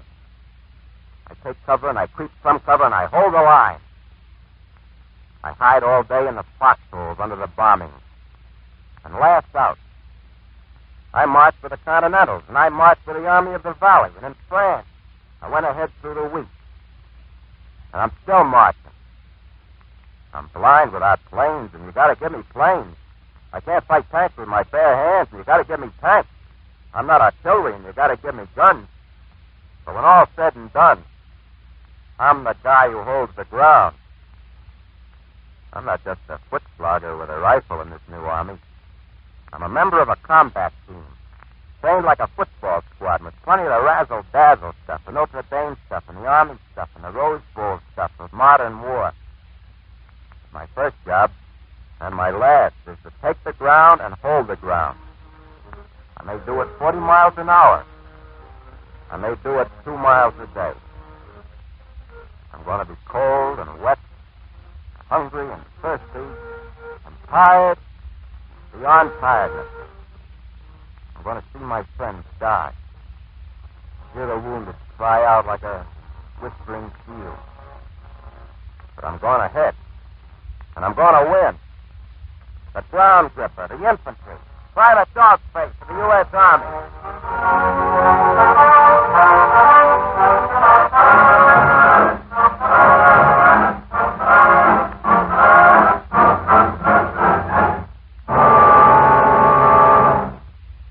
And what are we going to do, sitting here at our radios? Squabble some more? Write letters to the papers? Hoard sugar? Curse out the government? Spread the lies that divide a people? Hold up in a silly sweat every time there's bad news? There's bad news now, and there's going to be bad news for quite a while. The Army knows that. Our enemies aren't pushovers. They are skillful, savage, and relentless. They've trained for years for this chance to enslave the world, and that's just what they mean to do. They'll use every trick and tool. On the other hand, they aren't supermen. They didn't come down from Mars. They can be licked, and they will be licked by men.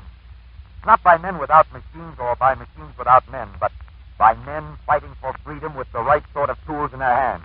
And taste this one in your hat. It wasn't just the snow and the cold and the mud that bogged down the German drive in Russia. It was a fighting army and a fighting people. It wasn't just tradition and Magna Carta that stopped the Luftwaffe cold in the Battle of London. It was a fighting air force and a fighting people. We've got the fighting army, and it's going to fight all the way around the curve of Earth.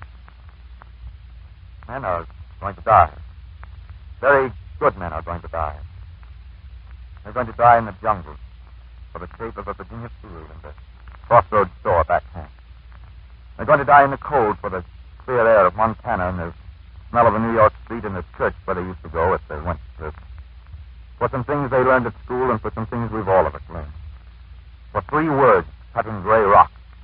Duty, honor, country.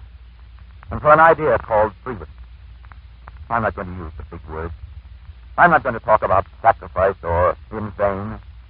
We are going to know such sacrifices as we have not known since Valley Forge.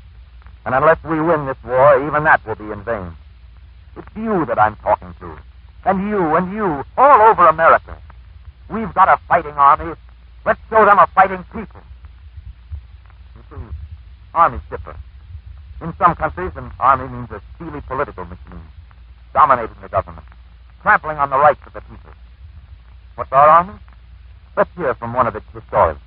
It has a soul of its own. It is nothing in itself.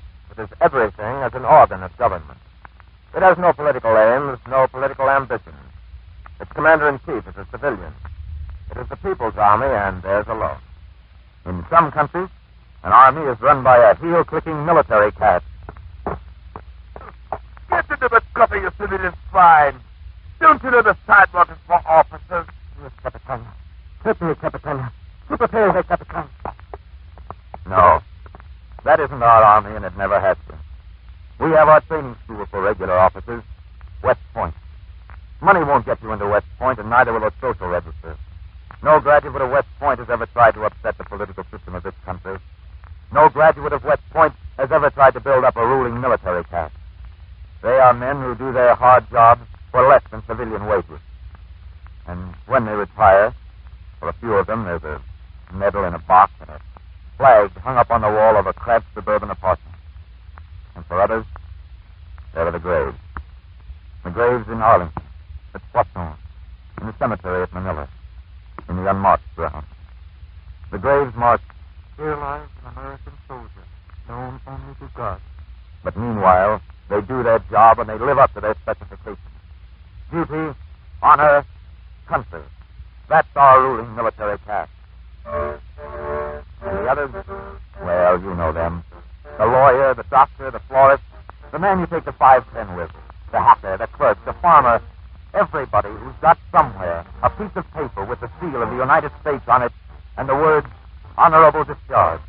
That's our army, the people's army, and their sons are in it today. It's an old army and a new one. It goes back to the cross-belted Continentals and the farmers who held their fire at Bunker Hill. It's Dan Morgan's riflemen and Stonewall Jackson's foot cavalry and the Rainbow Division and the men who hold loose arms. It's the dandy silk stocking outfits from the cities and the sergeant with half a dozen hash marks. The shave tail fresh from the point with his class ring shiny on his finger and Private Percy of the kitchen police. It's an an army that calls its leaders Marse Robert and Old Jack, Ulysses and Old Iron Pants and the Green Hornet. An army with its tongue in its cheek and its gun in its hand. A disciplined army, you bet, but our own kind of discipline.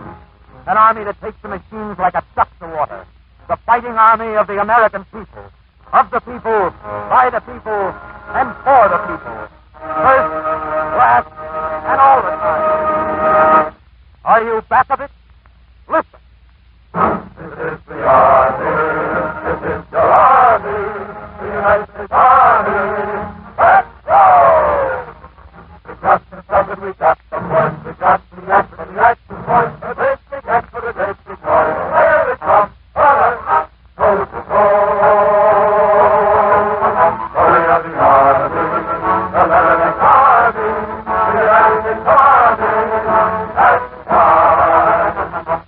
The peace of the bomb, the service, the tanks, and the ranks of the army. We're going to see the dancing through. Rock and hold, drivers, man. That's the time. We're fighting for freedom, and folks, we remember. The girls, we remember. The land of the free. It's a long, tough march and a long, tough war, but we're going to get what we're fighting for. And it's just the time of the old man knows. United States Army, for me.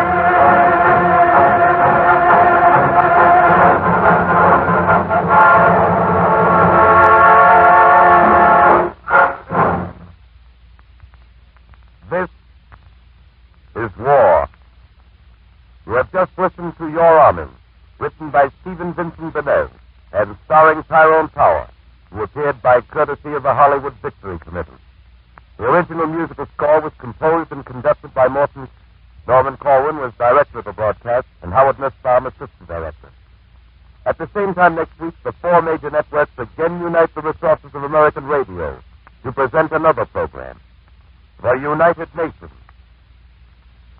This is war.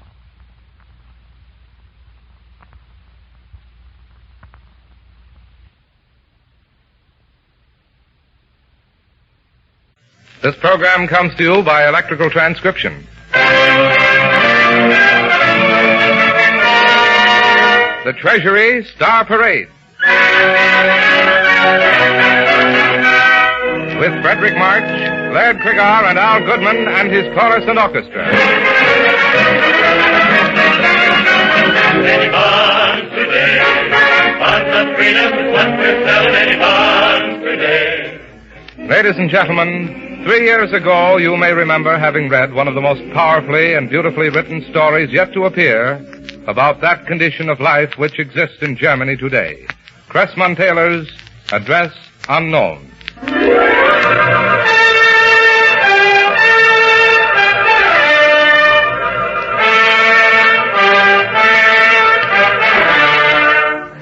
It is a series of dramatic letters written between Max Eisenstein, an American art dealer living in San Francisco, and Martin Schultz, his friend and business partner who has returned to Germany.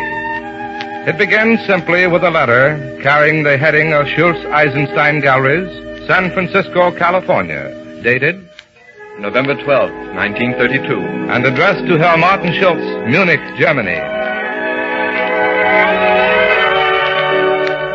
My dear Martin, back in Germany. My dear old friend, how I envy you.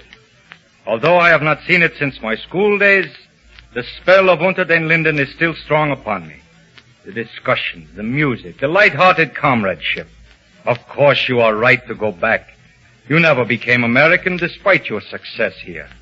And now that the business is so well established, you and Elsa must take your boys back to the homeland to be educated. The art business continues to go well. A delightful letter came yesterday from Griselle. She has the lead in a new play in Vienna, and the notices are excellent. I have not yet written her that you are in Europe, but I know she would be glad to feel that friends are not far away. With the most affectionate remembrances to Elsa and the boys, believe me, your ever most faithful, Max. Munich, Germany, December 10th, 1932. Max, dear old fellow, the checks and accounts came through promptly, for which my thanks. You write of Griselle. So she wins her success, the lovely one. You must urge her to make contact with us. Elsa will welcome your sister as she would welcome you. Elsa asks also that I send you her love, and Heinrich would also say hello to Uncle Max. We do not forget you, Maxel. My heartiest greetings to you, Martin. San Francisco, January 21st, 1933. My dear Martin, I was glad to forward your address to Griselle. What jollification there will be when she sees you all. And I, too, shall be with you in spirit. The oils you sent for the gallery are excellent, and the prices are amazing. I shall dispose of them at an appalling profit almost at once. Who is this Adolf Hitler who seems rising toward power in Germany? I do not like what I read of him. Embrace all the young fry and our abundant Elsa, for your ever affectionate Max.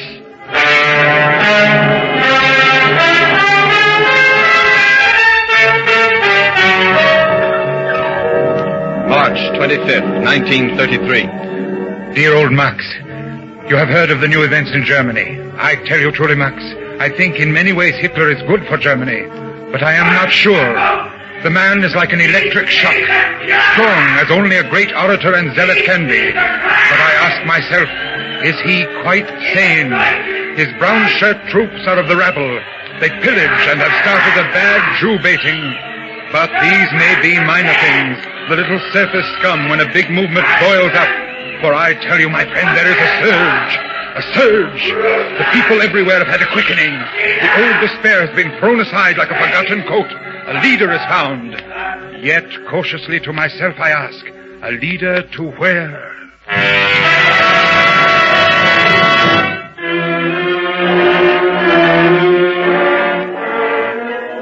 San Francisco, May 18th, 1933. Dear Martin, I am in distress at the reports that come pouring in to us from the fatherland, picturing a terrible pogrom, and I turn to you for light. Write me, my friend, and set my mind at ease. Grisel's play will close in June after a great success. She has a very fine offer in Berlin for the autumn, but I have written her to wait until the anti-Jewish feeling has abated. Forgive me for so distrait a letter, but I cannot rest until you have reassured me. Max.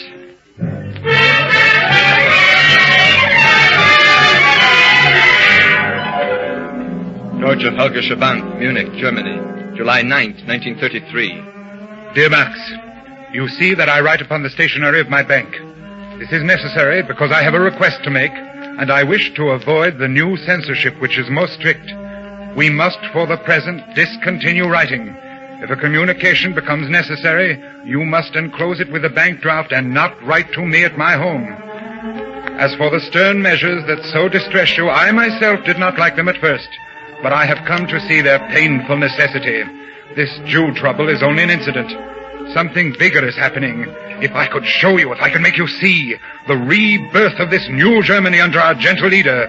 Now we are free men. We purge our bloodstream of its baser elements, rise in our might, and hold our heads up before nations. But no, I am sure you will not see how necessary is all this for Germany. You will be a Jew first and wail for your people. This is the Semitic character. I regret our correspondence must close this way, Max. Perhaps we can someday meet again on a field of better understanding.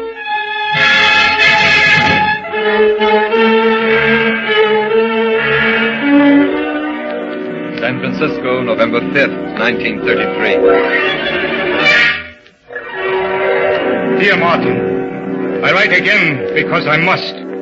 A black foreboding possesses me. I wrote Griselle in Berlin and she answered briefly. The child is rash and does not realize what a chance she is taking. My second letter has been returned to me marked only Adressat Unbekannt. Addressee unknown. What a darkness these words carry. How can she be unknown? It is surely a message that she has come to harm. They know what has happened to her, those stamped letters say, but I am not to know. This they tell me in 2 words. Adressat Unbekannt. You are an official, For all friendship's sake, I beg of you, watch over her. I leave her in your hands, for I am helpless. Max. Deutsche Völkische Bank, Munich, December 8, 1933. Dear Max, Heil Hitler. I much regret that I have bad news for you. Your sister is dead. Unfortunately, she was, as you have said, very much of a fool. She was jeered from the stage in Berlin, but escaped. Not quite a week ago, she came here with a bunch of stormtroopers almost right behind her. By luck, I answer the door. At first, I think it is an old woman. And then I see the face. And then I see the stormtroopers have turned in the park gates. Can I hide her? It is one chance in thousands. Can I risk being arrested for harboring a Jew and lose all I have built up here? You will destroy us all, Griselle, I tell her. You must run back further in the park. She looks at me and smiles. She always was a brave girl and makes her own choice. I would not bring you harm, Martin, she says, and she runs toward the trees. But she must be tired. She does not run very fast, and the stormtroopers catch her. I go in the house, and in a few minutes she stops screaming. And in the morning, I have the body sent away for burial. She was a fool to come to Germany. Poor little Griselle. I grieve with you, but as you see, I was helpless to aid her. I must now demand you do not write again. I cannot tell how soon they may start to open the mail to the bank. It is not so good for me that a Jewess came here for refuge, and no further association can be tolerated. A new Germany is being shaped here. We will soon show the world great things under our glorious leader. Heil Hitler! Martin! January 2nd, 1934. Take a cablegram, please. To Martin Schultz, Munich, Germany. Your terms accepted.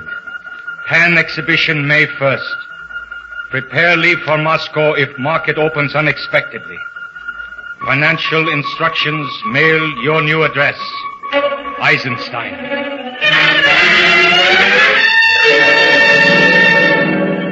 Also dated January 2nd, 1934. Oh, dear Martin, don't forget Grandma's birthday. She will be 64 on the 8th. American contributors will furnish 100 brushes for your German Young Painters League.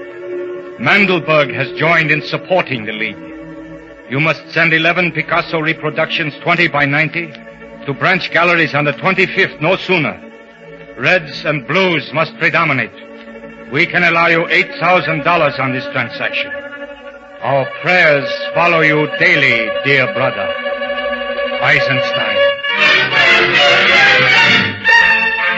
Munich, January 12th, 1934. Max, my old friend. My God, Max, do you know what you do? I shall try to smuggle this letter out with an American. I write in appeal from a despair you cannot imagine. This crazy cable, these letters you have sent. I am called into account for them, and they demand I give them the code. A code! How can you, a friend of long years, do this to me? Yes, I know why you do it. But do you not understand I could do nothing? What could I have done? I did not dare to try. I beg of you, not for myself, but for Elsa and the boys. Think what it means to them if I am taken away and they do not know if I live or die. Do you know what it is to be taken to a concentration camp? I beg of you, stop. I am in fear for my life, for my life.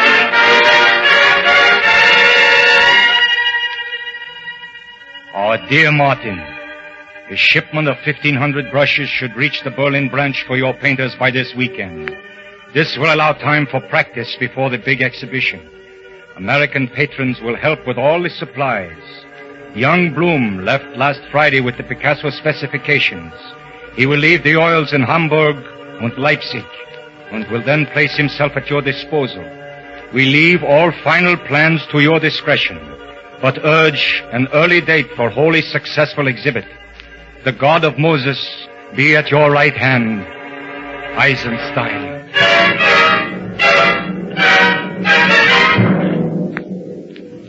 Return to the United States Post Office, a letter addressed to Herr Martin Schultz, Munich, Germany, from Eisenstein Galleries, San Francisco, postmarked March 3rd, 1934, opened by the German censor and returned marked address unknown.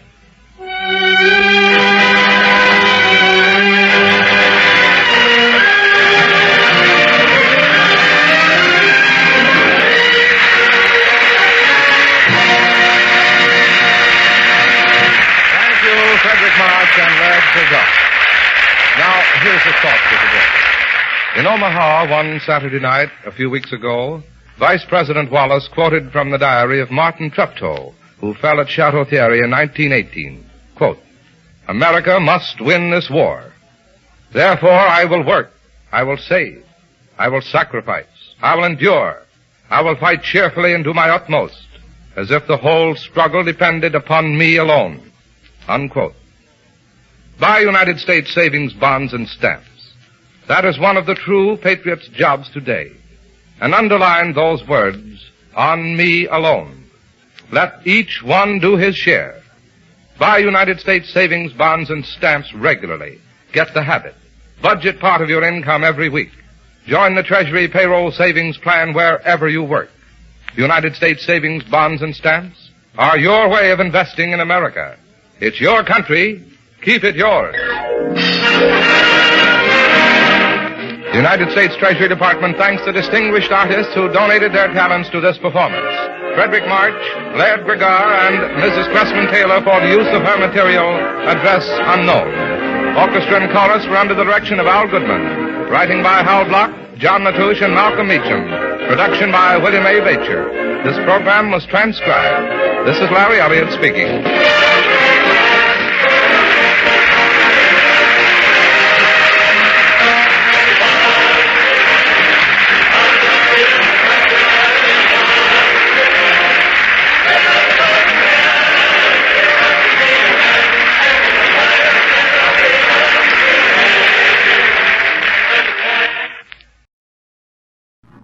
And now, in cooperation with police and federal law enforcement departments throughout the United States, Waterman's Pens and Waterman's Ink present Gangbusters.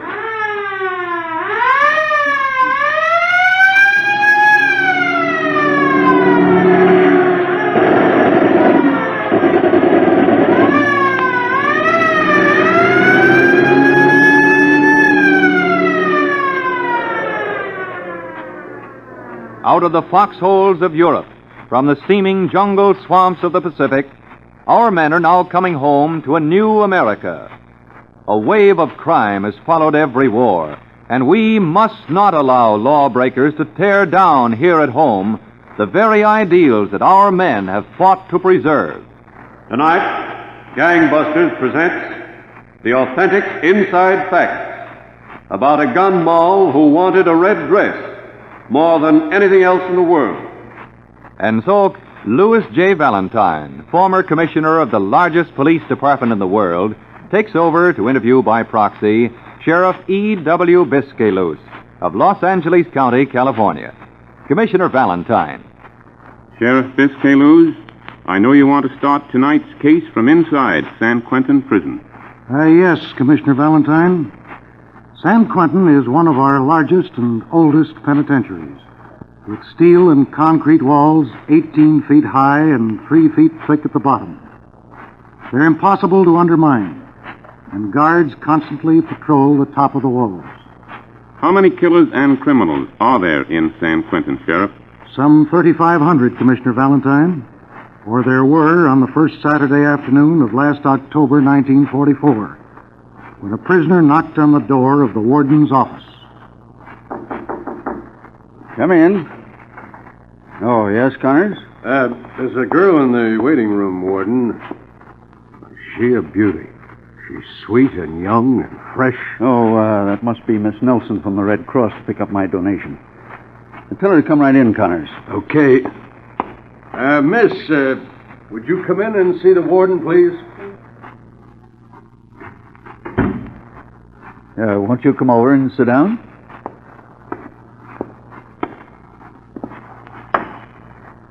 I didn't expect you so soon. I'll have the Red Cross check made out in just a moment. Red Cross check? Why, yes. I don't understand. Aren't you Miss Nelson from the Red Cross? No. Oh, I see. Who are you? Juanita Hanson. Oh, I'm sorry, Miss Hanson. I was mistaken. I was waiting for William Crane to be released. William Crane? Yes. Why? You, related to Crane? I'm his girlfriend. Just a moment, please. Warden speaking. William Crane is in the outer office, sir, ready to be released. All right, Connors, send him in. Are you really William Crane's girlfriend? Why not? Well, William Crane is one of the toughest, most dangerous criminals in San Quentin. But he's being released. Yes, he served his time for the crime he was convicted of, but... I've been waiting 5 years for him. Miss Hanson, you've only one life. You're young, beautiful. Your whole life is before you. I'd think it over if I were you. Hello, Warden. Oh, come in, Crane. Hi, kid. Hello, Crane. Well, Warden, looks like this is where you and me part company.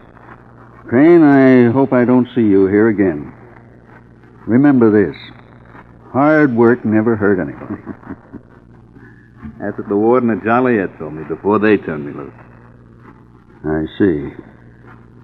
Well, good luck then. No, I ain't shaking hands with you, Warden.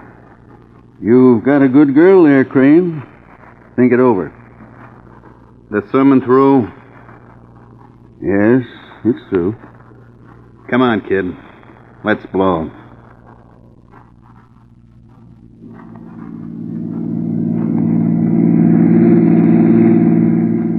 Crane, can you imagine that warden calling me a good girl? What do you got fixed, Juanita? If this cab driver doesn't fall asleep, we should be there in half an hour. It's a place at Cobblestone Cabins, just north of Bakersfield. Shaky O'Leary's out of the jug. He's up there waiting. Okay. Things are going to start popping and popping fast.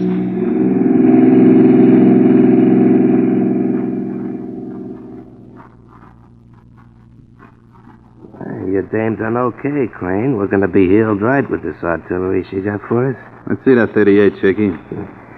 You can have the 38. Give me the sawed-off shotgun every time. There's a swell hideout, huh, Crane? Yeah, Juanita did all right. Imagine her putting up white lace curtains. Well, good looking herself. You got us some good rods here, Juanita. Well, what's eating you? There's going to be a new deal in this gang, boys. What new deal? What do you mean, Juanita? This time, you're doing as I say. What? I'm laying the plan. Oh, no, there ain't no woman telling me what to do. I've been in this game too long. And you ended up in San Quentin, Shaky. And Crane... Now, wait a minute. I've been waiting 5 years, Crane. I'm young. I've got a right to live and be happy. Have money, a pension, good clothes. I haven't gone places. I've been waiting for you to get out of the penitentiary. Well, now you're out. I want the things I've been dreaming of.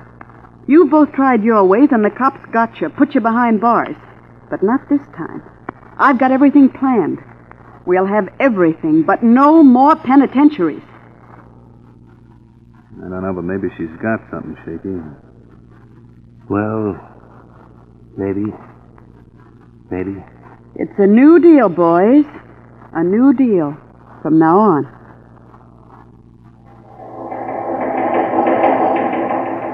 To all cruising police cars, Farmington Hotel, 3974 Wilshire Boulevard, just robbed by 2 gunmen and beautiful girl.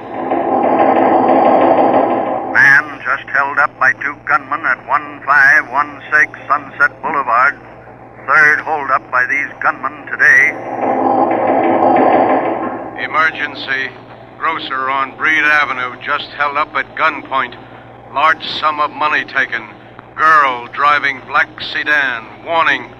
These gunmen are heavily armed.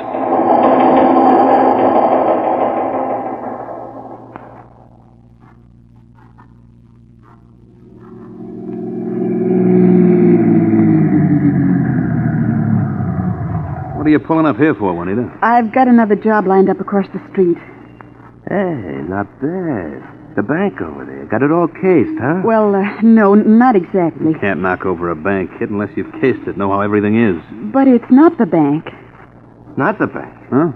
But there's no other place over there, just that little cleaning store. I know. That's the place I've got picked out for us. What? You nuts? You're not figuring for us to take over that little joint, Juanita. Crane, you don't understand good planning. You see, you all need different clothes. The cops are giving out descriptions of what you're wearing. Now, you can't go out and buy clothes you'd be recognized. Yeah, but a cleaning store. This time, Juanita, no. But you've got to. You've got to. What is this, anyhow? For my sake, you've got to, please. What's back of all this? Why have we got to crack that cleaning store? Come on, why have we? I told you, Crane. I've been wanting clothes all these years I've been waiting for you. Now, I can't get out and buy any. I'd be recognized. In the window of the cleaning shop, there's a red evening dress. It's the most beautiful evening dress I ever saw. I've never had an evening dress. I've always wanted one. Red, just like that one. Oh, please, please, I've waited so long. I want that red dress. Can you beat that? All right, kid. We'll crack the cleaning store. We'll get us some different clothes and maybe the red dress. Come on, Shaky. Over to the cleaning store. We'll let Juanita have her.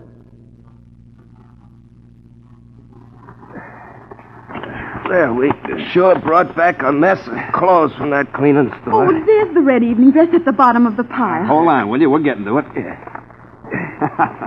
Take a look at Shaky and that soup and fish. Oh, please, please, I want to see the dress. Okay, I'll pull it out. Oh, Crane, look at this. Oh, it's the most beautiful gown I ever saw in my life. All right, now shut up, will you? Oh, I love you all. It's beautiful. It's what I always dreamt of. Don't let them skin your life. Oh, Crane. Oh, lay off, will you? I'm going into the other room and get all dressed up. Then you've got to... You can take... Oh, look. Look. Will you stop? Look, all the way down the back. It's torn. I can't wear it. It's not... Oh, shut up. You're getting me down. No, I've got it, but it's no good. I just want what other people have. But nothing ever turns out right for me. Listen, Crane, I've been wanting to talk to you about Juanita. Yeah? She has too much to say around here. I know what I'm doing, Shaky. When I want your advice, I'll ask for it. A slug between her eyes is what she needs. I said I know what I'm doing. Juanita's tired. She's on edge. I'll handle her all right. Okay. Just don't wait too long. I got my plan, Shaky. Don't worry. As long as Juanita's helping us, she stays around.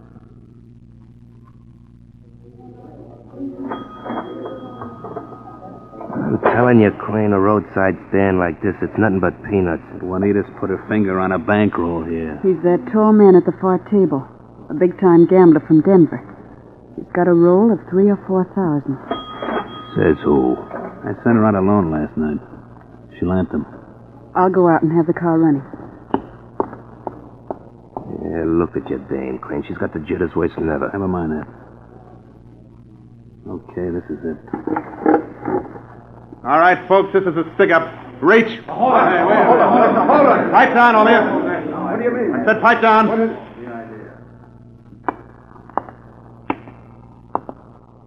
Get out of the way, you. No. I said get out of the way. No. Maybe you didn't see this rod. Yeah, I see it. You can't bluff me. Duck, boss. That sugar ball, he's thrown it. Why, you little... You're safe. Oh. Make for the car, pal.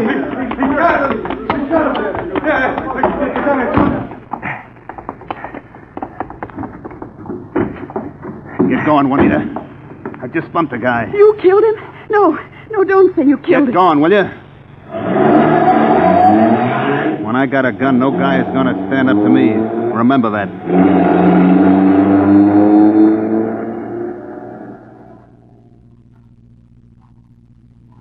Crane made his getaway. Sheriff Biscayloos? Yes, Commissioner Valentine. He literally was riding at the crest. But something which Crane hadn't counted on soon took place.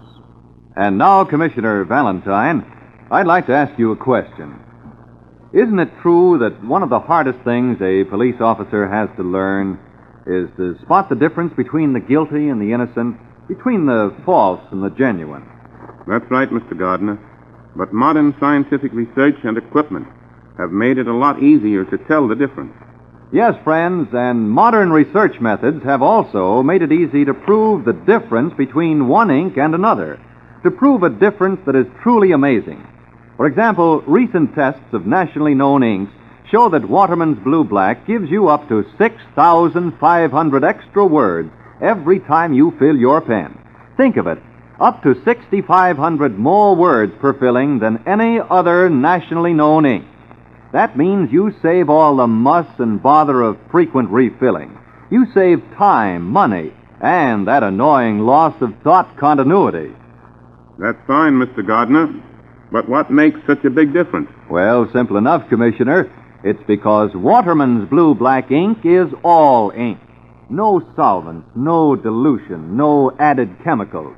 Every drop is packed with true ink quality, the kind that writes on and on and on. And because it's all ink, Waterman's Blue Black is second to none in resistance to air, light, time, and moisture. Suitable for all types of pens, for all kinds of paper, leaves no blurry lines, has no unpleasant odors. So switch to Waterman's Blue Black and get just what you ask for, ink. Remember, too, that Waterman's ink comes in 7 other pleasing and distinctive colors, all in the amazingly convenient tip-fill bottle, only 10 cents. And now back to tonight's case of William Harlan Crane and Commissioner Louis J. Valentine. Sheriff Biscay-Luz with William Harlan Crane shooting a man and apparently riding high and wide. What was the next development in this case? Well, it was the day after the shooting, Commissioner Valentine. A woman was sitting in a chair. The spotlight was on her face. Her whole body trembled, and she nervously clasped and unclasped her hands. Finally, she turned to the man who was quietly watching her. Tell me, Doctor. What is it? Young lady, you're in bad shape.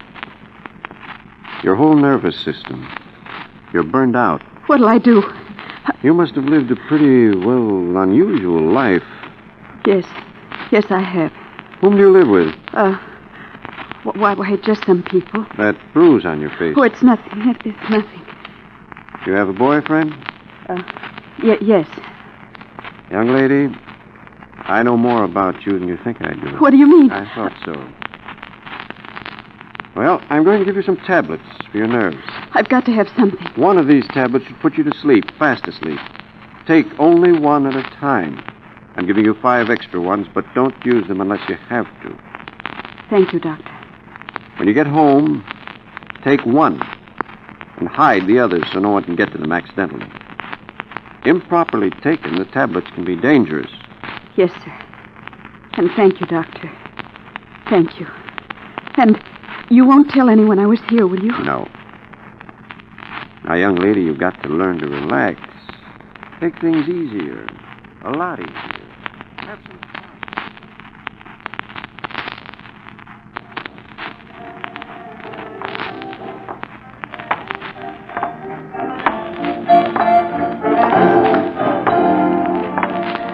I've never even been on the pier here at Long Beach before, Crane.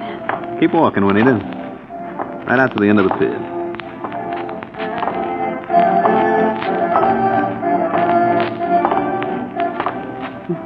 Everybody seems so happy, laughing and everything. I'm not hearing any laughing matter. Keep walking.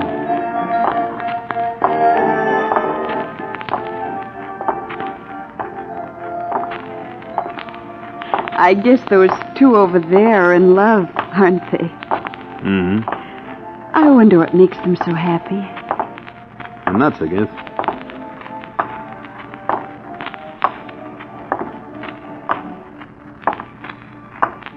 We've passed everything now. There's nothing way out at the end of the pier, Crane. Keep walking. Oh, what are we coming out here for? I'll tell you when we get there.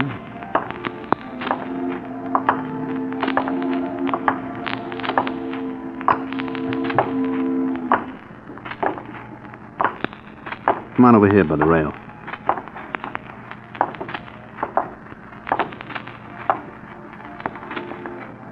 Now lean over the rail. Put your arm around me. Crane, you mean it? Sure, I mean it. Oh. Look at the moon. I see it. And the water. Come closer. Yes. I've got a confession to make, Crane. What's that? I was afraid as I was walking out here with you, you might hate me and want me out of the way. You're nuts. Come closer. Yes. Now lean over.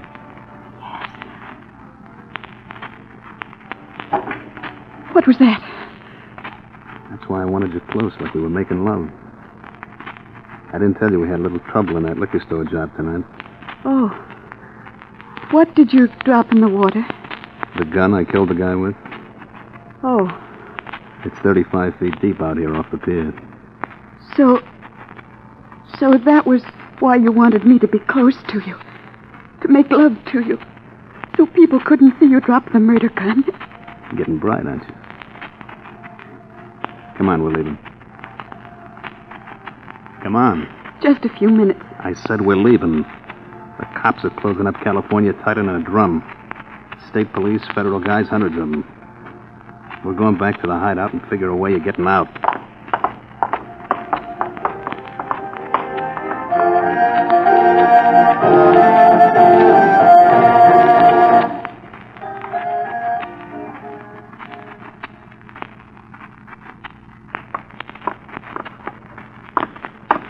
I'm going nuts, I tell you, Crane, nuts. This hideout's bad as a cell. Stop blowing your top, Shaky.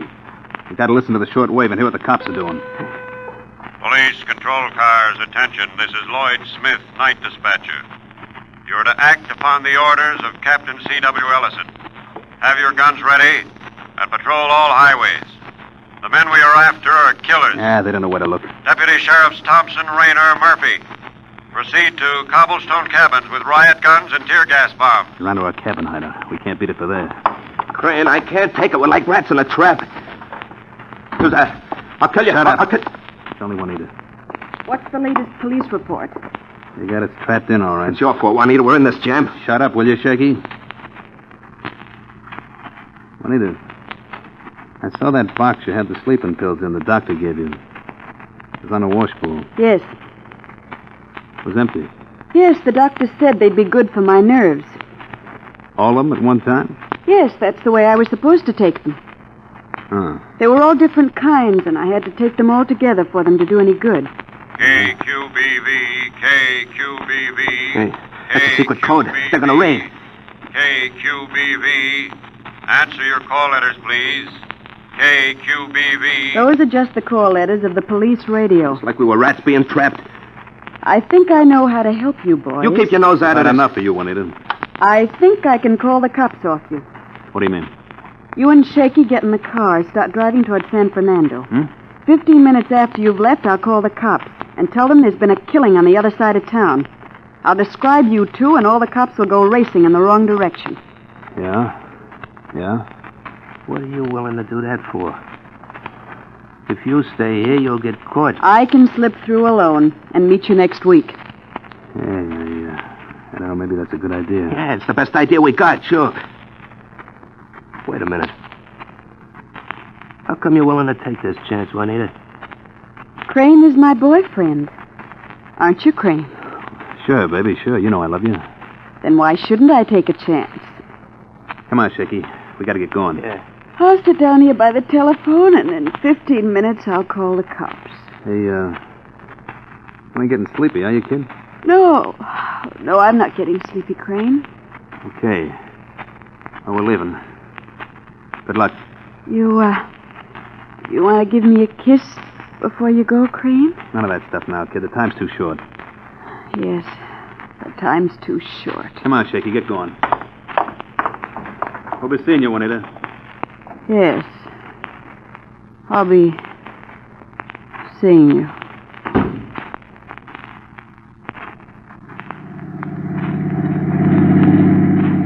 Will you pass that car in front of us, Crane? We've been trailing at 20 miles. It's doing 40, Shaky. I don't want to take a chance of being picked up for speeding. No cop's going to take me. I'll blow my brains out first. Cars 47 and 2. That's state police. Be ready for instructions. You suppose the cops will get Juanita back there? Yeah, they will.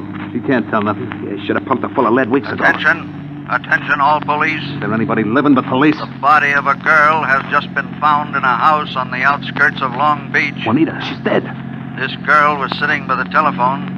Death was due to the overdose of sleeping tablets. Juanita's dead, and she's here, in the air. Examination of the house leaves no doubt, but it was occupied by the gunman. Cartridges were found, and fingerprints of Shaky O'Leary. Yeah, that's me. And the prints of William Harlan Crane. That is all. Crane, she's dead. Stop shaking, will you? She knows how we wanted to kill her. She's laughing at us. Sure, that's what she thought. She's laughing at us. 42, calling headquarters. That sounds awful loud. I'm getting you, 42. I'm proceeding 40 miles an hour along Highway 19. That's where we are, Crane. We're directly back of Killer's car. Car 29 directly in front of them. We have them hemmed in. Crane, there is another car right in back of us. Break out that back window and use your shotgun. Yeah. Shoot to kill him.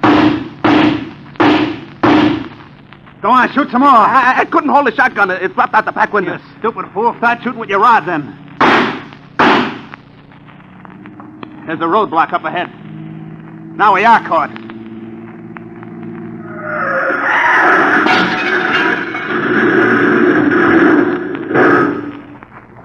All right, you men. Come out of that car with your hands up. Yeah. We're coming. We're coming. Don't shoot, copper. Don't shoot. Here's my rod. So you're Crane, huh? And the fellow doing the shakes must be O'Leary. I said don't shoot, copper. I'm all in. Fight's all out of you, eh, Crane? Yeah. Come on, get going. There's a couple of cells reserved for the both of you. Back in San Quentin. And that, Commissioner Valentine, is the factual case history of William Harlan Crane, Shaky O'Leary, and the beautiful Juanita Hanson. O'Leary was sentenced to life imprisonment. Tonight, Crane is in a cell, alone, sitting, thinking, listening to the clock ticking away the minutes before he's to be led into the gas chamber to his death. Thank you, Sheriff Biscayne. All of us who listen to this case must realize again that crime does not pay. Commissioner, before broadcasting our last-minute police bulletins on persons wanted tonight, I'd like to say a word to Sheriff Biscayne. Sheriff Biscayne, it's a pleasure at this time to thank you and your fellow police officers for your splendid work as illustrated by tonight's case. In recognition of your courage and devotion to duty, Sheriff, please accept this Waterman's Deluxe pen and pencil gift set with your name engraved on the gold cap. Why, thank you, Mr. Gardner. That's a present I'll certainly be using for a long time to come. Now, to our radio listeners, we'd like to make a suggestion. Before you buy a fountain pen at any price, consider carefully its features. Does it have a hand-ground 14-karat gold point that exactly suits your writing style? Waterman's does. Then how does the ink feed compare with Waterman's exclusive Inqueduct feed? Is it marvelously responsive to every writing need? Well, Waterman's is. And what about filling? Is there bother with plungers or pumping instead of Waterman's remarkably simple and easy one-stroke filling? You see, it's the quality that's built into every part of a Waterman's pen which provides so many extra advantages, so much long-lasting satisfaction, which makes it a pen you're always proud to own. Remember, too, it was Waterman's who invented the first practical fountain pen more than 60 years ago. Throughout the world, millions of satisfied users will tell you, for finest pen performance, just look for the name Waterman. And now, Gangbusters Nationwide Clues. Richard H. Shee, warden of Audacy State Prison, wires gangbusters that 3 convicts have escaped by overpowering a guard and making their getaway in a prison truck. The escaped convicts are described as Leo Young, 23, 5 feet 8 inches, 160 pounds, red hair, hazel eyes, medium build, tattoo, word Leo, left forearm. Word Leo, left forearm. Escaped. Earl Russo, 31, 5 feet 11 inches, 157 pounds, brown hair, light hazel eyes, 2 scars, left side of face, scar back of neck. Escaped, William Russo, brother of Earl Russo, 33, 5 feet 10 inches, 152 pounds, brown hair, blue eyes, walks awkwardly. Watch for Leo Young, Earl Russo, and William Russo. Escaped Nevada State Prison. If you have any information concerning these clues, notify your local police, the Federal Bureau of Investigation, or gangbusters at once. Now, here's Commissioner Valentine to tell you about next week's case. Our case next week concerns the magician of the prison cells, a gangster who laughed at steel locks, electric eyes, and listening devices. For the thrilling, authentic case history of this magician of the prison cells, listen next week, same time, same station, to Gangbusters. And anytime, anywhere, when you are buying a fountain pen or when you're buying ink, just look for the name Waterman.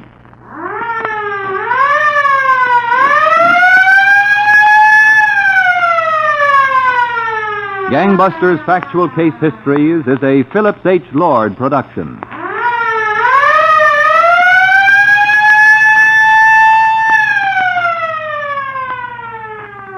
This is ABC, the American Broadcasting Company.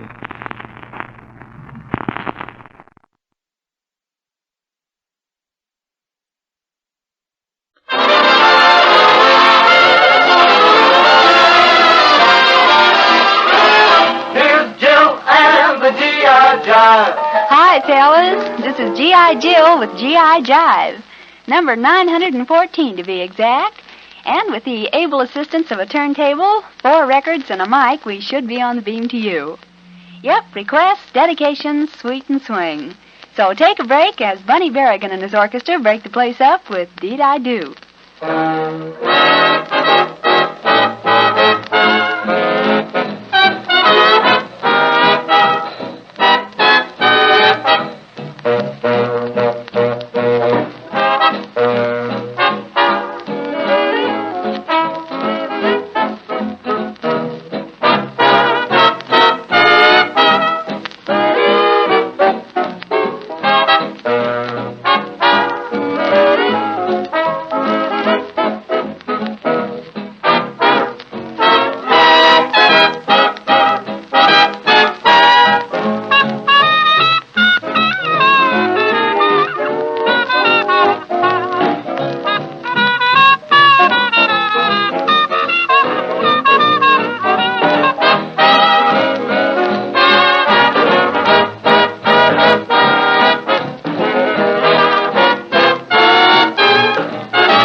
about that? It was made way back. Bunny Berrigan's Deed I Do.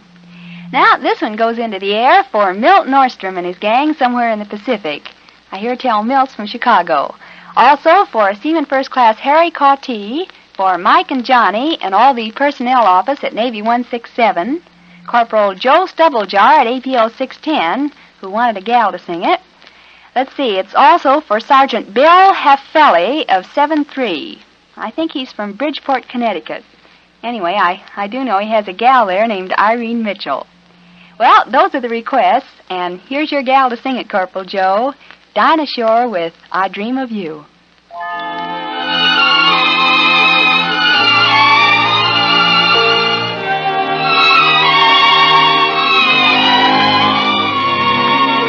I dream of you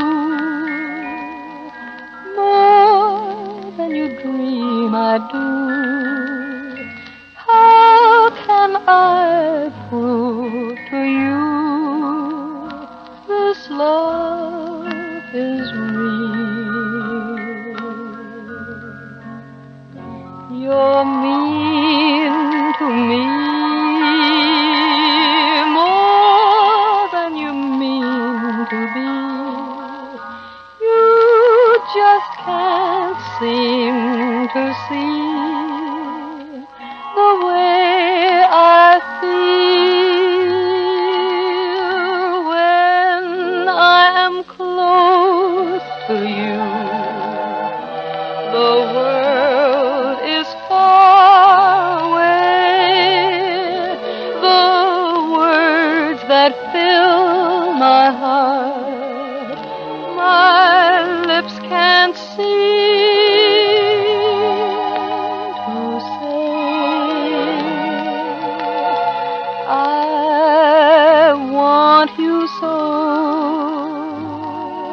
more than you'll ever know, more than you dream I do. I dream of you.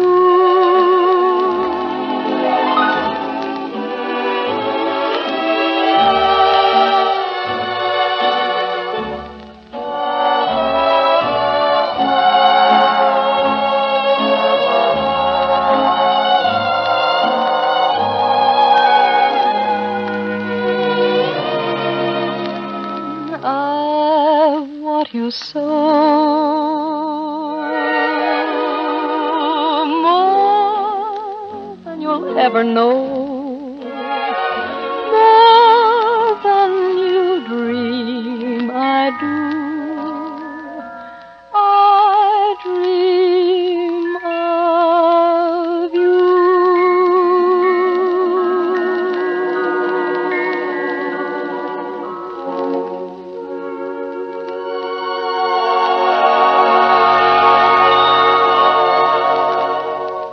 And now, a TD disc of long ago. The song comes from the Princeton show, Stags at Bay, and Frank Sinatra and the Pied Pipers do the vocal work.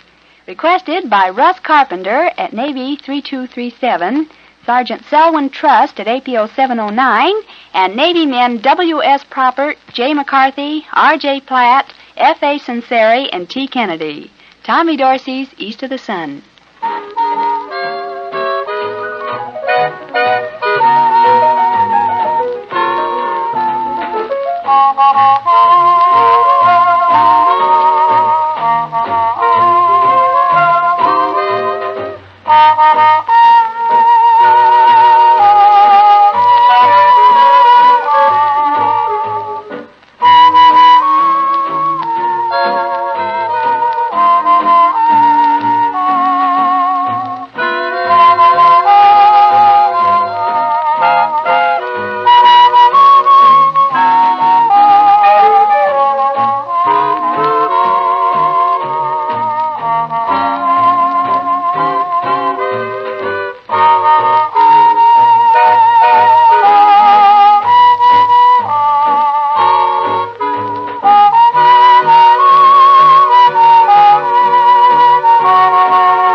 They've been the brightness. West of the moon, We'll be digging a glow.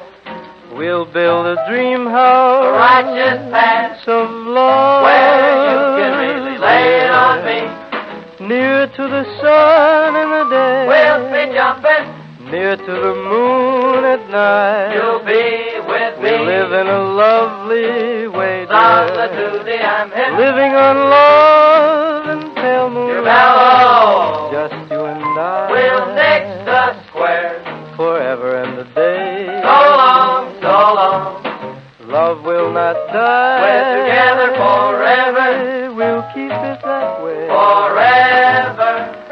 Up among the stars we'll find a harmony of life to a lovely tune. East of the sun and west of the moon. On the June night, kiss me and hold tight forever. East of the sun and west of the moon. Well, all right then. Take 'em. Funny.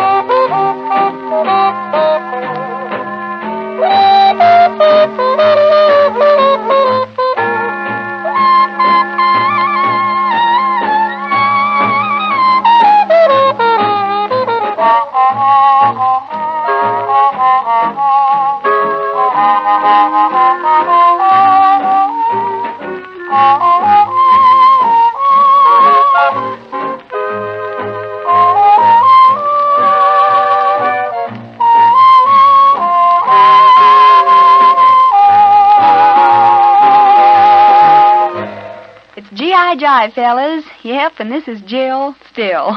You name 'em, we'll play 'em as fast as we can. And now, for a long string of requesters too numerous to mention, here's Glenn Miller's String of Pearls.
that just about does it, fellas. Don't forget, requests are yours for the asking, so let me know what you want at GI Jive, Armed Forces Radio, Los Angeles, USA. Till tomorrow, this is Jill saying good morning to some of you, good afternoon to some more of you, and to the rest of you, good night.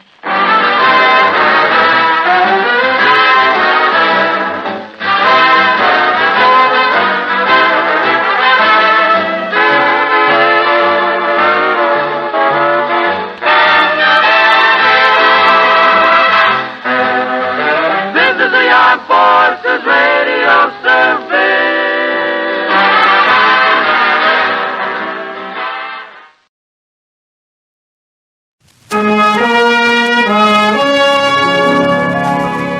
At ease and listen to the folk songs of tomorrow.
But how can I help it?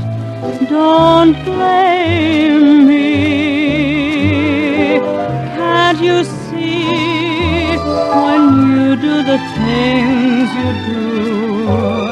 If I can't conceal the thrill that I'm feeling, don't blame me. I can't help it if that doggone moon above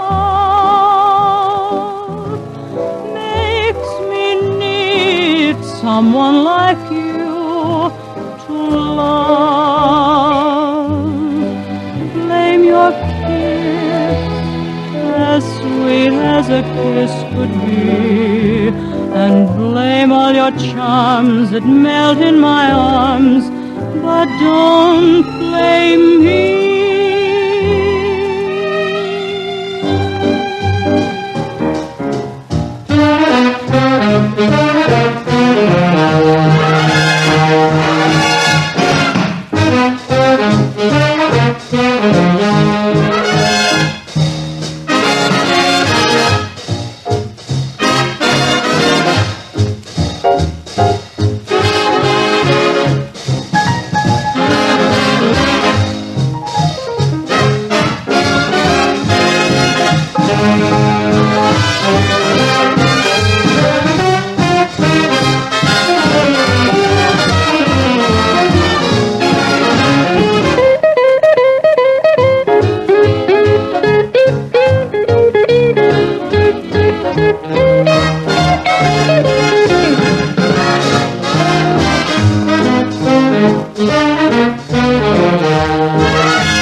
Sentimental sap, that's all.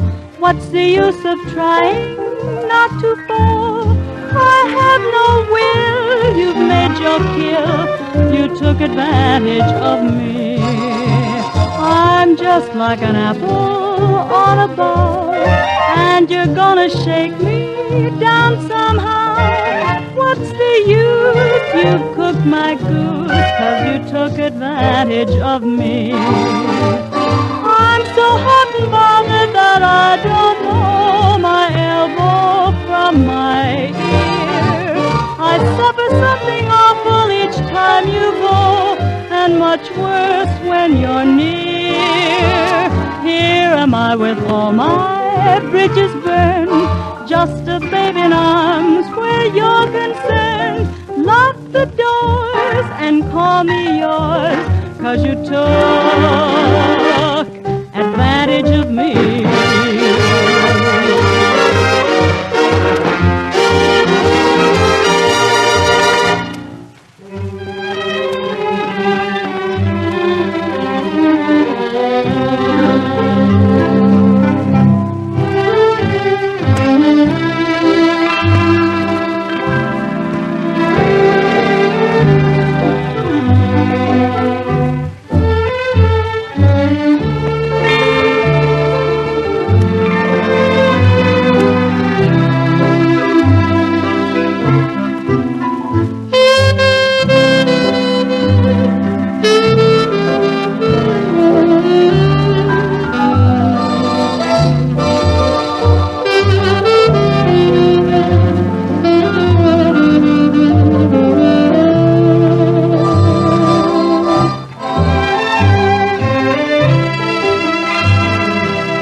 Today's program in the series At Ease brought you Hindustan, Holiday for Strings, Don't Blame Me, I'm Coming, Virginia, Smoke Gets in Your Eyes, You Took Advantage of Me, You Belong to My Heart, If I Love Again, and Moonlight and Roses.